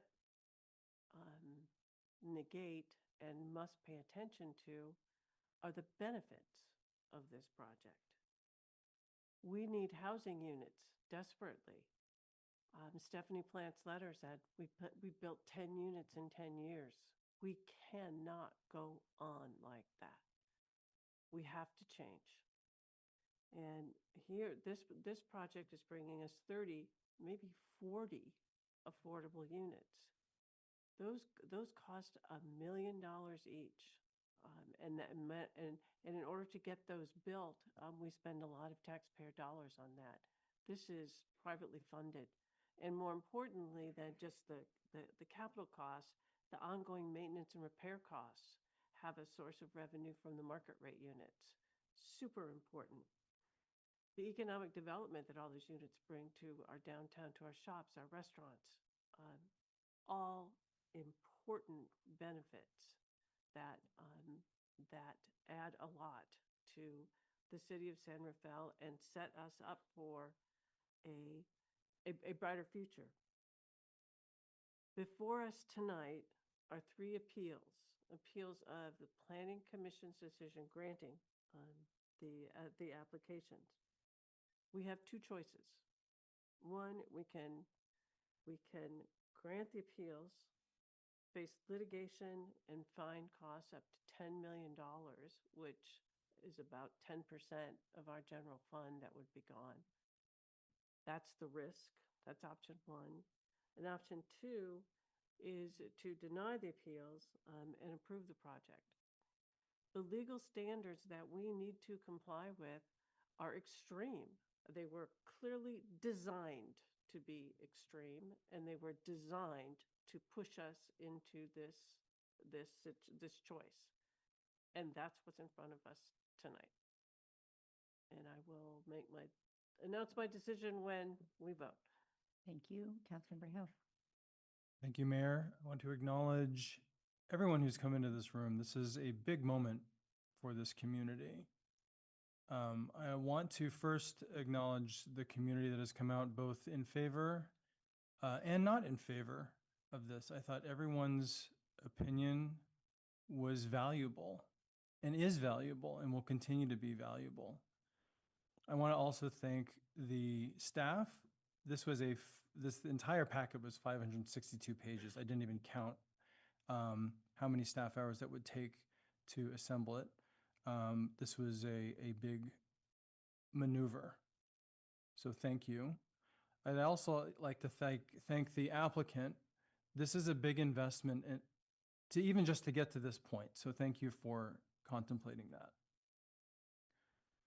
The council members who have spoken before me have captured much of what I'm going to say, which is that things have changed, especially at the state level.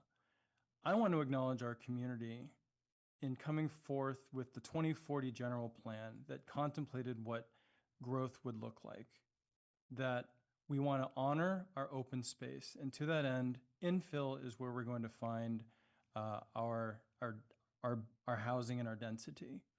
And we contemplated what that form factor would look like. State density bonus laws have evolved since 1979, which was initially an enticement program that has now moved into a pretty staunch regulatory framework. Whether we think we deserve that or not, that is, we follow the law. Every one of the folks who sits on the dais right now, we raised our hand and swore an oath to protect and defend the Constitution of the United States and the state of California. Despite the financial risk that would imperil the city to deny the project, I also want to make certain that we are following the law. I will say that I think it has become normal to observe every day lawlessness at the federal level, and I do not want to imitate that here. If we want change, I think we do need to advocate for those changes with our state elected representatives. I do think that there is an opportunity for cleanup. I do think that communities like San Rafael, who have in good faith designed a downtown precise plan that contemplated density responsibly, was the right thing. Now I'm going to flip. I also want to embrace and believe in the vision that this applicant is bringing to the city. It is difficult. I hear a lot from community members about how shocking it is. I do hope that with time that can lessen. I will say that with the traffic conditions that people are describing, I am one of those people. I am part of the traffic. My family traverses the 2nd and Irwin intersection every day because my children go to school across town. So I am well aware of it. I have to plan my drive to make certain that I can make that. Traffic is also something that is regional in nature. This is not something where we can wait until it gets resolved. If we actually look at root cause, as of right now, the vast majority of traffic is coming in every morning because I listen to NPR in the morning and I hear at 6 a.m., where does the backup start in the Richmond-San Rafael Bridge? Castro Street. That's deep in Richmond. So this is a regional issue. The irony, and I'm not saying this because I have an epiphany about this, but if we were to build sufficiently, then the inbound folks that are trying to drive in every day might actually reside here. And I will also point out that for folks that have said, well, 10% affordable or 15% affordable is not sufficient, what I would say to that is this.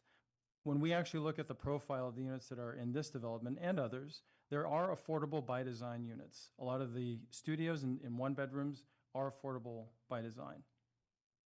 I also want to address that what is before us tonight are that there are 3 appeals. And I appreciated the perspective of each of those appeals for their merits that they raised, their concerns. And through the legal framework, I am not finding that they are meeting the criteria to deny the project. And those are my comments for this evening. Thank you. Councilmember Ren Scolari. Thank you. Yeah, I echo the sentiment. Thank you so much, everybody, for being here tonight and having like a very civilized conversation. I always love to hear from everybody and also the Discord. Our team, I know that you have put so many hours and really, really appreciate all your efforts from all the different departments, actually. And yeah, so I've been in San Rafael for 28 years. I don't know, since 98. I have 2 young adults. I am definitely pro-housing. I represent District 1, which includes the canal. and I'm very much pro housing. I love the vitality downtown. I used to own a restaurant downtown, and I love being social and really boost our economy. However, I do believe that this project is not the way that is presented is not safe for our community. I believe that the traffic conditions create a specific adverse impact on public health and safety. This is a building that is located on a one-way street that is coming from the off-ramp from 101 freeway. Second Street, when we got Smart Train, it's great for commuters, but it has really killed our hub with traffic. I go through that intersection all the time. I live in Bret Hart. I go to my favorite grocery stores are all over there, United Markets and all of them. I see a lot of residents going to the canal on the right lane that is completely blocked. That it blocks all the way Second Street, where a lot of the cars get in the middle of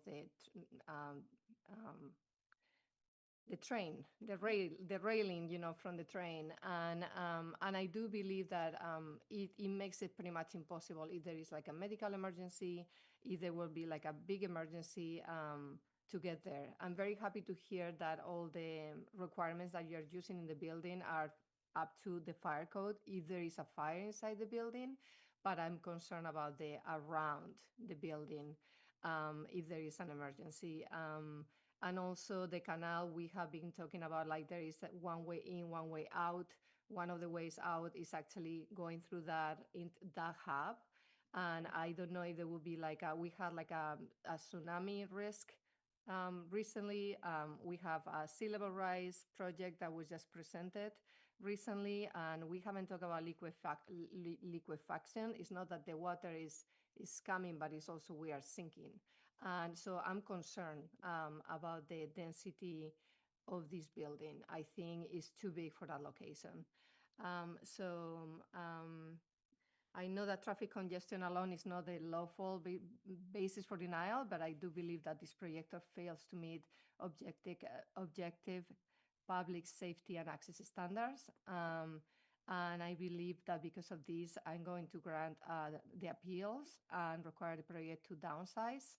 And I would love to see this came up in our study for the future, that we need to calibrate the height through density, just to make sure that when we come with these laws from the state around height, that we can do something about it, because make sure that we are building safe buildings for our community, because this is going to last forever. I'm not scared of change. I'm coming from a big city. I know about big tall buildings, but they are not built on the water when you have like a freeway and a one-way street and no access. So yeah. So thank you.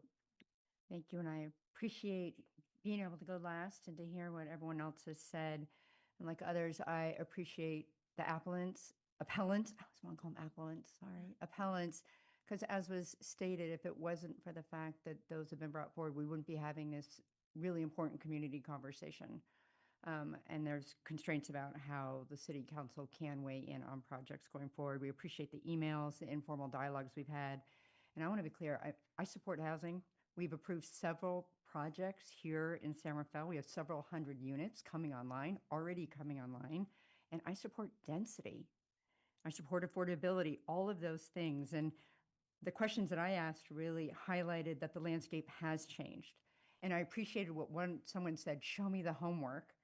And the reality is cities don't have to show the homework anymore. I mean, that's the reality of it. And that the state has removed options that the city had historically for additional studies. State law constraints, Housing Accountability Act, state density bonus law, we heard all about that tonight. But I want to be clear, because understanding that law does not require me to ignore good planning judgment. So we're pro-housing here. We had form-based code, which has kind of ended up a little bit of why we have the situation we have. We've already demonstrated that we want to have those housing units here. And unfortunately, because that was an underpinning, it enabled this current project to be brought forward. We haven't really talked about the General Plan 2040. It was referred to by Councilmember Hill. That was developed over years with countless conversations. And it was a framework. It was our agreement to our community saying, hey, this is the framework for development. We're in agreement on that. So to me, if we don't follow that General Plan 2040, then we are eroding, understandably, the public trust in housing. And maybe part of that answer is the state is helping us or causing us to erode that public trust. And tonight we have these binary choices, which are so unsatisfying because I want to be talking about nuance. I want to be able to say, I support housing, I support density, and I have concerns with this project. So specifically, this site, it is very constrained and it gives me pause. It is bordered by the canal. I had those questions about dredging, didn't really get satisfactory answers, but I understand why. I'm asking questions that the laws did not intend. The agencies, how we interact has not been determined. This is brand new law. Flood-prone sea level rise, Councilmember Mike and I are on the Sea Level Rise Committee, very much understand the challenges facing forward. How will this project advance our sea level rise projects that we need to address? How is it going to help mitigate that? Constrain edge to downtown, we heard a lot about that, traffic conditions. So let's be clear, scale matters when you're on a constrained site. It does. And scale, so I want to be clear, our general plan allowed a very big building. And so if tonight the building was the 10 stories or whatever the number would have been, which would have been allowed by our general plan, I would be the first one to say that is what we agreed to as a framework, as a community through our general plan. And trust me, the chambers would have been full. We heard a lot of similar arguments. 100% I understand that, but that's not the project that's here before us this evening. It is not matching that framework with the general plan.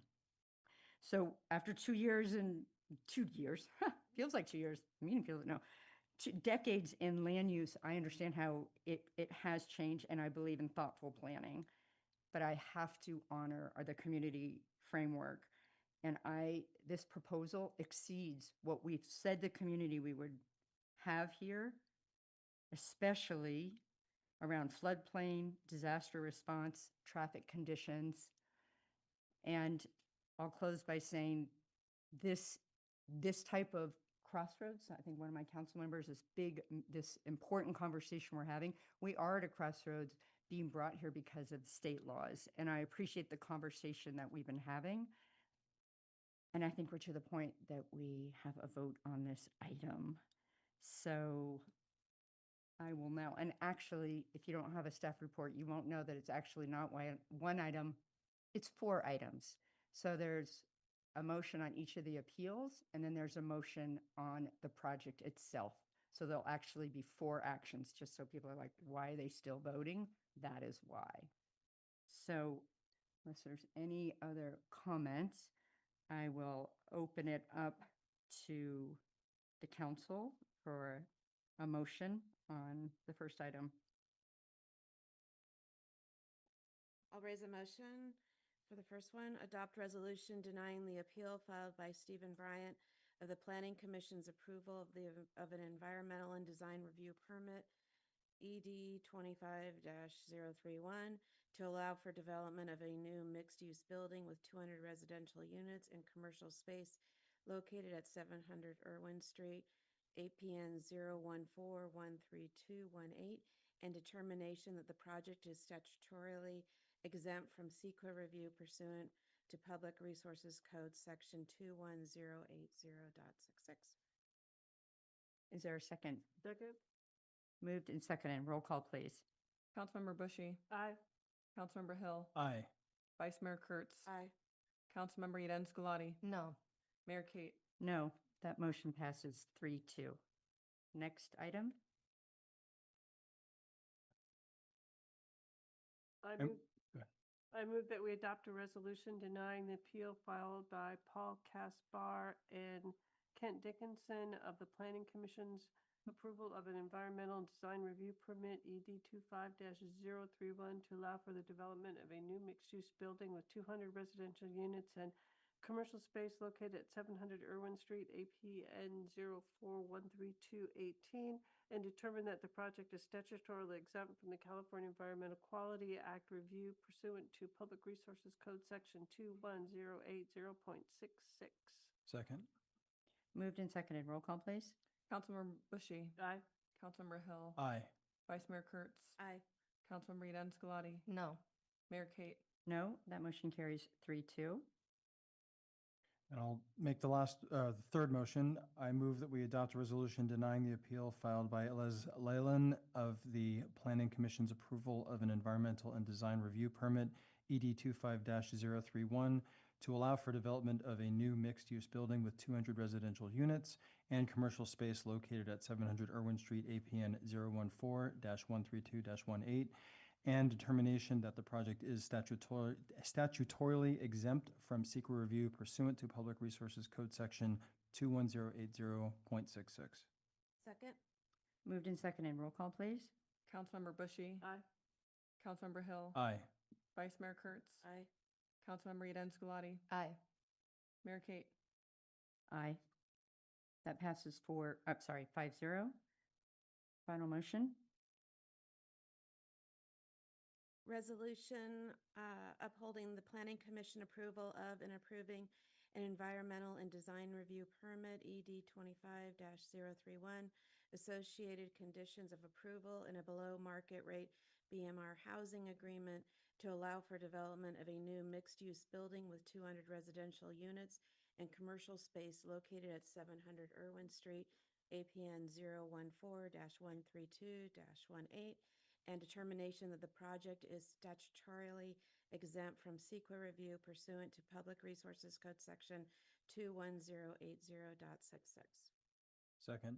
Moved and seconded. Roll call, please. And just for clarification, I believe that is this subject to the exhibits to be attached, Exhibit A and B?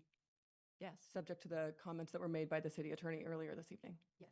Is that part of your motion? Yes. Okay. I'll second that. Thank you. Moved and seconded. Roll call, please. Councilmember Bushy. Aye. Councilmember Hill. Aye. Vice Mayor Kurtz. Aye. Councilmember Rita Scolati. No. Mayor Kate. No, that motion carries 3-2. That item is completed, and believe it or not, we have more on our agenda this evening. The fun is going to continue, so if you're going to leave, please do so quietly, but we're going to go ahead to the next item, which is appeal of a planning commission approval for a mixed-use development at 1030 3rd Street, also known as 90 A Street project.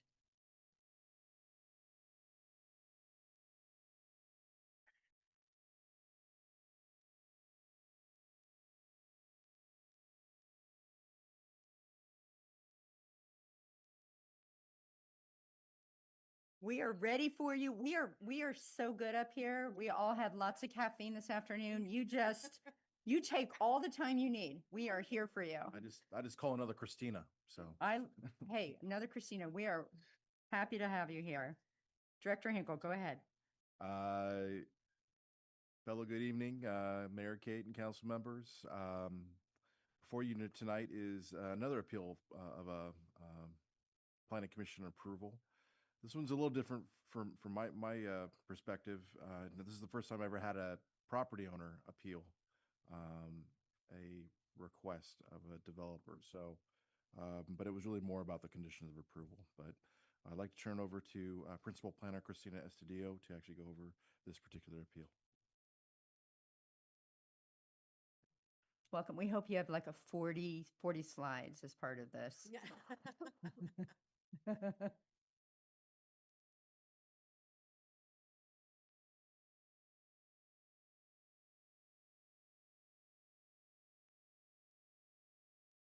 The last Christina left like 25 different like open things, and it's like, That's okay. We were ready to go to the next right, one. I know. Yeah, I don't know what I'm doing. There's a lot of slides open, so.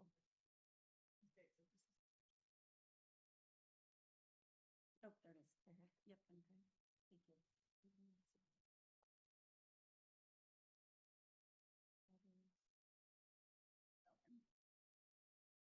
you. All right, tech sorted, let's go. There we go. Thank you all for your time this evening. I know that hour is late, and I'm going to focus my presentation on the key issues that are before the Planning Commission this evening. Council, sorry.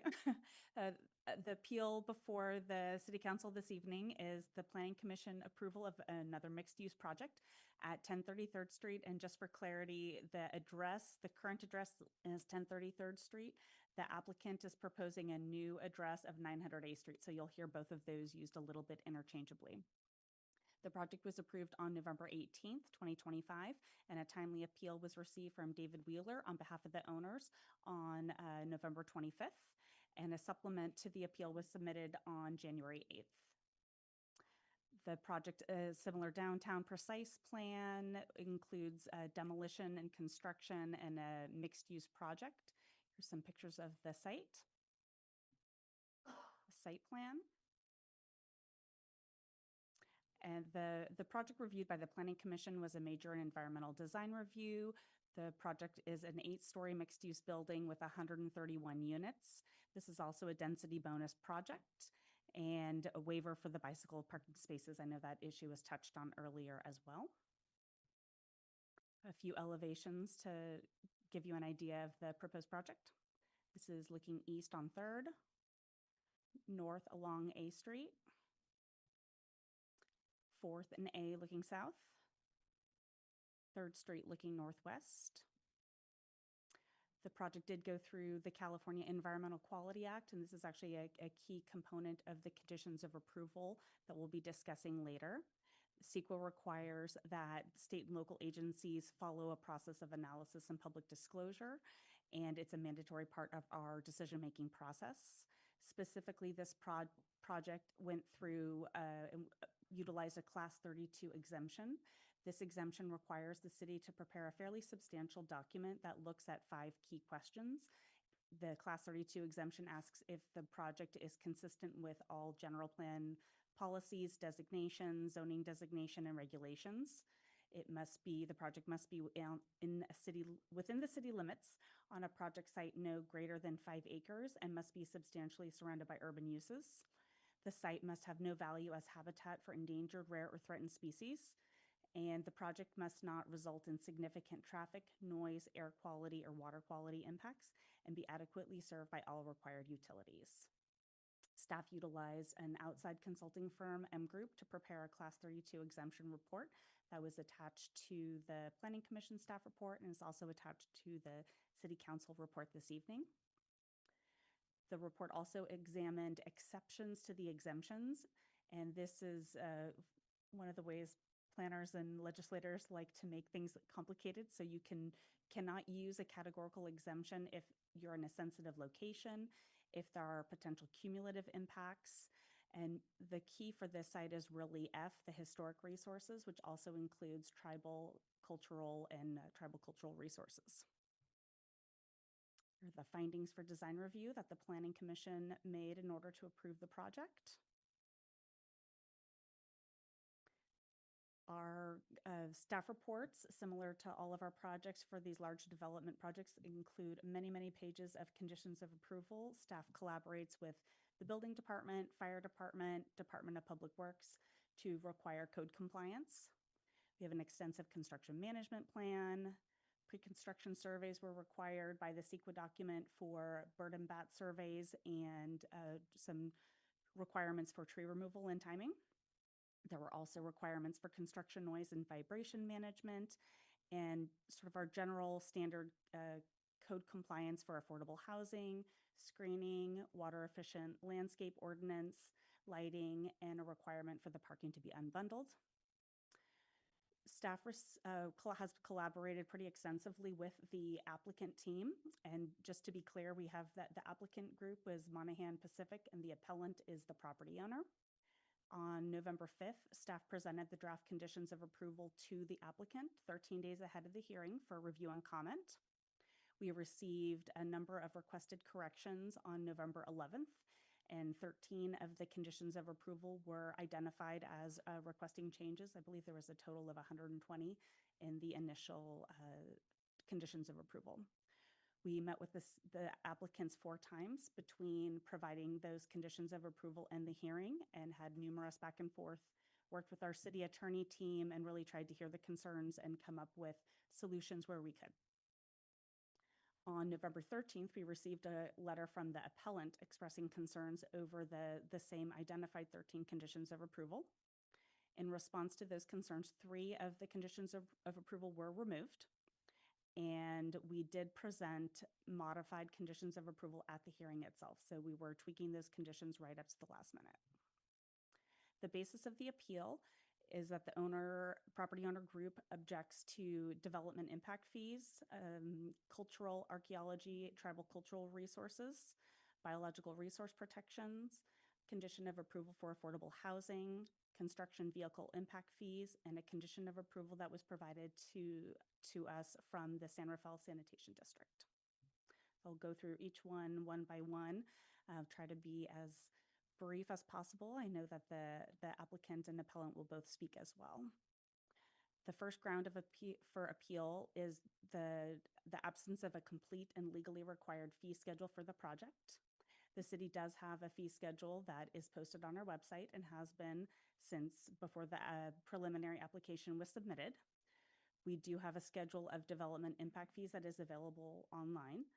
And condition of approval 3 provides a required notice for fees to initiate a 90-day fee protest period. And pursuant to our city attorney, the condition of approval 3 is required by state law. I just want to add, there was a specific request from the developer for a full calculation of, this is one of those preliminary vesting SB 330s. So we actually did provide a full worksheet workup on this project for the applicant that was provided to them last week. So kind of those details. We did provide that for the other project too on 5th Street. Some we're actually doing now for our projects when they are vesting certain fees is actually capturing all the applicable fees, and we can actually document that, carry those forward, including building permit fee schedules. So that's something we're also going to have to work through. Just one more note that this condition of approval 3 that was raised, this is the same language that has been used on all of the projects that have come before the Planning Commission in the recent future. It's no different than is on the appeal that was heard tonight, the 5th Street project, and as far back as I've been able to see. The second ground for appeal was open-ended and indefinite mitigation requirements related to archaeological resources and human remains. A first note is the term mitigation measure is really a term of art reserved for environmental review at the initial study, mitigated neg deck, or EIR level. What we have here is a condition of approval in order to adhere to state law and to ensure that the project complies with the Class 32 report.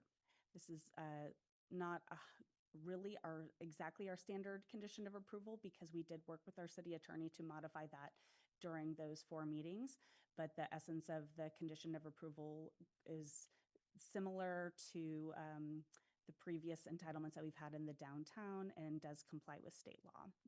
And I'll just add too, I mean, this was a really specific area we looked at in order to meet that infill exemption for cultural resources. There was actually a found site directly across the street at Vivillon. So we do feel from staff that it has been the recommendation of the Planning Commission, also staff, that this actually condition be in place. And the other requirement for this condition of approval is and for a number of these issues that I'll be discussing right now are actually in the report, the Class 32 report. And that is what the staff report and the resolutions are relying upon. And one of the other contentions was that there was an inconsistency in how staff was applying this, and the protection of archaeological resources is not incompatible with infill development, similar to what we've been seeing downtown. We know downtown San Rafael is a sensitive archaeological location, cultural resources. The next issue is the imposition of requirements for biological resource surveys and the comment that it's inconsistent with our findings. So in order to meet the finding to use a Class 32 report, the city has to make a finding that there will be no impact on biological species. Our consultant through the Class 32 report identified policies in our general plan that require the imposition of the conditions of approval to conduct tree removal outside of bird nesting season. And because there is an existing structure on site, there is a potential for bats, for sensitive bats. And so the condition of approval will require that a professional go out prior to demolition of the structures and ensure that there are no sensitive species present. The next issue was note that there was a premature attachment of the affordable housing agreement. Staff isn't aware of any state law that prohibits this. This is a new procedure for us. We have not done this in the past. We will be doing it moving forward. The goal is for full disclosure upfront of what those requirements are.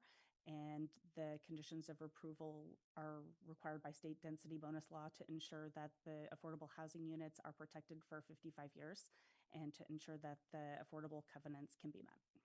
And this is a doer process. We've established particular projects who are utilizing the state density bonus law to provide clarity for those affordability requirements and actually have the agreement in place that actually gets presented to the Planning Commission.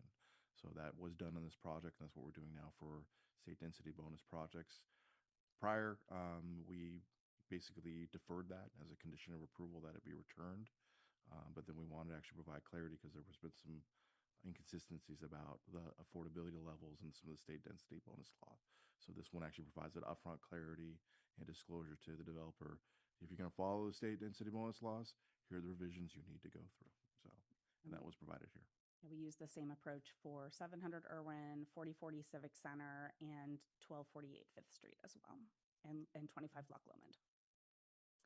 The next issue is that there was a note about a fee calculation and request for some language providing that City Council has authority to grant a waiver. And in response to that, staff has recommended that we have other processes that would be better suited for the concern. And there's nothing in the resolution that requires the condition of approval to give the specific notice and language that's being requested. Anything to add? In this case, the previous call out about the fee protest is really the right appropriate avenue that we just have really called out for questions along our fee structure. So there is a process that the applicant do once a project's approved. Then if they disagree with some of the calculations or believe they're done in error, that they can actually file a fee protest. Believe this is our final appeal issue to be discussed. The applicants have raised issue with language in a condition of approval that was provided from the San Rafael Sanitation District, and they requested basically like one line in provision from the Sanitation District about a future capacity study to be removed. In an order to public disclosure and openness, we include language that's provided from outside agencies, from the Marin Municipal Water District, from San Rafael Sanitation District, as well as Marin Sanitary. And this is more of a disclosure for the applicant or future buyers. And if you actually look at over the language of that condition number clearly stated above this, and goes for the other outside utility service providers, it basically states that this is an advisory, and then the final requirements will be determined by the actual service provider district. So that was the run through of the grounds for the appeal. The recommendations for City Council, we have three options: adopt the resolution denying the appeal and upholding the Planning Commission approval of an environmental and design review permit, including all conditions of approval at 1033rd. Alternatively, the City Council can grant the appeal, overturning the Planning Commission approval of the environmental design review permit, and direct staff to return with a revised resolution, including revised conditions of approval. Or finally, continue the appeal to allow staff to address any of City Council's comments or concerns. Thank you. And as we did on the prior agenda item, we'll invite the appellant. I'll have 5 minutes to speak.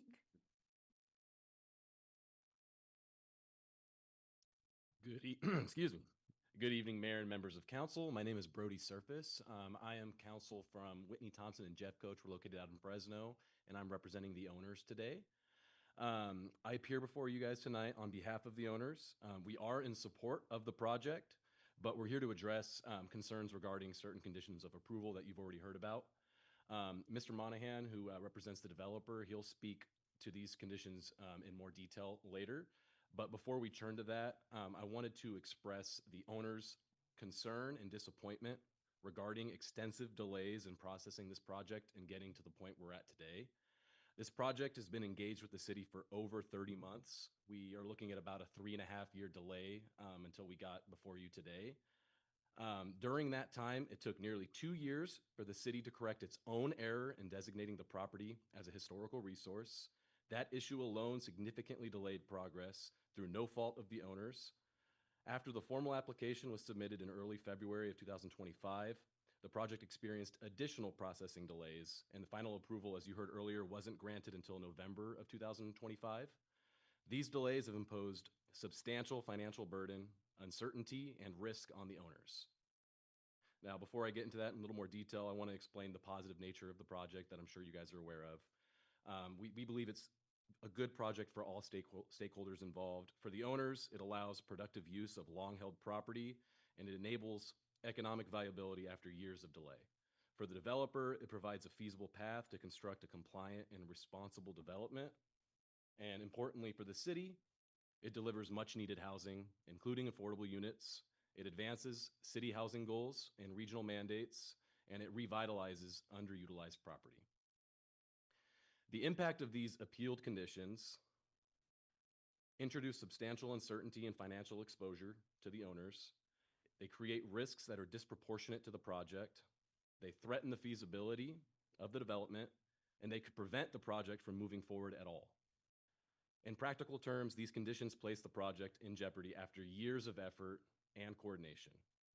What we're requesting of the council respectfully is to carefully review the appealed conditions, consider the cumulative impact on project feasibility, recognize the prolonged delays that we've already experienced, and allow reasonable modifications so that the project can proceed with minimal risk to the owners.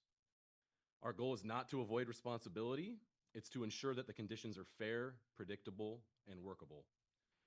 Again, this project does benefit the community. It's going to provide new housing supply. It's going to include affordable housing units. It's going to generate economic activity. It supports responsible land use. It helps address regional housing shortages. And the owners want to be a part of that solution for San Rafael. That summarizes our points. I thank you guys for your time. I know it's late. Thank you. Thank you. So the applicant would like to say a few things. Good night. No. 5+ hours. Sorry about being here tonight. I don't really need a new clock. I'm going to be very, very brief. So just to kind of give you the context, so we have put the property under contract back in 2023, July of 2023. So that's where it's become 3.5 years. We've been working well with the owners, but they are frustrated. It's taken a very, very long time to get to this point. We've been working with staff through these very issues. So the hearing tonight is really not so much about the project. The project was approved in November unanimously by the Planning Commission. It was the shortest meeting I've ever been to. I think it might have taken 10 or 15 minutes. We like the project. We're happy with the project. It's actually a smaller project than it could be. We were originally vested for 165 units, and we elected to make it smaller. We felt that was probably a little bit too big, and so we brought the size down to 131 units. So it's 8 stories. Excuse me. It could actually be bigger. It could be one of these high rises. It's not what we want to do, but the state density bonus laws, as we know, I think the base density is about 100 units, just like it was over at 700 Irwin. You could double that. That would be 200 units. It would be gigantic. We don't want to do that. We don't think that's appropriate. Where we're struggling, and I think where it reflects back to the current ownership, is that these conditions, there are 118 conditions. That's a lot. And each one of them has a cost or a delay or an impact. And so those, when you mount those up and you add up the cost and the various impacts to that, it starts to become very, very expensive. And so what we've been doing is working with staff to try and get, excuse me, maximum flexibility on how those can be interpreted. And we've come a long way with staff. There's still some 6 or 7 of them that I think are still difficult. We understand why they're insisting on them. We understand that. What we're really looking for from our point of view is whatever decision you make tonight, we would like the project to be able to move forward. We'd love to have staff have the maximum flexibility in terms of interpreting these various conditions as we go forward to try and implement the project. We understand their conditions of approval. We get all that. What we're looking for is help. I don't want to go into all the benefits that the projects have, and we've heard 5 hours of that. We just want to make the project happen. Obviously, the owners have their financial circumstance. They have to exhaust their remedies in terms of pursuit, with an appeal. What we'd really like tonight is to make the project move forward and ask the council to direct staff to give us the maximum flexibility as we move the project forward. And I'm here to answer any questions if you have them. Thank you. So the way the process is, the appellant can rebut what you just said, so they can come back up to the microphone if you have anything you'd like to add. Oh, okay. I will, thank you. I will bring it back for questions from the council. Yeah, Councilmember Micah. So, so thank you so much for presenting. So how can we help support this project from the team? So from the staff perspective, we are recommending the Planning Commission's approval. There's no changes to the project. We've met with the applicant. We've heard their issues and concerns. We've actually spent time with their attorney team, heard every single approach, and we really do attempt to have maximum flexibility, but some conditions are required of the project, and we feel very strongly about the ones identified here, that these should be the recommended conditions to move forward for the project. That's just our position. So. That's very helpful. Thank you. Thank you. Councilmember Bushigo. I'm looking for a way forward here. These are very routine conditions. And it sounds like our staff has been very cooperative and helpful. But the laws are the law, and I don't think we're going to say that, oh, if you find team remains, never mind. Yes, you have to, these conditions need to remain. We can encourage our staff to continue their professionalism, and to the extent any ambiguity should arise in the texts that are used in these routine provisions, that they use their professional expertise to find a way to comply with the law and assist the developer in achieving their goal. I think that's what we want here. Is there a question in? Was there? No. We're doing questions. Yes, Councilmember Hill. Well, I will attempt Put that into a question. without Okay. it being asked of me by Councilmember Bushy. I will redirect it into a question, which is, if we start to make exceptions to our own laws, describe how that, how does that work for precedent for subsequent developments? Well, it's really also based on whether the applicant's request, in terms of the modification of the conditions, ones that their specific requests on a handful of conditions. We did review those, we did analyze those, and we could not bend anymore, couldn't adjust anymore. They're very specific. They're very drawn to a specific purpose of work that we're trying to, and some of them are actually state law, like written as state law. So, but in terms of like the approach of staff when we're working with the developers, of course there's different interpretations, review of those things, and it is reliant upon the director to make the final determination of those if they're in question. And we have done that, and we have actually worked recognizing the desire to bring projects forward and develop them and construct them and occupy them. So from those perspectives, we feel very strongly that we continue to work with the development community to do so. But in respects to the specific issues identified by the appellant, we feel that we've bent as much as we possibly could on this, and this is where, from a professional standpoint, we feel very strongly these are the appropriate conditions to apply to the project. Thank you. I have one other question. this is probably the most trivial question, which is on item number 3, if there is a sensitive species located, what is the mitigation? Or if a culturally significant item or remain is discovered, what are the mitigations? So mitigation would not be the correct term, just for clarity. So are you asking, so if during We're like, found. there's procedures that you go out to the structure and make sure the bats are cleared before you demo the building. Okay. And So the- like for that- relocated, is that what you mean? I don't know the specifics, Okay. but for tree removal, you can cut down the trees outside of nesting season. You just do it before February. And this is law. It's in our general plan. Okay. And so our general plan, and similar to what your earlier question was about flexibility, we looked for all the flexibility we could. The general plan says that the city shall, and it's not a should, to impose these conditions for the birds and bats. Thank you. Any other questions? Okay, not seeing any questions up on the dais. I'll open up the public hearing. If you'd like to comment on this item, now is your opportunity. I don't quite see the lineup we had on the last one. Okay, I don't see any additional public comment, so I will close the public comment and bring it back. There were no questions that were raised during public comment. I think, Mayor Bushy, you had some things that you were saying. Did you want to just reiterate your final comments and maybe make a motion on this item unless others wanted to comment? What did I say?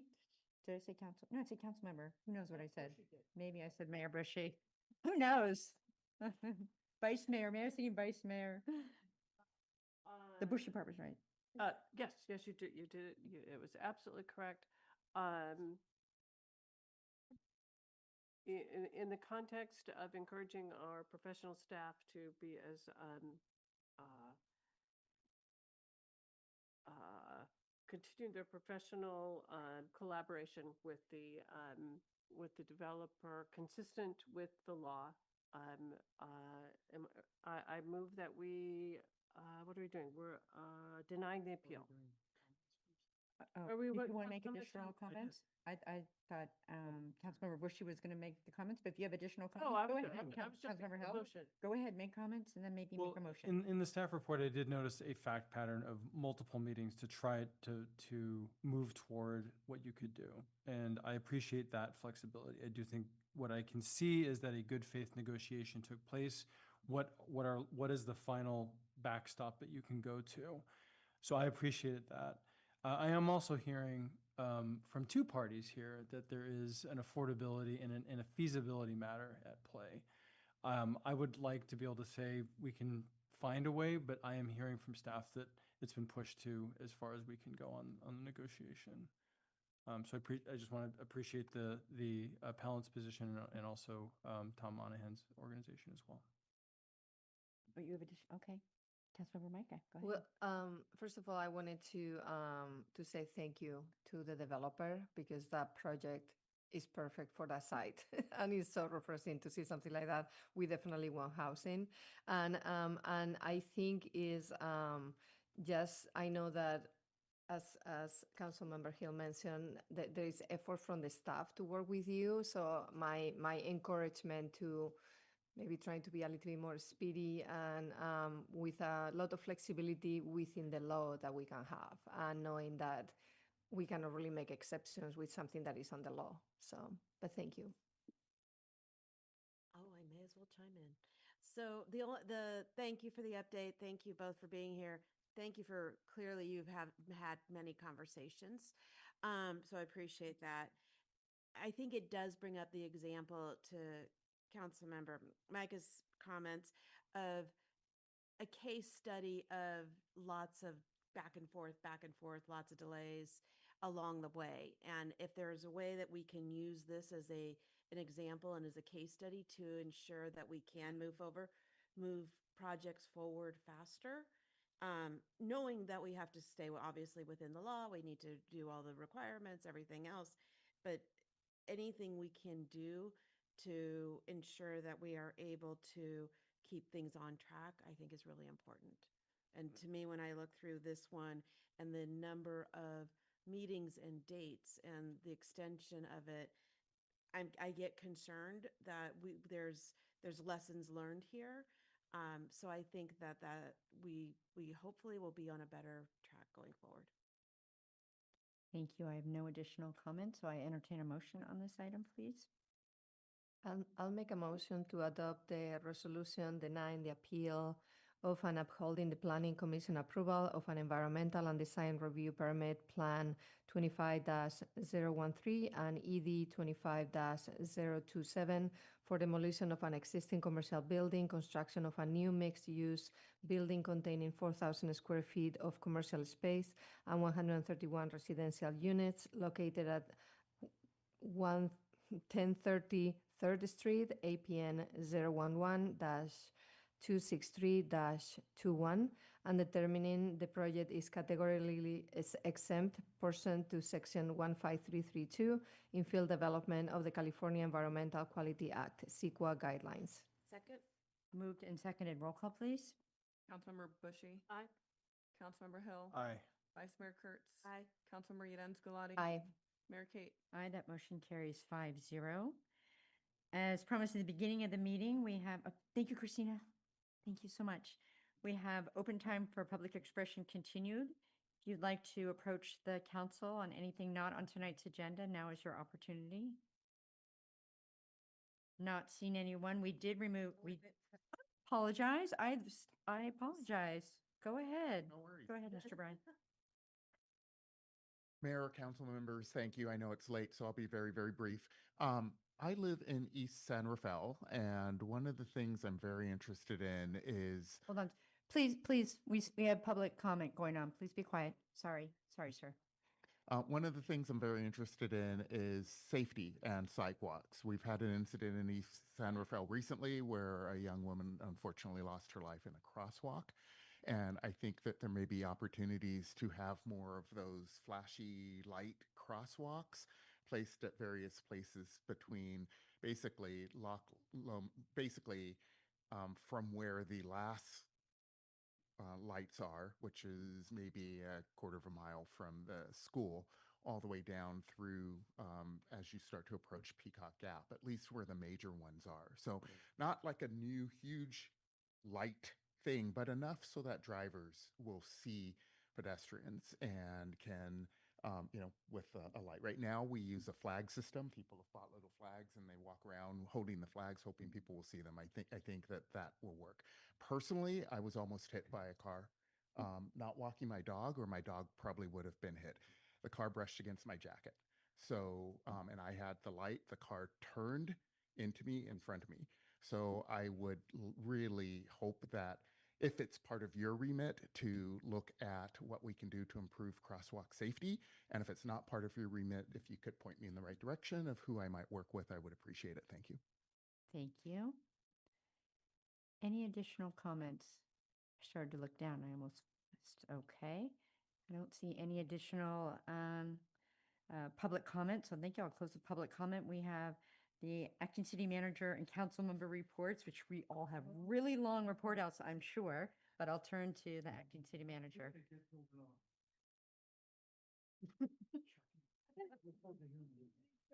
I have a 7:30. Thank you. I'll be exceedingly brief. As was reported out also at this morning's Economic Development Subcommittee, the city is rolling out the new OpenGov permit tracking system starting on February 23rd. The mobile vending permit program approved a few weeks ago is up and running, and interested parties can start the permit process. And we do have an RFP out for Northgate specific plan. A response is due March 16th. And because we love public meetings, homelessness subcommittee is meeting on Thursday at 10 a.m. The Park and Rec Commission is meeting on the 19th at 6 p.m. So that's also on Thursday. Police Advisory and Accountability Committee Wednesday the 25th at 6. And backing up a couple of days, our Measure P subcommittee is meeting on February 23rd, Monday at 10 a.m. to get an update on the project funded by that measure. That's all I have. Thank you. And we did give applause to the E-Track, the new system going online for the OpenGov in this It morning's was meeting. applause for the old system going off. It was applause for the old system going offline. So I'll turn to, right. Oh, look, I didn't follow my own thing. Council member reports. You can pass or you can, Councilmember Micah. Okay, I'll do that 30 seconds. So Mayor Kate and I met with the East San Rafael check-in with Dennis Rodoni. I also participated in the East San Rafael working group, and Micah, the other Micah and her team, his team were presenting on economic vitality, and it was really well received. And MC had the second budget workshop. So if you would like to go online and check it out, it's really good to preview the approval of the new budget for the new fiscal year that will start in April. Fantastic. Councilmember, or Vice Mayor Kurtz. I'll just share that we had our exec committee meeting for Marin Wildfire Prevention Authority, and this Thursday we will be in a strategic planning. So our board meeting will start at 2:00, and we will hopefully end that fairly quickly and then move into strategic planning for the next year. Fantastic. Councilmember Bushy. Oh, wait, go ahead. Yeah, there you go. The mayor and I attended a meeting on Point San Pedro Road on safety, which I wish our Mr. Bryant had Mr. left. Bryant was still here so that he could hear the safety improvements that are being planned along that road and the great cooperation that is occurring between the city and the county. Thank you. Councilmember Hill. The 15-minute report. With slides, please. I will truncate it for the sake of our sanity. Gosh, you really do. No, I don't. It's not. This is on the record, Mayor Kate. Okay, here we go. Wednesday, February 11th, with the mayor, I attended and presented at the Grossville Park Neighborhood Association annual meeting. It was a great event. Too bad there's no one here in the audience to understand how wonderful it was, but they'll watch it online. Thank you to the entire board, including the president, Gina Silvestri, for having us, and for a very lively audience Q&A after a very long presentation. I think it went for over an hour.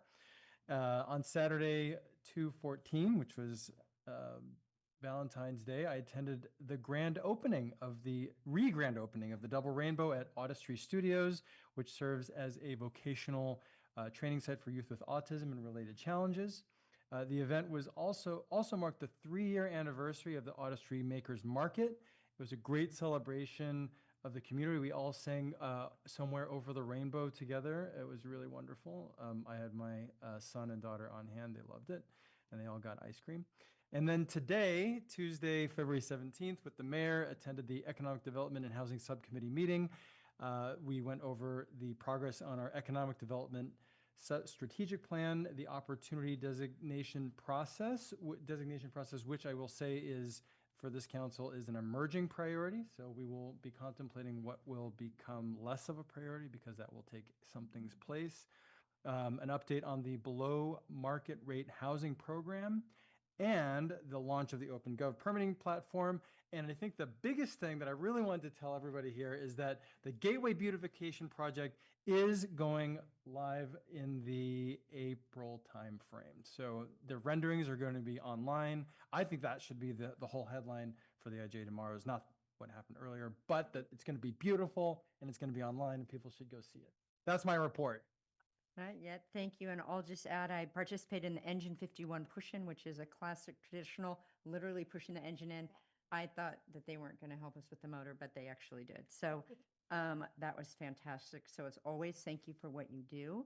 I'll see if there's any comments from the public on any of the reports.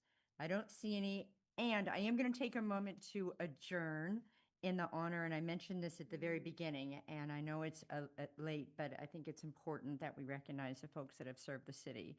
So tonight we adjourn in honor of 2 members of our San Rafael community who recently passed away. Don Schwartz devoted many years of service to our Citizen Advisory Committee on Redevelopment, helping guide important decisions about the future of our city. I had the privilege of serving with him on the CAC and knew him to be a kind and thoughtful individual who cared deeply about our community. He was a gem of a human.